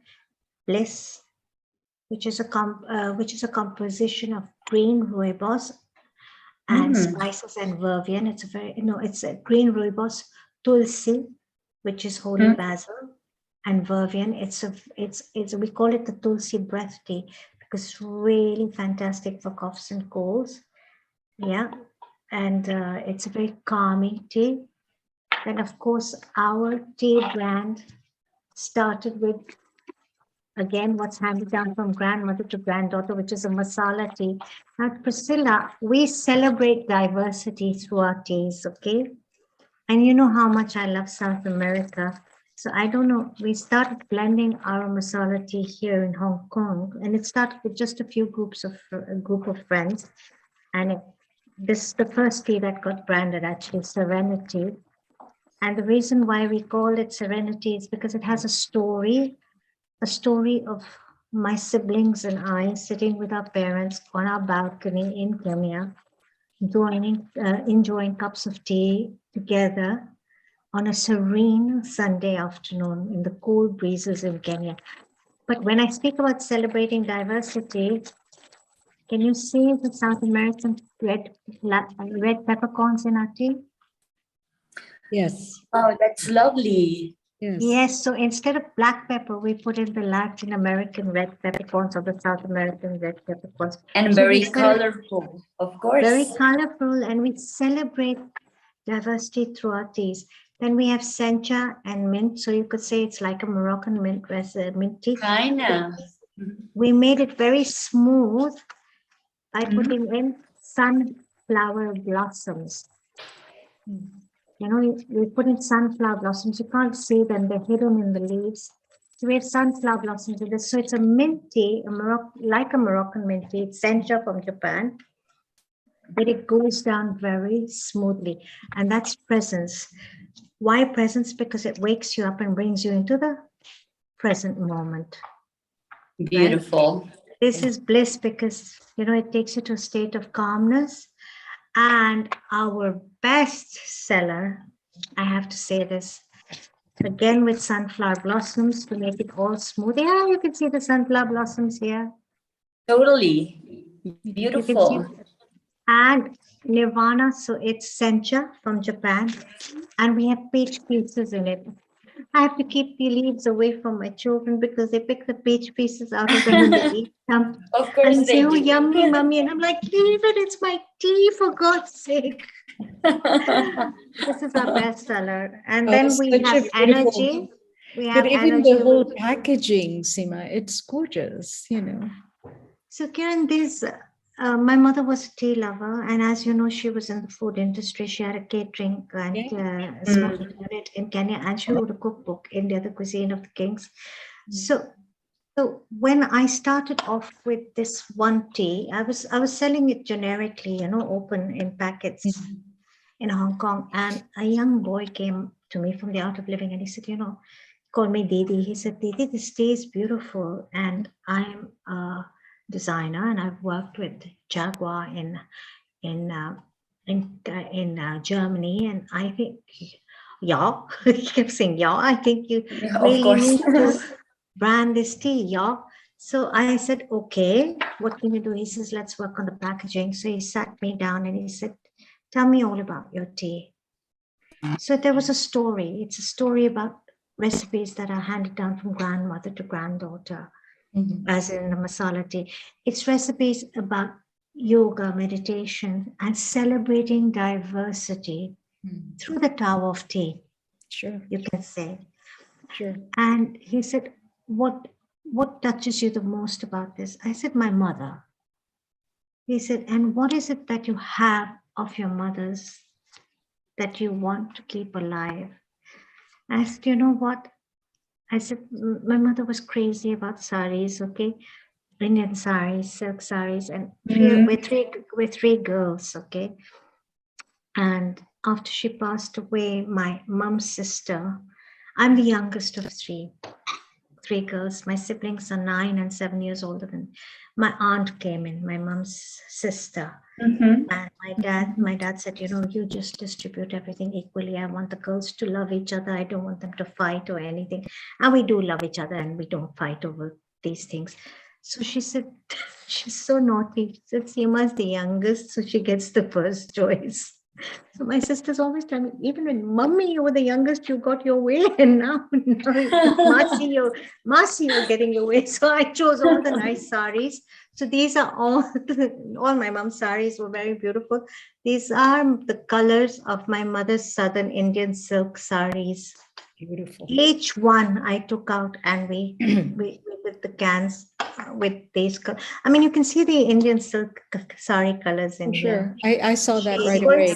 Just like the story. I mean, you talk about your mom is like when I was doing your article, I was like, tell me. And then we found the core of who is Seema. It's her mom. Who's a mom? It's my mom. We got that story. So my mom and my grandma. I think this gentleman did a great job. You know, he got your fantastic story. And look at that. And he said, "What touches you most about your in some first generation East African Indian. He says, what touches you the most about your heritage? I said, look, I love Kenya, and I love the heartbeat of Africa, and I love the drum beats. He said, but your tea is yogic. He said, so I said, I love the henna emblems. Wow. So they did a henna emblem on each tea. He's a very smart guy, and I mean, God bless him. He's coming into Hong Kong next week. Yay! Nice. Yeah. Yeah. That's beautiful. Bless him. Bless him. Yeah. Love the And our the love is a colors. combination of He oolong. really got you. He really He got you. me. Completely. I think this is the beauty of tea. Yeah. Tea really got you also. Completely. It gets you. It gets you. It gets you. It really Tea gets you. And if you go into the offices here in Hong Kong, you see, I mean, Michelle, everybody has a mug of tea, right, with the rose petals, and either the pole or the jasmine, or everywhere you go, there's tea. We're surrounded with tea. We're surrounded with tea shops. We're surrounded with tea ware, ancient tea ware that can. That you can pay an arm and a leg for here in Hong Kong, ancient pottery. And they have beautiful tea shops as well with amazing variety of teas. But, going back to your brand, it's perfect, the packaging, like I said, and it's something that I would display on my countertop. I wouldn't tuck it away in my pantry, because it's gorgeous. It lights up the whole kitchen counter just with that. And then what I would do is I would just, for Christmas, holidays, I would buy the whole collection and give it as a gift to a friend. And actually, I think the packaging helps to keep the tea and almost everywhere, because you need to keep your tea very safe, because tea easily gets smells and humidity. Yes. And it keeps oxidizing. That's why tea is very easy to blend, because it gets the smells and flavors from the fruits and flowers and the spices you blend with it. So it's easy to blend. It's easy to not blend, to get the smells and humidity around. And being a big package into actually packaging like your tea is, it's done. I think it's perfect. You can keep it almost in everywhere. I do not recommend to have it in the kitchen. I think it's better to have it in a special place for tea. A cool, dark place. Yes, and a away cool, from place. Yes. I would bring them out on my kitchen counter when I'm doing a dinner party or something, and I'm serving tea, and those yes, the canisters would just be awesome, yes, the packaging is perfect for having in the table with your guests, and then to put it away and keep it cool and no humidity and not smells. It's important. But the packaging in the can itself keeps it protected, doesn't it? As opposed to those loose paper bags or plastic bags and things like that. Yes, and keep it away from light, because light keeps away the flavor and the amazing smell that I guess it has from the blending that you described. Yes. So Priscilla, what was your story about tea? Oh, it's I think for me it's an amazing story, because I come from a family of doctors, medical doctors, like 3 generations of doctors. So I'm one of Dr. Vasquez. I'm a psychiatrist, a psychoanalyst. And when I grow up, I thought, when I was growing up, I thought my destination was becoming another doctor. So I was very strict, very hard with myself, like you have to be a doctor, you have to be a doctor, you have to study. And I was like convinced myself I was not able to produce art. My mother, she's a painter, she's an artist. My sisters, I have two younger sisters, they are very artistic. And I think it was, art wasn't something, has nothing to do with me. I was destined to observe, to see art in museums. And when I was studying psychiatry, I went to Argentina to study it, and they have an heritage from Europe and a culture about tea. So I took one class like 11 years ago, almost 11 years ago, and I was fascinated with tea. The very first time I heard that when you have a cup of tea, a real tea, you are drinking Camellia sinensis, I was like, whoa, this is amazing. And I start to drink real tea, not tisane, not infusion, like real tea. I was amazed, I was fascinated, and I started to drink more tea and blending tea. And then I moved to Mexico to study. Sorry, this is a cuckoo clock, and it's I love it. at the time. I'm sorry. I love it. It's cheering on me, and then it's coming one more. I'm sorry, but then I moved to Mexico, and I started to study more tea and moved to study in Asia, and then I found tea ceremony, Japanese tea ceremony, and it really touched me. Like, you can produce art, you can live art, and it has been a way of tea from 11 years since that day. And tea has been teaching me, tea found me since 11 years ago. That's an beautiful. amazing. He found you. I love That's it. an amazing phrase. Tea found you. I love it. Yes. I love it. So it gave a twist to my medical career. I'm not only a doctor, I love my medical career. I love being a doctor, but I also love being a tea lover, a walker, and a way of tea. I'm a different doctor now.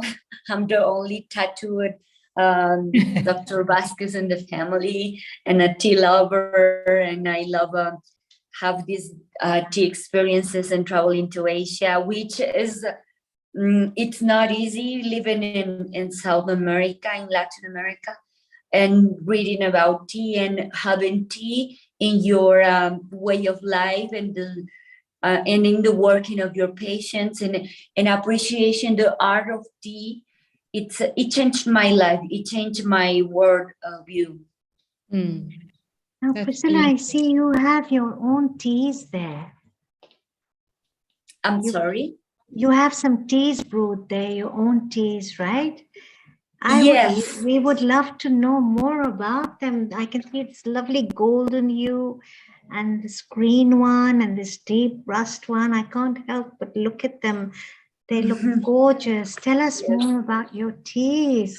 I was like, we were talking about today about cooking with tea. I'm not great in cooking, so I try to make it simple. And today I was going to give some tips about pairing. In Spanish, pairing sounds more similar like marriage.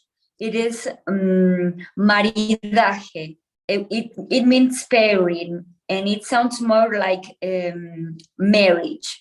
And the tip that a teacher gave us, it's like the trick in pairing food with tea, it's like marriage. The trick is like they coexist with nobody killing each other, like in marriage.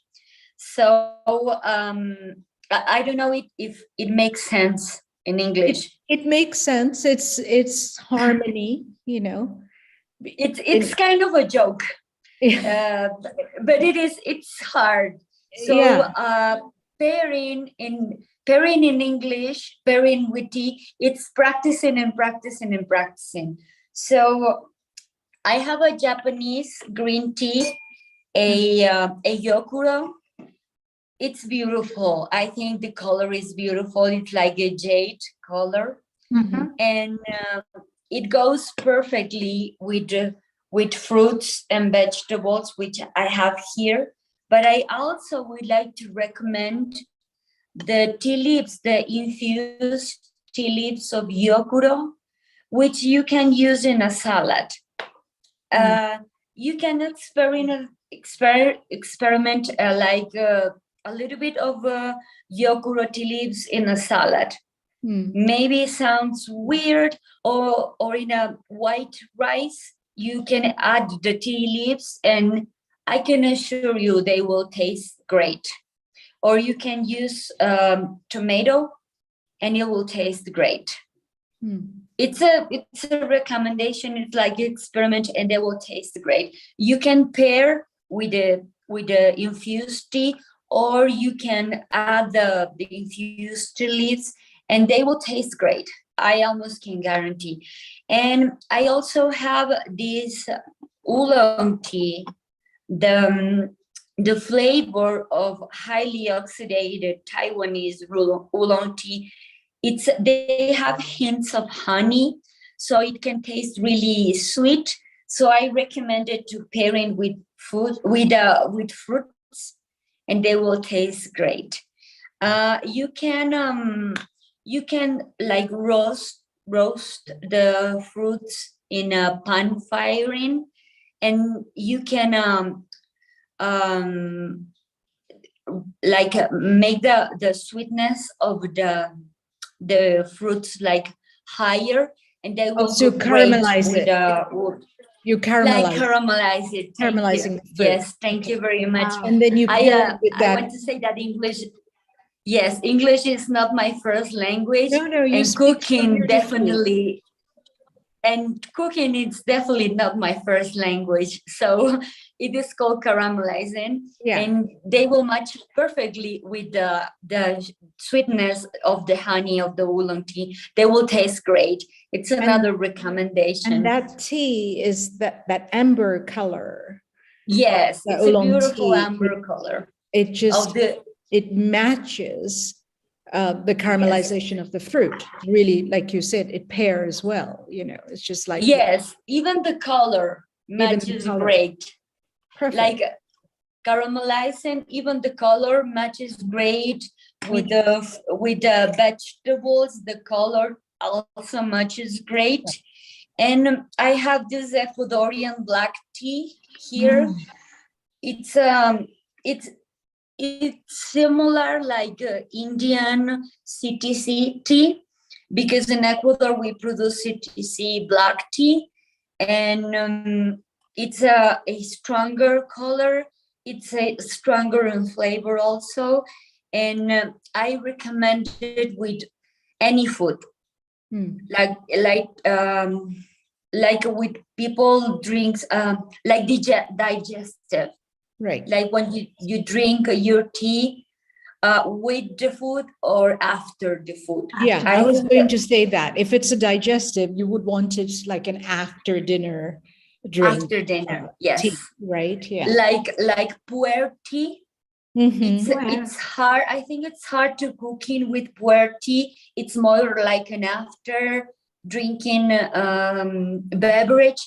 I recommend strong black teas for an after drinking, because there are very mellow and sweet black teas, like maybe a Chinese kimon tea, like for cooking, like desserts, like maybe cookies, or drinking it with probably some drops on almond milk. Like a dessert, and they will be delicious. But probably a tea like this one will be too strong, so it will be an after tea. So is there caffeine? Is there very little caffeine in the tea? In this tea will be it. This is high in caffeine. Higher because it's higher. The tea. Yes. Okay. Yes, and this yokuro, it's high in caffeine too because this is a shadow tea, a shadow tea, which means that when Japanese are producing this kind of tea like matcha, I don't know if you can see the matcha here. Yokuro and matcha teas, they grow in shadow, and they do it on purpose. They cover the tea plants like for 2 to 4 weeks, so the plant got stressed and they produce more chlorophyll. So the teas are very, very green, and they do it on purpose. So they want this green, vegetable flavor to be very strong. So this will be high in caffeine, but in oolong tea, and not so much. Okay. White tea, if it is not a very high quality, white tea won't be that high in caffeine. Got it. Okay. So were these teas brewed hot and then you've just chilled it and put it in the wine goblets? Is that what you've done? I put them hot, but when it is like your taste. It doesn't matter that much. The tea leaves are by now, of course, cold. But if you are going to add them for a salad, they need to be cold.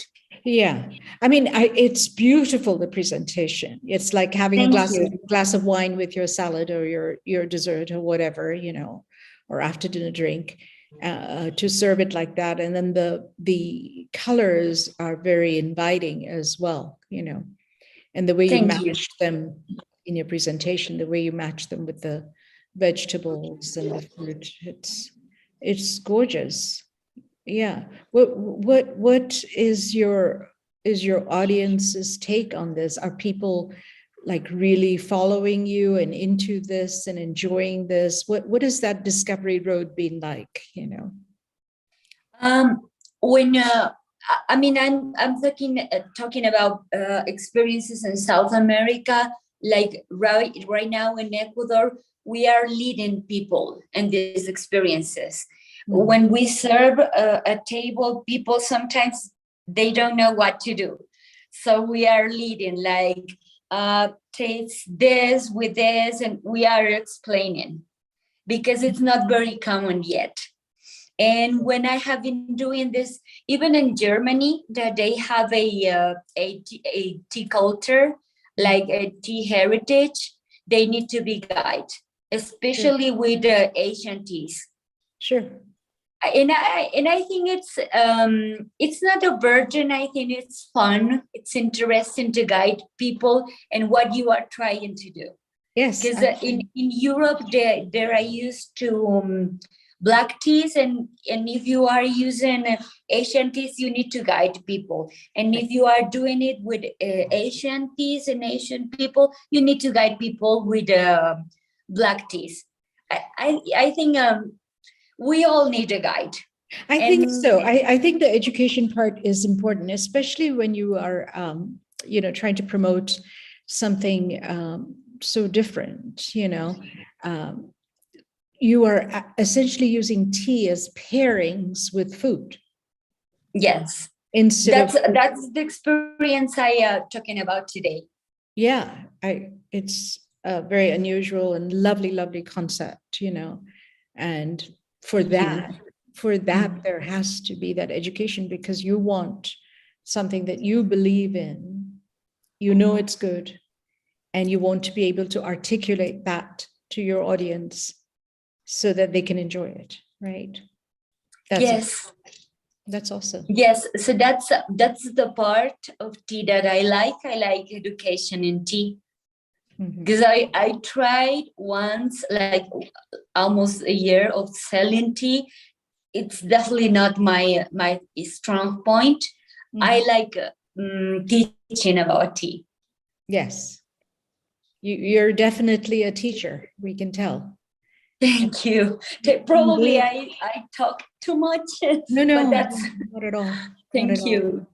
Thank you very much. No, that was lovely. Don't you think, Seema? That was a gorgeous presentation. Very lovely discussion. And, Yeah. you know, Kiran, we're going to Thank be you. having more and more of these Tao of Tea discussions with Priscilla and knowing the way of tea and getting, you know, more people on board to share their tea experiences, you know. Yeah, that would be great. And, you know, you mentioned the salad program earlier.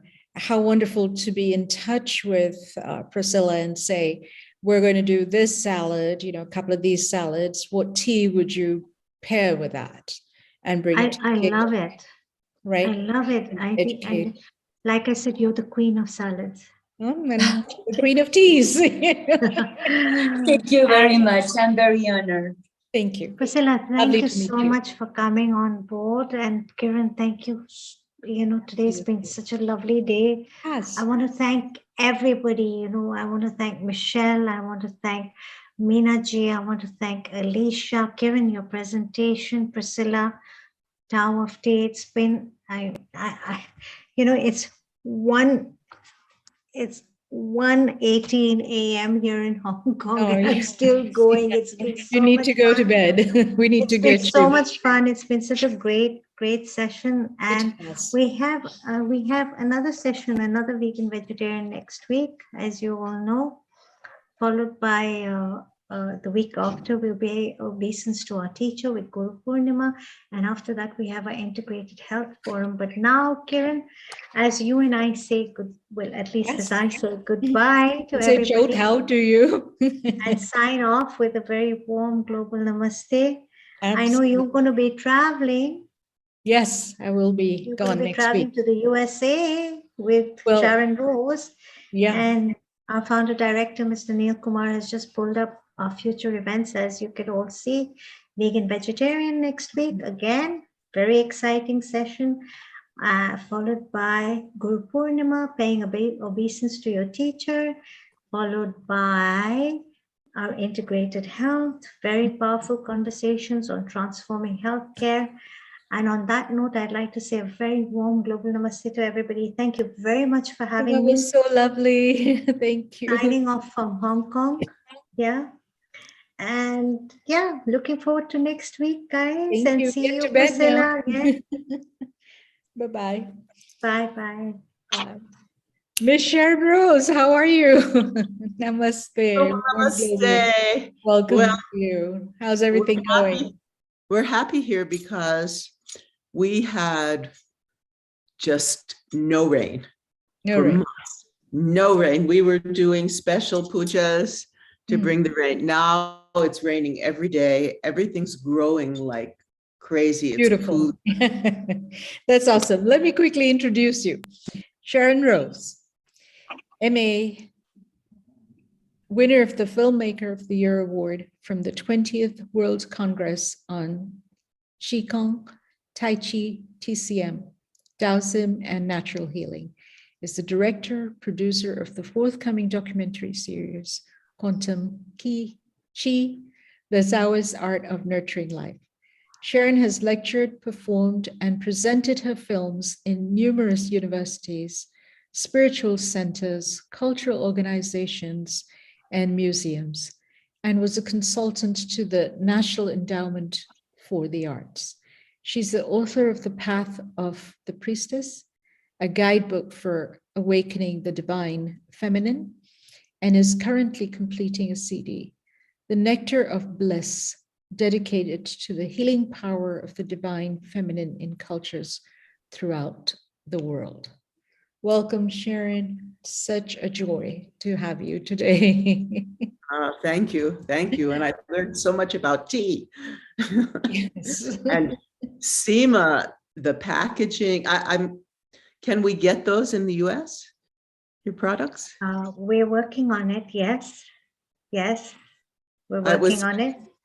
I loved hearing about, the creativity behind all of the packaging. It was as beautiful as you are.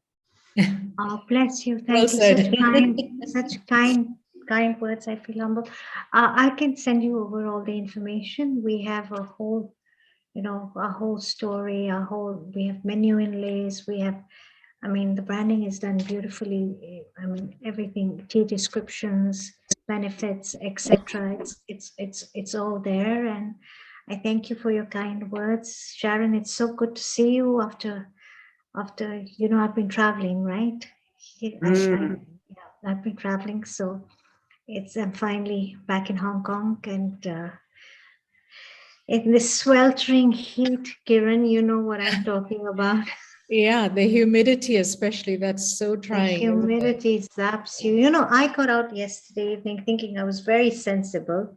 And I said, yeah, I won't go for a walk in the morning like all my other friends. I won't go at midday like my other friends. They're crazy. I don't know what's wrong. I said, I'll go in the evening. I'll be the smart one. I was out for 45 minutes. I was wet when I came home. That's Hong Kong. And does your hair get all big and frizzy? It gets all frizzy, and then you really have to tame it down, you know. Hong Kong, everything gets frizzy. And you have to carry a big bottle of water with you everywhere you go. Right. Well, which is really good because you're replenishing constantly. Yes, absolutely. Having said that, I am in a food lover's paradise. You know that. I know. Hong Kong is a food lover's paradise. I It's know. amazing. Enjoy it. Bask I'll in show you what I'm enjoying. Let me just. I've Yes. been feasting on these. Oh my gosh. I've just like completely forgotten about that fruit. Dragon fruits. Yeah, I've completely forgotten. They're so yummy, and lychees are in season right now. Lychees, yeah. And get those the little big, ones, the huge granddaddy Taiwanese mangoes. But going back to the lychees, are you getting the big red ones now, or the longan? The longan, the So brown we're ones? getting the small ones and the big ones right now. Both are coming in right now. And we're getting the big, huge Taiwanese mangoes. Oh, wow. Nice. The big ones, like one mango is enough for 3 people. Yeah, exactly. Kind of. They're huge. We're getting those. We just devoured them, right? Devoured them. So Fun. we don't have any more. Enjoy. So Yeah. And you're and meeting the all of lovely your old friends, catching up with them. catching up, yum cha, dim sum. Yeah. It's whole 9 yards. Sharon, have you been to Hong Kong before? No. Okay. No, I haven't. Well, I haven't. Well, when things open up, experience Karen, that. we should plan a whole healing or earth trip over to Hong Kong. I know, right? Wouldn't that be And awesome? you and I can show them Hong Kong like We'll show nobody them else can. We'll show them around, and we'll show them off to our friends as well. Yes, absolutely. We have some common friends as well, so it's great. Absolutely. And what does Sharon have lined up for us today? Well, Seema, I hope you could stay for another 15, 20. A few minutes to listen to what she has. I have a number of videos. The first is of my garden and also making pesto from the basil in my garden. And so I'd like you to see it's let's see, what I show of the garden was actually a week after I made the pesto. So you'll see it's already it's really having a good year now because we're getting all the rain. Yes. And this is, I think, the 3rd or 4th year of the greenhouse. So and we started early this year. We had a shade over the greenhouse and we said, okay, let's take it off and see and you'll see, we started in April. So I think by the time we reach, September, the tomato plants will be up to the roof. So let me share this with you. Thank you.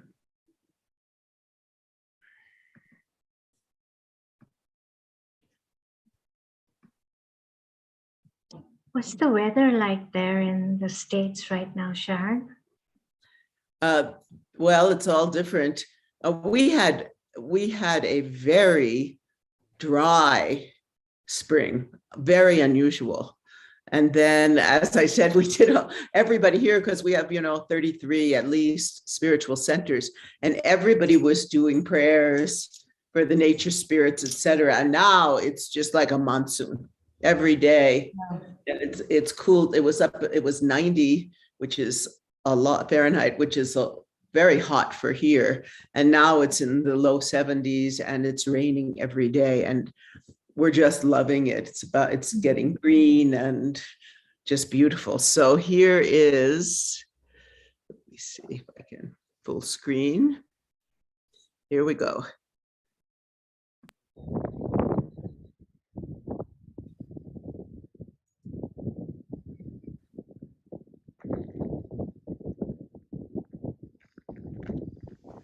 So this is our berry garden. And we have, you can see here, these are in India, you'd call them amla, we call them gooseberries. And we have a lot of these. And over here, we have raspberries. This is raspberries, and this is rhubarb. So we have a bunch of that growing. And you can see all our berries and our dear Aurora. Hi, Aurora. Hello. She loves it back here. These are Nanking cherry trees. Wow. And then here is the outdoor garden. So, of course, we have tomatoes. Oh, Lots look at of that. tomatoes. How many acres is your whole space there? I don't know. We have 13 and a half acres. Okay. I don't know how big. Then we get to our chickies. Hello, chickens. Hi, girls. And then here we have all different kinds of peppers. Jalapenos, serranos, cayenne, all different kinds. This is cabbage.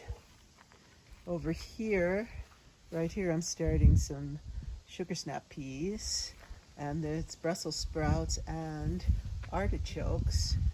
And over here, we have cilantro, parsley, chives, and lettuce. And then these are strawberries. It's the first year for them, so they'll take a while. So how long did it take to plant and grow the strawberries? This whole group here, We the planted first two about boxes, 2 months we ago. have potatoes. 2 months ago, okay. So they won't be coming up for a bit, but we can eat them all winter. And then in the very back, by the chicken house, we have onions growing. And here is our beautiful view of the mountains, and there is the greenhouse. Here we are in the greenhouse, and what's this? I bet you recognize that. Tulsi. And here are snow peas. Behind them here, they are onions, scallions, and cucumbers. And then here is garlic. And that's some mint down there. We're trying this new vertical growing here. This is all lettuce, as you can see, romaine. And this is lemon balm. Here we have some dill and more snow peas and more cucumbers. And so we're going to look at some really cool stuff now. These are our gigantic cabbages. And we're growing some more right there. And then over here I have some calendula, lemongrass growing, and some nasturtiums, rosemary and lavender. And then I'm starting some broccoli over here. And let's see, now we have tomatoes. tons of tomatoes. Tons. Look. Oh, here's some actually starting to turn to orange. Lots of tomatoes here. They're going pretty high for this time of year. In fact, look over here. That's the roof. So they're going pretty high, and they're all producing. They're hidden now because we've tied them up. Lots of tomatoes. Lots of them. Then we're going over here, and we have our basil. This is our basil. Keeps growing. Over here we have some lettuce, and we just started some bok choy. And then over here, more lettuce, and that is pretty much, we're going to be pulling that up and finishing that. And then we have our more peppers. So it's going to be a very interesting year. We're going to walk through again.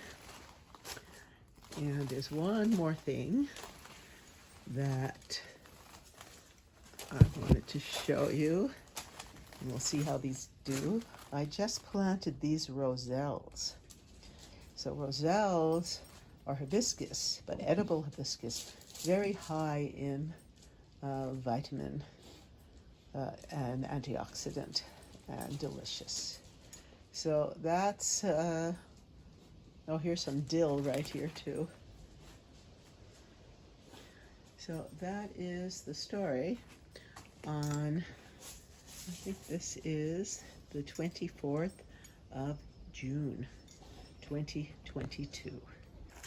Global Namaste to you all. I'm Sharon Rose, and today we're going to make some pesto. So follow me.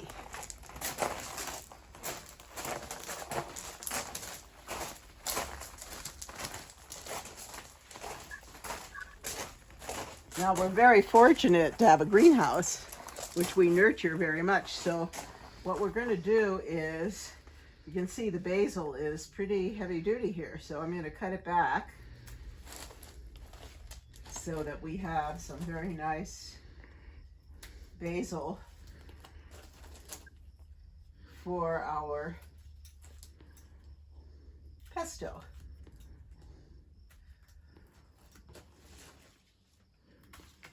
Generally, if you cut off the tops, then it'll just keep growing. You'll have basil all year,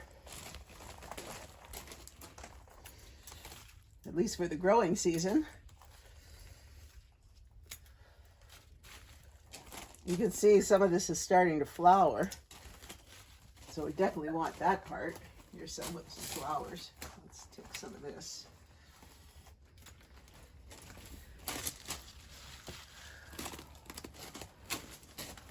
And back here,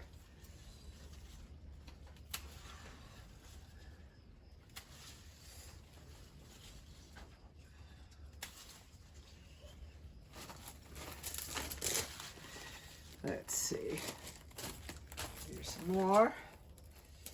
Let's get this one. Really.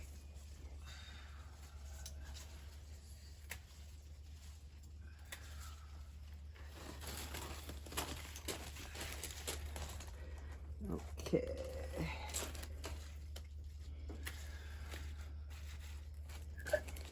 Basil has the best smell.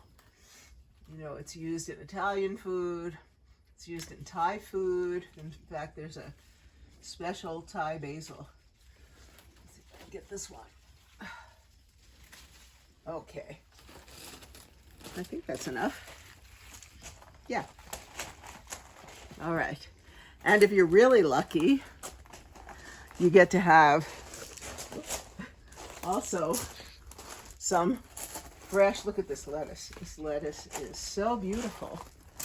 And you know, There's nothing like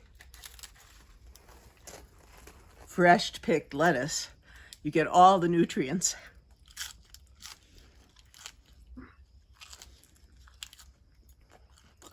It's so delicious. It's so good for you. So the next step, of course, is to pull the leaves off the stem here.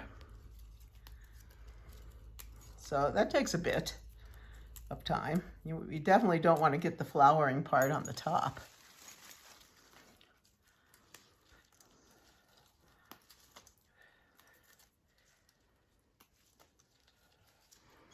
It smells so good, this basil. Really, I encourage I encourage you all. Basil's a really easy thing to grow. You can grow it in your window, actually.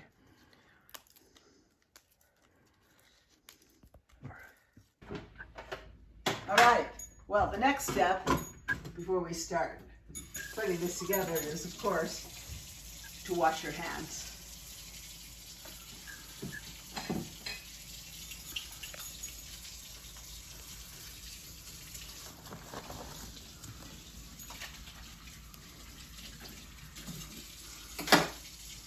All right, now we're going to take the leaves that we're going to take the leaves, wipe your hands too, and we're going to wash them. So we have the water coming in. Now basil, they call it basil the king of herbs. It has really, really good anti-inflammatory properties. And I want you all to know that we grew this basil from seed. So I think what the whole dinner will cost, what? Not much. Some garlic, some Parmesan.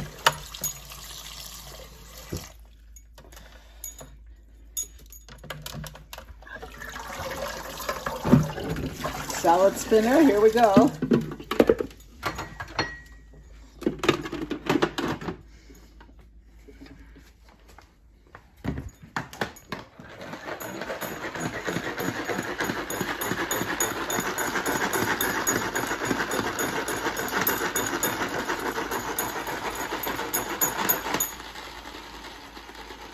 Get the water out.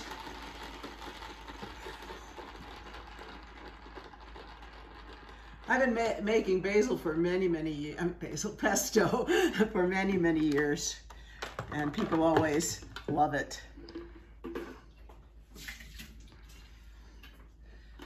It's so easy. All right, so we've got our ingredients here. Pine nuts, garlic, Parmesan, and salt, and of course, basil. So I start by putting in the food processor. Oh, one more thing, we need olive oil, of course. The pine nuts. Oh, this is gonna be a nutty one. This is a lot of pine nuts. But now I do it to taste, honestly. So then we're gonna pour some olive oil, and we'll see if we need more. And then I also put in the garlic. We're growing it this year, so we're gonna have amazing garlic. And you know that I've told you all that, here's the Parmesan, that I do mantras this year. I'm doing Lakshmi mantras. When I water the plants. We water by hand. Here we go.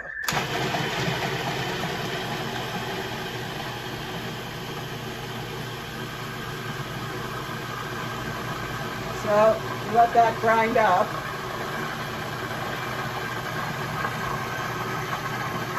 That's good. Then put in the basil.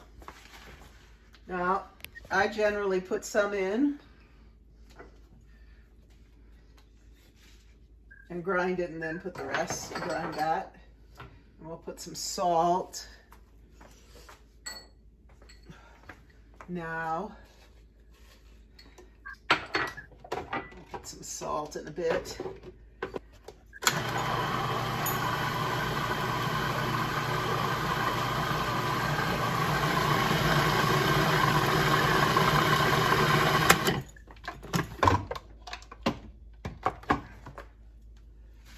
We'll put in the rest. Ooh, this is going to be a good one. There's nothing like fresh picked anything. But I remember last year when we made it, and we have so much left because we froze it. I made it, we put it into ice cube trays and we froze it. So actually we still have pesto from last year. Salt.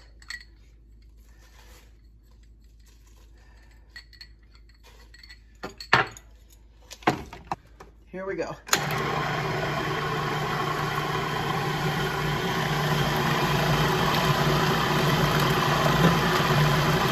I actually knew someone that could do all this by hand. But certainly this is helpful. Okay, now here comes the taste test.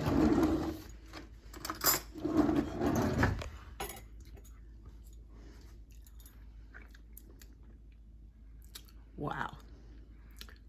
Delicious. Woo. Delicious. Yes, and then what you do is we have prepared some pasta here. And whew,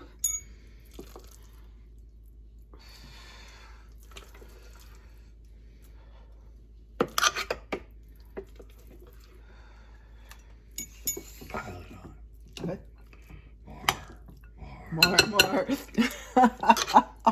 My husband's here filming, telling me more.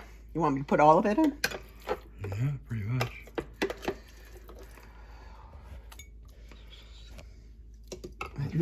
That's probably enough. Yeah, I need some forks.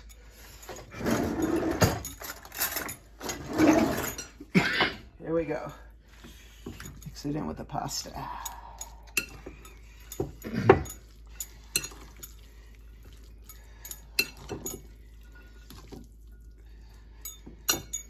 Now, if you know any nice Italian songs, you could sing that, but I don't know any at the moment.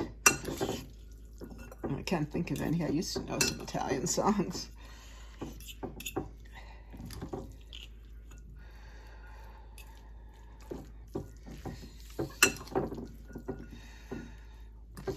Yep, just keep mushing it around until it's all covered with pesto. I think I can put a little more in. Also, sometimes we like to make the pesto and just put it on bread or crackers. That's always a nice, this is a fast meal if you're having a party or you just don't have a lot of time to cook. I think that's it. So here we are, pesto and pasta. It's been a joy to be with you as always. Namaste.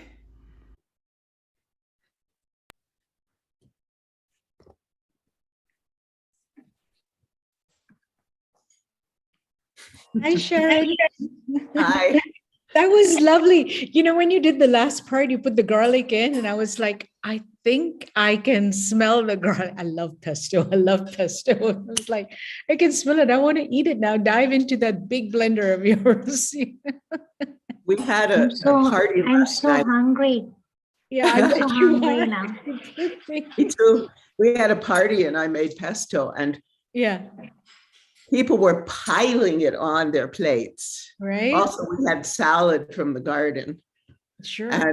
And they, when we ran out of, because I had made pasta, we ran out of, they were just eating the pesto. Just It's so yummy and fresh and vibrant.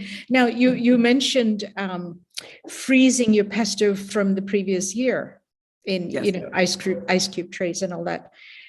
The color changes though, right? It's a little darker. Darker, yeah. So how do you handle that?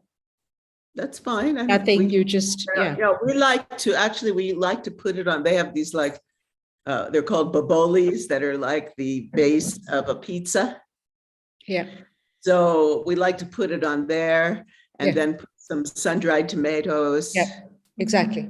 I was thinking the same thing. Cook with it, you know, once the color is gone, because you don't want it on your salads or what have you. Actually, last night I took some of what we saved from last year, sure, and mixed it with all new, and it was really good. It was really, now this year, what's interesting, you know, we bought a lot of pine nuts last year, but we went, the pine nuts are now $1.5 pounds or like $45. So that's outrageous. And so, like everything else, I don't know how it is where you are here. The prices. No, it's expensive. It's number 2 on the list. I think the first one is macadamia nuts, and then pine nuts is number 2. You know, but I did find some wholesale that are like 5 pounds for about $100. So I ordered that. We'll see how that, you know, because then it's more like, you know, 20 a pound or something like that. So we'll see how, but Peter May, who's been on the show, and I have a little video of him too. He is now feeding the trees, an alchemist, you know, and he's and he's also a musician. I'll have to have him come, and he creates plant music.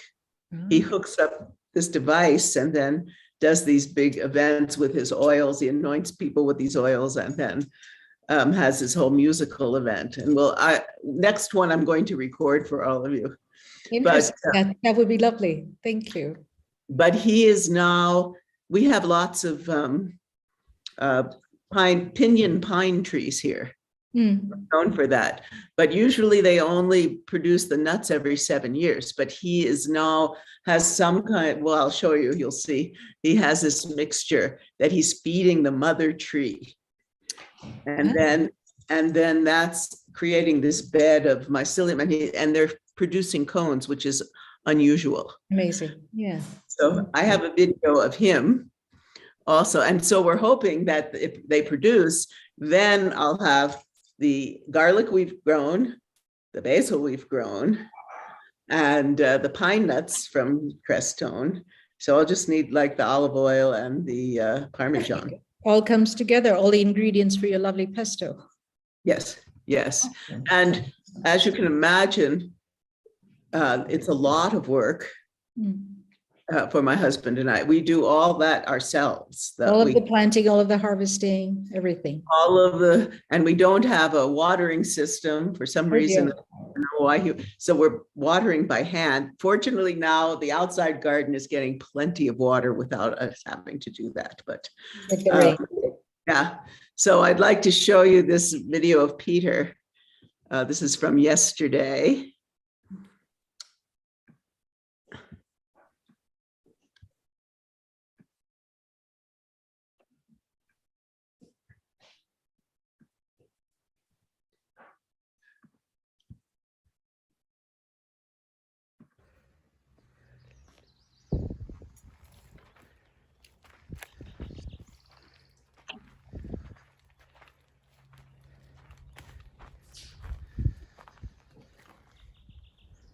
So today we're visiting a pinyon pine forest, and this one's interesting because it's close to the creek.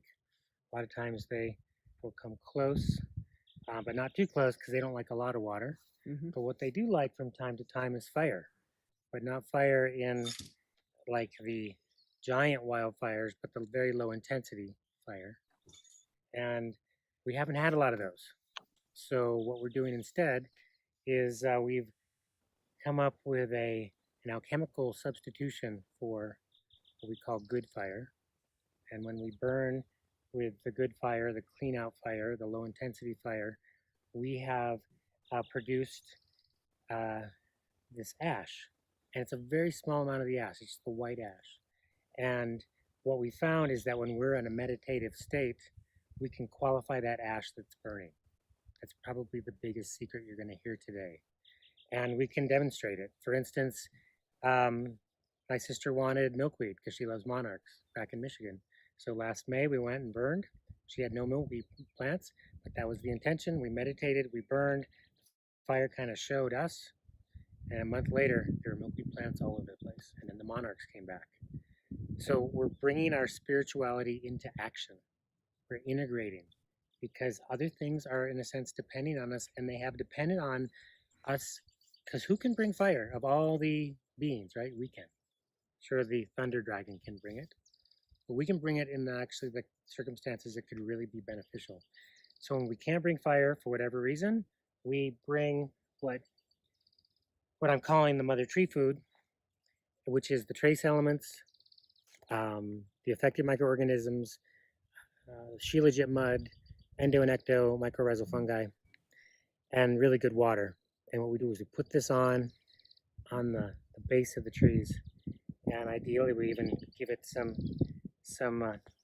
a little pile of what we use as distilled chips, and then we create this mycelium nursery.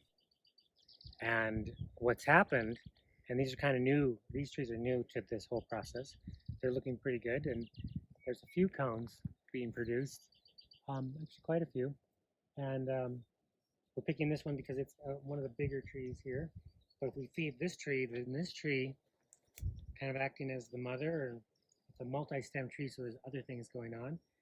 It can start to feed the other trees. And so how do we take care of the earth? It's kind of like almost overwhelming to even think of that, right? Maybe we can start with the forest, but how do we take care of the forest? That's even overwhelming. What we can do is find the mother trees and feed them, and then they take care of the forest.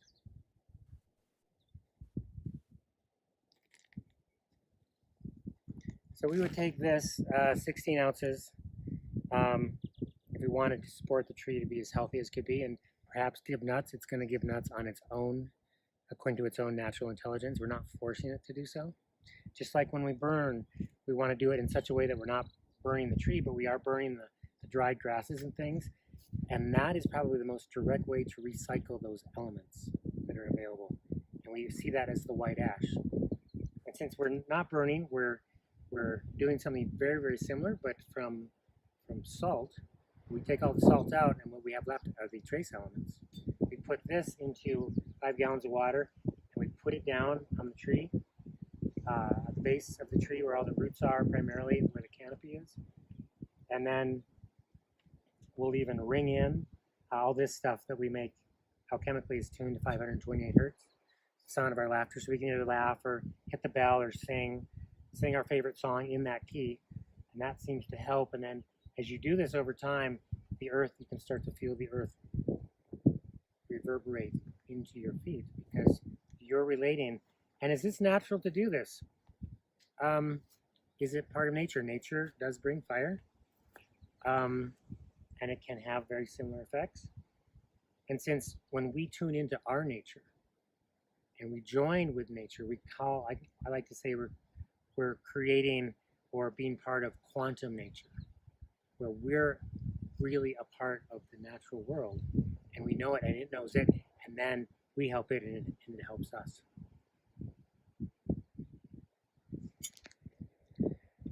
So one way that I found to be part of nature and to see its effects, like the effects of quantum nature, is when we're able to do our practice that's so effective for ourselves, such as a qigong or a tai chi or a yoga of some nature that really, really builds your own field.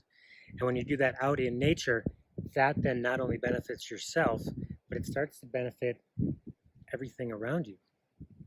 And I think over time, if we do it enough, that becomes our way of being. And so the practice becomes more of the touch it. And as we walk around, the trees and the flowers and the birds are going, oh, I recognize you because you're recognizing me naturally because your practice has brought you home to your own true nature.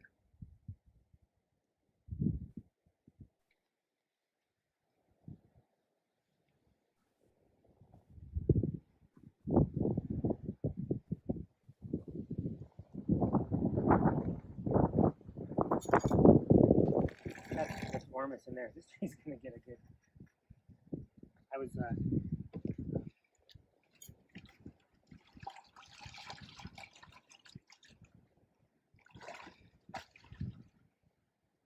Okay.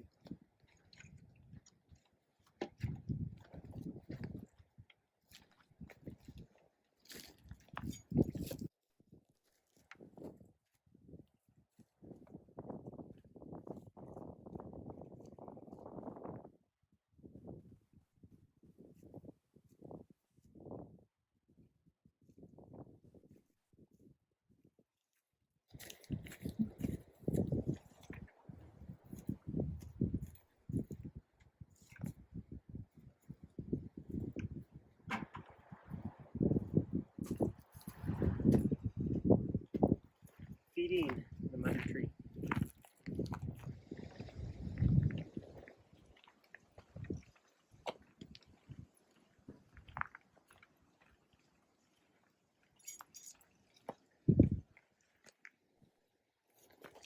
So we're on the other side of the creek from the pinyon pine, and that tree produces nuts. This tree is a cottonwood tree. It recently died, and so we cut it into these lengths, and we're inoculating it with plugs for turkey tail. Turkey tail mushroom is very powerful adaptogenic mushroom. And then I drilled holes in here and then pounded these in with the mallet like this. And then I also treated these with some trace elements before, because one thing mushrooms love are trace elements. And when we have fires in certain forests, what comes back is mushrooms, like in abundance, like morels and things like that. So anyways, then what we do is we seal this up, and my wax has gotten a little bit cool, so it's kind of hard, so I'm going to melt it again. But then we seal this up, and I'm going to plant this in the ground and see what happens. This is an experiment here. I don't know anyone who's done this here yet. People have done it around the country. But I'm going to have to melt that again. And then we seal the top. We can either incubate them for a while and see how they are ready, or we might just put it in the ground. We're going to do an experiment. We have a number of experiments to do here. So maybe in a few months or maybe a year, we might have some turkey tail.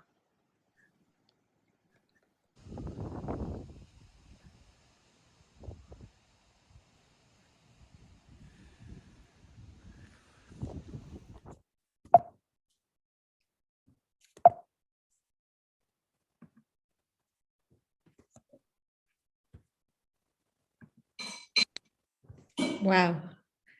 That was very thought-provoking. Well, Very I'll have interesting. Peter come back. We're going to follow this throughout the season. Oh, lovely. Yeah, yeah. How are you going to break it up? What do you have? Well, I'll follow, you know, we'll see how things go to see if he actually can produce the pine nuts and also the mushrooms. And then definitely I want to tape at least a portion of one of his concerts. Because they're very, very special. Like each plant has a different song. Oh, interesting. Oh, I'd love that. I'd love to watch that. Thank you. Sharon, I'm going to take your leave now. Thank you so much. It was such a joy being with you here. Always. And your pesto and even your husband's filmmaking, that was so beautifully done, so professional. I loved it. What a joy to watch. So much to learn. Thank you very much. Namaste. Namaste. Lata ji and Keith, you're with us today. Keith, nice to see you. Hello, both of you. Hello, hello. Okay. Global namaste to all our family and friends. You. Thank you for everything you've done today, Kiran and Seema. It was Kiran. really wonderful, as always. Thank you so much. I'm trying to go. I think Seema's gone already, but I will send her your best. Thank you all. Bye-bye. Hi, Sharon. Hi.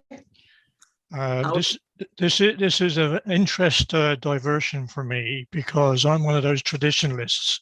So I thought or watch people who are somewhat different to me, as I'm still a meat eater. and I have a step granddaughter who is a vegan, and I've never really understood what it was about. So this is of interest to me from that perspective. Thanks very much. Nice. Well, how'd you like the quantum nature aspect and doing the qigong and the tai chi? I mean, we have classes out here in the woods. That's fantastic. I can just about get on my knees in the garden and repair flagstones. We're about to put some down under our pergola. Yes. Well, if it's anything like me, be careful of the knees and also the elbows. If you're using a big hammer, it's not very good for the tennis elbow. Oh goodness. Well, we made everything for us is raised beds. Yes. So Yeah. it's easy. And I don't know if any of you noticed, but on the outdoor, well, we have cardboard because we're in a dry area, although it's not dry now, but my husband puts his cardboard down on the bed and then makes these holes where the plant is. And then we water, saves water. We water in exactly where the plants are growing instead of all over the place. But I'm amazed this year what's going on in there. I always say, oh, I'm going to Costa Rica when I go into the greenhouse because I come out, it's like being in a sauna. I can understand. Well, we don't have any problems with rain here in the UK, so we don't mind. We don't mind the evaporation. Right. Anyway, you carry on with your program. I don't want to interrupt. It's always nice to see you. Thank you very much. And we're preparing for the 22nd World Congress on Qigong and Tai Chi and etc. alternative health. We're preparing a 4-hour quantum Qi, Wai Ching and I event, and it's going to be quantum healing, quantum nature, quantum alchemy, quantum Qi. We're going to have experts and panels and hoping to actually have some people from Healing Our Earth join us for the alternative health. Well, you possibly know that Amalia and I have discussed this, and she's talking to Effie Chow about the possibility of linking with the UK. And if I have that pleasure and honor, then I'll take part as to what I can do. All right. Okay. Wonderful. Thank you very much. Thank you very much. Okay. Yes. And Lataji, global Hiya. namaste to you. Namaste. And it looks like you had another fantastic session with Kiran and Seema. Yes. And your peso, or your husband's peso. Well, no, it's mine. Oh, is it? Just love peso, yeah. I've been making it for many, like 20, at least 20 years. It's actually when people, they're like, oh, you're going to make pesto? Oh, I want your pesto. Well, especially now that we're growing the basil. It's like, for me, it's because it's fresh picked, right? Yeah. And it's like eating light. That's the only way I can describe it. It's so nutritious and delicious. You got so many basil growing in your garden. Yes, we'll be eating it, and we'll have more to freeze. And last year, my husband canned, in these mason jars, 56 quarts of tomato sauce. And we still have about, I'd say at least 20 jars. So here in the US, and we're very rural, the food it's outrageous, really, what's happening here in terms of pricing and in terms of supply chain issues. So out here, we're really preparing. We have a community garden too, and we have a food bank. And we're just preparing to be self-sufficient. Food bank over here as well. We have in Tesco's, in Sainsbury's, and we also have a general food bank in Guildford. So that's meant for the underprivileged who won't get food. So we provide, but they have regulations and standards. We can't give cooked food. It has to be in tins or it has to be in packets because of the health and safety of the food and all that. But I just have a one basil plant in my windowsill in kitchen, and I was thinking I'm going to make this pesto because I am just recovering from COVID and hardly any solids I can keep. I can only eat Right. fruits. So I thought, this is something which makes me feel like, body knows that, yes, you can digest this. So I started eating a little bit of rice and yogurt and fenugreek, roasted fenugreek powder, which is good. It's Ayurveda medicine for uh, for loose motions. And so I'm going to try this pesto. I love garlic. Garlic is very good for immunity. Yes. And yeah.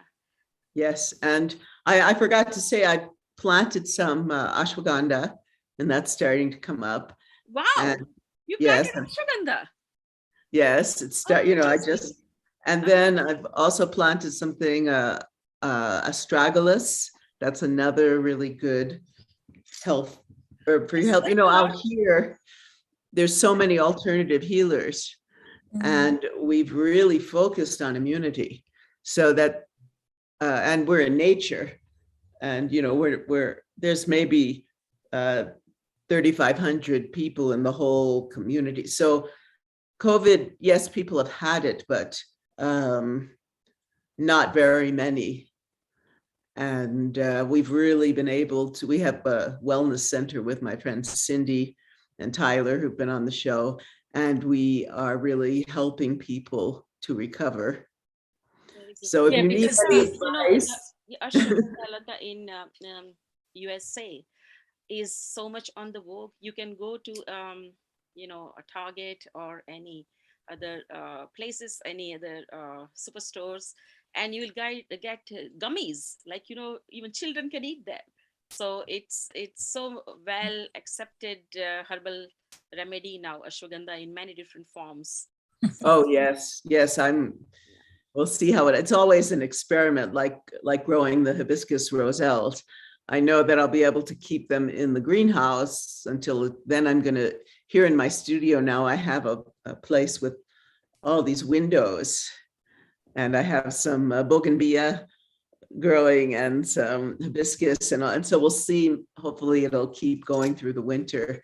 You can also try ardusi. Ardusi is one of the herbal plant meant for cough and cold. That is, I don't know, where did you get was it a sapling for ashwagandha, or was it a seed?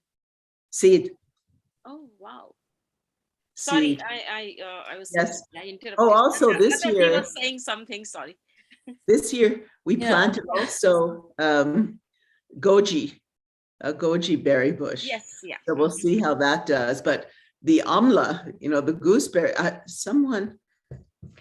should find that. They were telling me, it was a friend of Weiching. She said, I'm going to read this, I have to find it. Let's see, about the benefits. They're using it for, here it is, amla berry. This is from Sandra Rose. Amla berry kills 98% of liver cancer cells in vitro. Amla berry extract virtually wiped out human liver cancer cells in this lab study. So she's describing this. Not surprisingly, amla, also called Indian gooseberry, has been used for centuries as a liver tonic in traditional Ayurvedic, Chinese, and Thai medicine. It's also been used as a natural anti-cancer, anti-inflammatory, antibacterial, and pain-relieving natural medicine. What makes this superberry so powerful? It delivers one of the highest antioxidant levels of all berries, surpassing blackberries, blueberries, maki, and even acai. While the use of amla against cancer is still in an early stage, it's already been shown to possess other powerful health benefits in multiple clinical trials on humans, significantly reducing blood pressure, total cholesterol, LDL cholesterol, triglycerides in patients with high cholesterol, lowering blood sugar levels in type 2 diabetics, and improving arterial elasticity. While fresh amla berries are not easily found, freeze-dried powder and concentrated supplements are widely available at supplement retailers. So I was thrilled. And last summer, Seema gave me this recipe for omelet chutney. And then we had a party and we had samosas with the chutney. People were flipping out. I mean, here, there's the ashram, there's all these people, yogis and all that. So I also make the amla love of chutney. Indian food. I also make amla chutney and chawanprash, which is like a tonic you have to eat first thing in the morning, and it's got all the spices like clove, cardamom, even saffron, and it has got honey. It has got cinnamon. So it has got black pepper. So it's tangy as well, a little bit sharp. So yeah, it's really very good. So do you make that? Do you make it? I make it. Yeah, you make you've got a recipe. Yes, yeah, I can share the recipe. My mom taught me. She was making whenever she was living with me, and because I had to make with her, I learned that way how she was making it. So yeah. So Wow, I've never heard of these remedies. I love kitchen household remedies, and it's just because Modi's mother.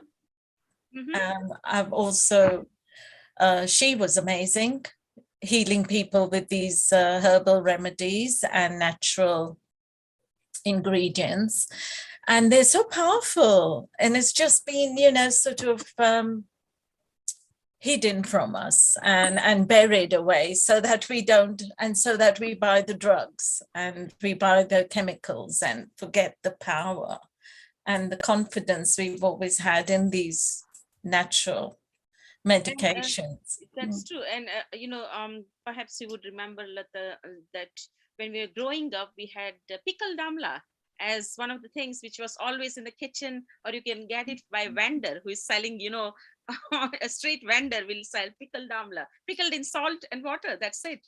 But really, yeah, that was a normal kind of snack in the school. You can go and the vendor will be selling outside. It will be in the home as well, because you pickle it and it stays for longer time. And because as youngsters, like the taste of that salty pickled amla. Yeah, so I tried to pickle them as well. I couldn't eat them in good time, so I dried them then, and they became so nice. And you can eat it anytime then. Well, I didn't grow up really much in India. Yes, I did try some of the lifestyle and the street food. But yeah, I didn't live there long enough to get these. But maybe I was in the wrong part of India, Bombay and Pune. You're from Gujarat, isn't it? Yeah, Gujaratis do that wherever they are. So yeah, no, we in used Bombay, to. they would do that. And Gujaratis what about do that? So it's because it's just add salt and water. Sorry. I was going to check with you about Brahmi. Brahmi is another herb or Ayurvedic remedy. Very good for both for memory and for sleep. People who have insomnia, they should have Brahmi, because that lets you. That's like herbal remedy for insomnia, and it relaxes your brain, and it is very good for memory as well. So it's given to children for memory, and people take it for. So Brahmi is also used to when you make, my mom used to make homemade herbal oil to put in the hair. So Brahmi is put in there. So when you put the hair oil in in your hair, it automatically calms your brain that way. And, strengthens. Yeah, it's like chamomile effect. What chamomile does in tea, it's calming effect. Okay, yeah, I've got loads of chamomile tea in my cupboard, so I must start drinking that though. But what I was going to say, I was sorry to hear you had COVID, but so what was that? Tested negative, but the symptoms are still there. So the symptoms of diarrhea and weakness, but these natural things are so detoxifying and cleansing, and That's what we need, but it's actually going to take rid of it long term eventually. It might be a little slow and gentle, but at the same time, At the we're going moment, to pray for you. The maximum I can eat is fruits like berries, cherries, strawberries, blueberries, or fruit. That is guaranteed that it will not make me go to the loo often. But a little bit of rice I can eat, and I'll try this homemade pesto as well. Yeah. Bananas are good. Bananas I eat, bananas as well, because that's the only thing which is giving me some strength, because it has got carbs and potassium and protein as well, or else everything else is just very light fruit. And the other thing which helps me is roasted cumin. Roasted cumin is very good, so for your gut as well. Ajwain and cumin. So the pesto you're using, I mean the leaves you're using, the basil. Is it which version are you using? Tulsi or no, I'm using Genovese basil. South American. No, that's Italian. It's like I'm using the proper one. And then I have some Thai basil too. So if we're making, my husband is like a gourmet chef. So if we're making, Thai food, then we'll use the Thai basil. And then Wai Ching is going to come visit, and she is an amazing Thai cook. So I'm looking forward to her green curry and all her delicious dishes. You're in for a real treat now. Oh yes. She's got a lot of experience. She's in Peru. I think she was 2 days ago, she was getting ready to travel to Peru. And so I'm sure she's going to have some interesting culinary Peruvian dishes to show us, hopefully by next week. Wow. Tell us all about it when you are treated and you have learned about it. Either she can tell us or you can tell us about it. But I love Thai green curry, red curry with the Thai rice. Yes.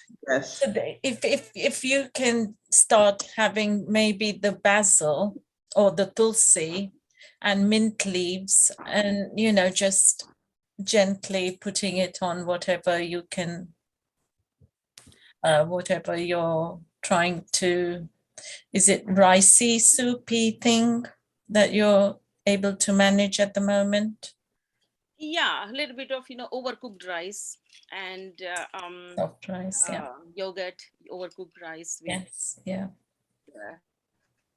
We're also making roasted and ground fenugreek seeds. So we're also making, for probiotics. We grow a lot of cabbage. Yes, to make I'm having the sauerkraut. strongest possible probiotics tablets, vegetarian one, but trying everything, but it's working slowly. It's because I already had I do have existing stomach conditions, so that's the reason, it's taken its toll. But Tulsi, I have, Lataji, I have something called Tulsi Panchang, which is like a tonic, which you can have anytime. So because I don't have Tulsi plant, I drink that one. And there is something which is made out of aloe vera, which is called, again, Ayurvedic product called Kumari Asav. Kumari Asav means basically aloe vera. The Ayurvedic name for for aloe vera is Kumaria. And Asav is, the drink which is made out of it. So Kumari Asav, I take that. So I think you should take fennel seeds as well. For reducing that diarrhea or whatever. As we call it mukhwas, or mouth freshener after eating, so that has got fennel seeds. So that way I'm taking, usually when I make tea, Indian tea, I put fennel seeds in there, but I'm not able to drink tea at the moment. So I'm not, not caffeinated tea, only herbal teas. Ordinary, Well. But anyway, it will take its time. Now people, what people say, I understand that, COVID comes and goes. It went away in 10 days, but it hasn't left the symptoms, so eh, it will go away gradually. It will. It will. We're fortunate. I've had her on the show, Dr. Kim Engard. She's a naturopath doctor. She's an acupuncturist and she's an herbalist. And she has this cold and flu remedy that she has helped many people with that have had flu and cold and COVID. When I was, anytime I felt myself starting to get a cold, right, first I do a neti pot, then I would start taking her herbal remedy and the cold wouldn't come. I'd take it for about 4 days. So here we're really, really looking at ways, to help people, whether they've been vaccinated or not, whatever symptoms they have, we're looking at ways to boost the immune system and help people. And that's one of the beauties of being out here. That's the wonderful thing about your community. It's a blessing. Because to find that community in USA, it's not an easy thing where everyone fends for themselves and people are very, very individualistic, I would say. So to have a community there is really a blessing. And there's farms. I think one of them, I think I had one of these shows, we had an event and I spoke to there's farm shares here and there's a community garden. I'll go do a taping of that to show what we're doing as the community.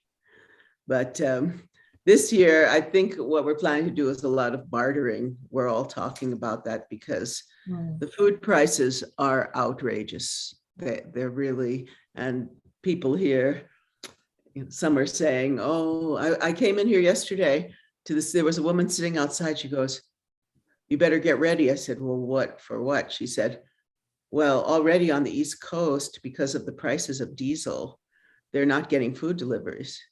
And we're very rural. But we've been seeing that something might happen like this. Like we have solar, right? And now we even have this solar hot water that we put in. Yeah. So we can function pretty well. Yeah. No. It's pretty hot. I like the sun, but it's good because I am low in vitamin D. I should be taking the morning sun, but it's very, very, when there is no wind, it becomes so hot inside the house because there is wind. I've kept all the doors over here open. But yeah, we have the same issue over here, Sharon. The food prices are rising over here as well. Lata will agree with me. It's a big, huge thing because especially when I work in the university, it's a big, big issue for students who are in very low budget. And we are really concerned about them because as such, international students have to pay double the fees. And then the accommodation in a place like Guildford is expensive anyway. And then the food prices have been increasing. And we have similar reasons for that. So, price of petrol, yeah. So I'd like to tell you about our future events coming up on Healing Our Earth. So next week we have, again, the Vegan Vegetarian Kitchen. So we'll have some more recipes and wonderful information for you. That's the 3rd of July, right before our big July 4th celebration. And hopefully, well, peace will come to this country. It's been a wild week. And then we have Guru Purnima special. And that's going to be wonderful as always, paying homage to our gurus. I'm planning to have a little video of my Guruji, Sitara Devi, teaching me the Durga dance, and maybe Antonia Minicola and some tabla playing friends and will come. And then, of course, Integrated Health, that's on July 17th. And that's always a very powerful show because we know these days that health is really, really important. And so that's coming up. And before we go today, Neil has asked me to lead a little meditation. So maybe what I'll do, let's see, is a Qigong, one of the 6 healing sounds. Let's see, for the lungs, because many have gone through issues with their lungs. So we're going to start by clapping your hands and rubbing them together. You feel that heat. That heat is the chi, the life force, what we might call prana. So we're going to get it really, really hot. And then we're going to bring our hands to our lungs. You don't have to touch your butt, just a little bit out from your body. And you're going to close your eyes. Take a few breaths. And just as though you had 2 little flashlights coming out of your heart, down your arms, into your hands, you're going to look into your lungs and just sense, open your psychic senses and just sense what your lungs feel like. So take some deep breaths and fill all the way up and feel not only the front of your lungs, but the sides and the backs, and breathe out. Now we're going to look left and right with your eyes into your lungs, and you're going to see any kind of disturbance. Some people see it as, like dark spots. Some people see the healthy as very bright. So we're going to look 21 times back and forth into our lungs. And so we'll go 1, 2, 3, 4, 5, 6, 7, 8, 9, 10, 11, 12, 13, 14, 15, 16, 17, 18, 19, 20, 21. Then you're going to bring your hands together, put them over your head, all the way up like this, so you can feel it like a pull on your lungs. Breathe in, and we're going to do the sound S, which is the lung healing sound in the Taoist tradition. And you're going to imagine that any disturbance, any illness, anything is just coming out of your arms, out of your head, and then going around you all the way down to the earth where it's transformed. So we're going to put our hands up, and you're going to look up, and you're going to go.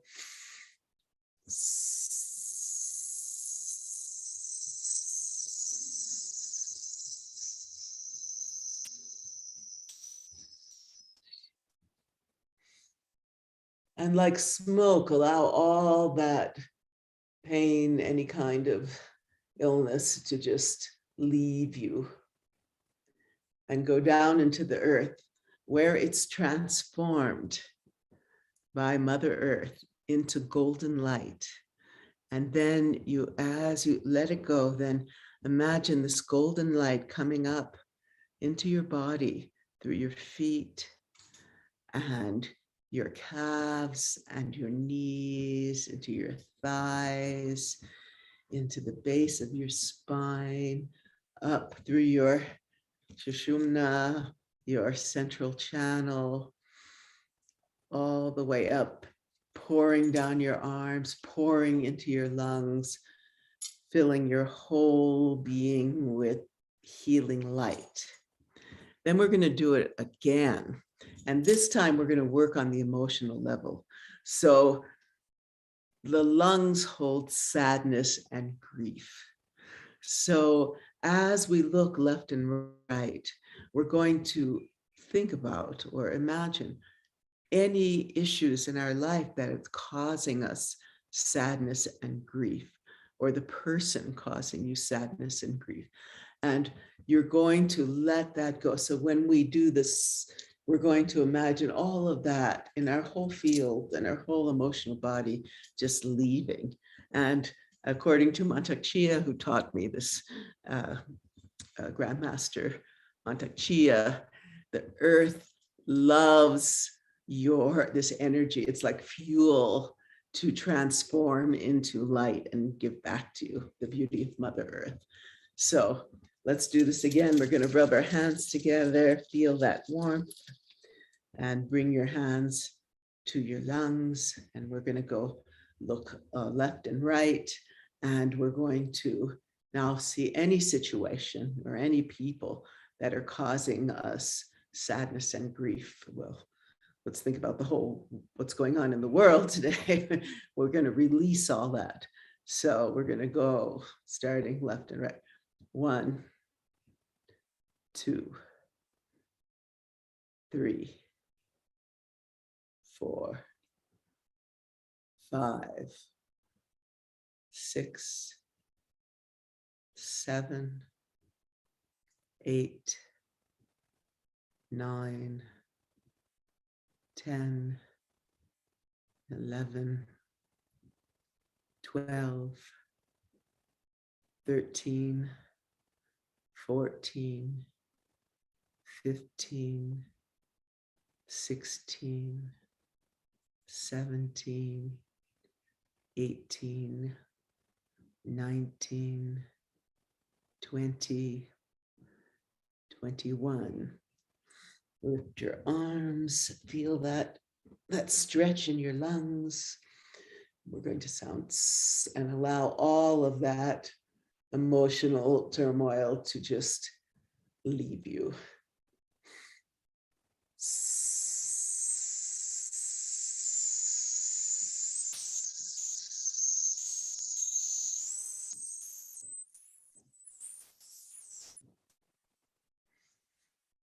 Breathe in,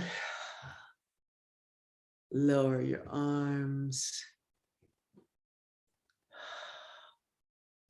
Feel the light, the golden light coming from the earth into your feet, your ankles, your calves, your knees, your thighs, all the way into your spine, into all of your internal organs, all the way up into your throat, also down your arms, up, all the way up through your head and shower around you.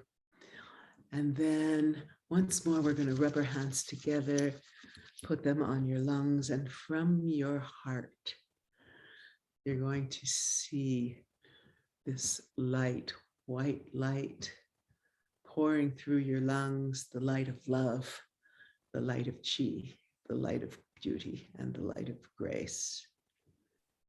And you feel that there, and feel that light flowing not only into your physical body, into your lungs, but out into your emotional body, your energy body, your body of light.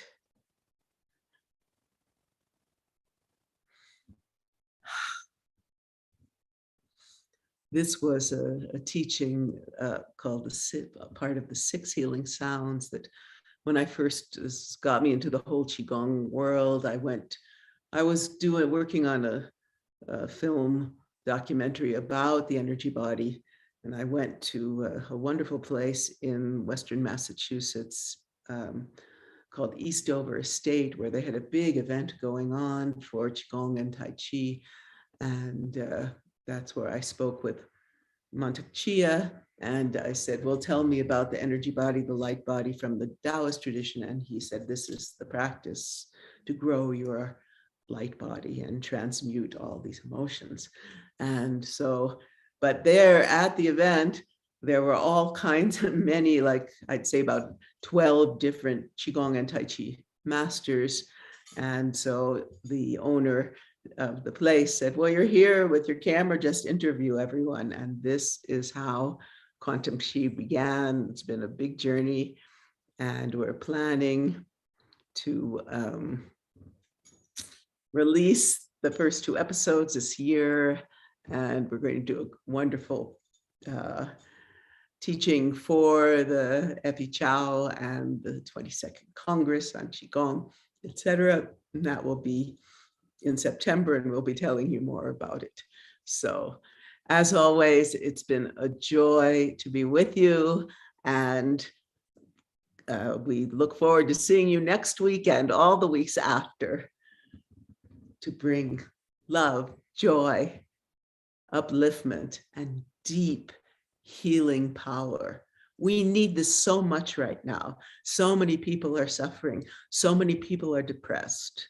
They just, they're people that do not have the money for gas. It costs them like a third of their salary to get to work these days. So what can we do? How do we help them? It's like live with joy every moment. Go out in nature. Do what's fun. That's how we, and meditate, do yoga, do Qigong, do Tai Chi, anything that brings you the sense of, I'm happy to be alive. So thank you.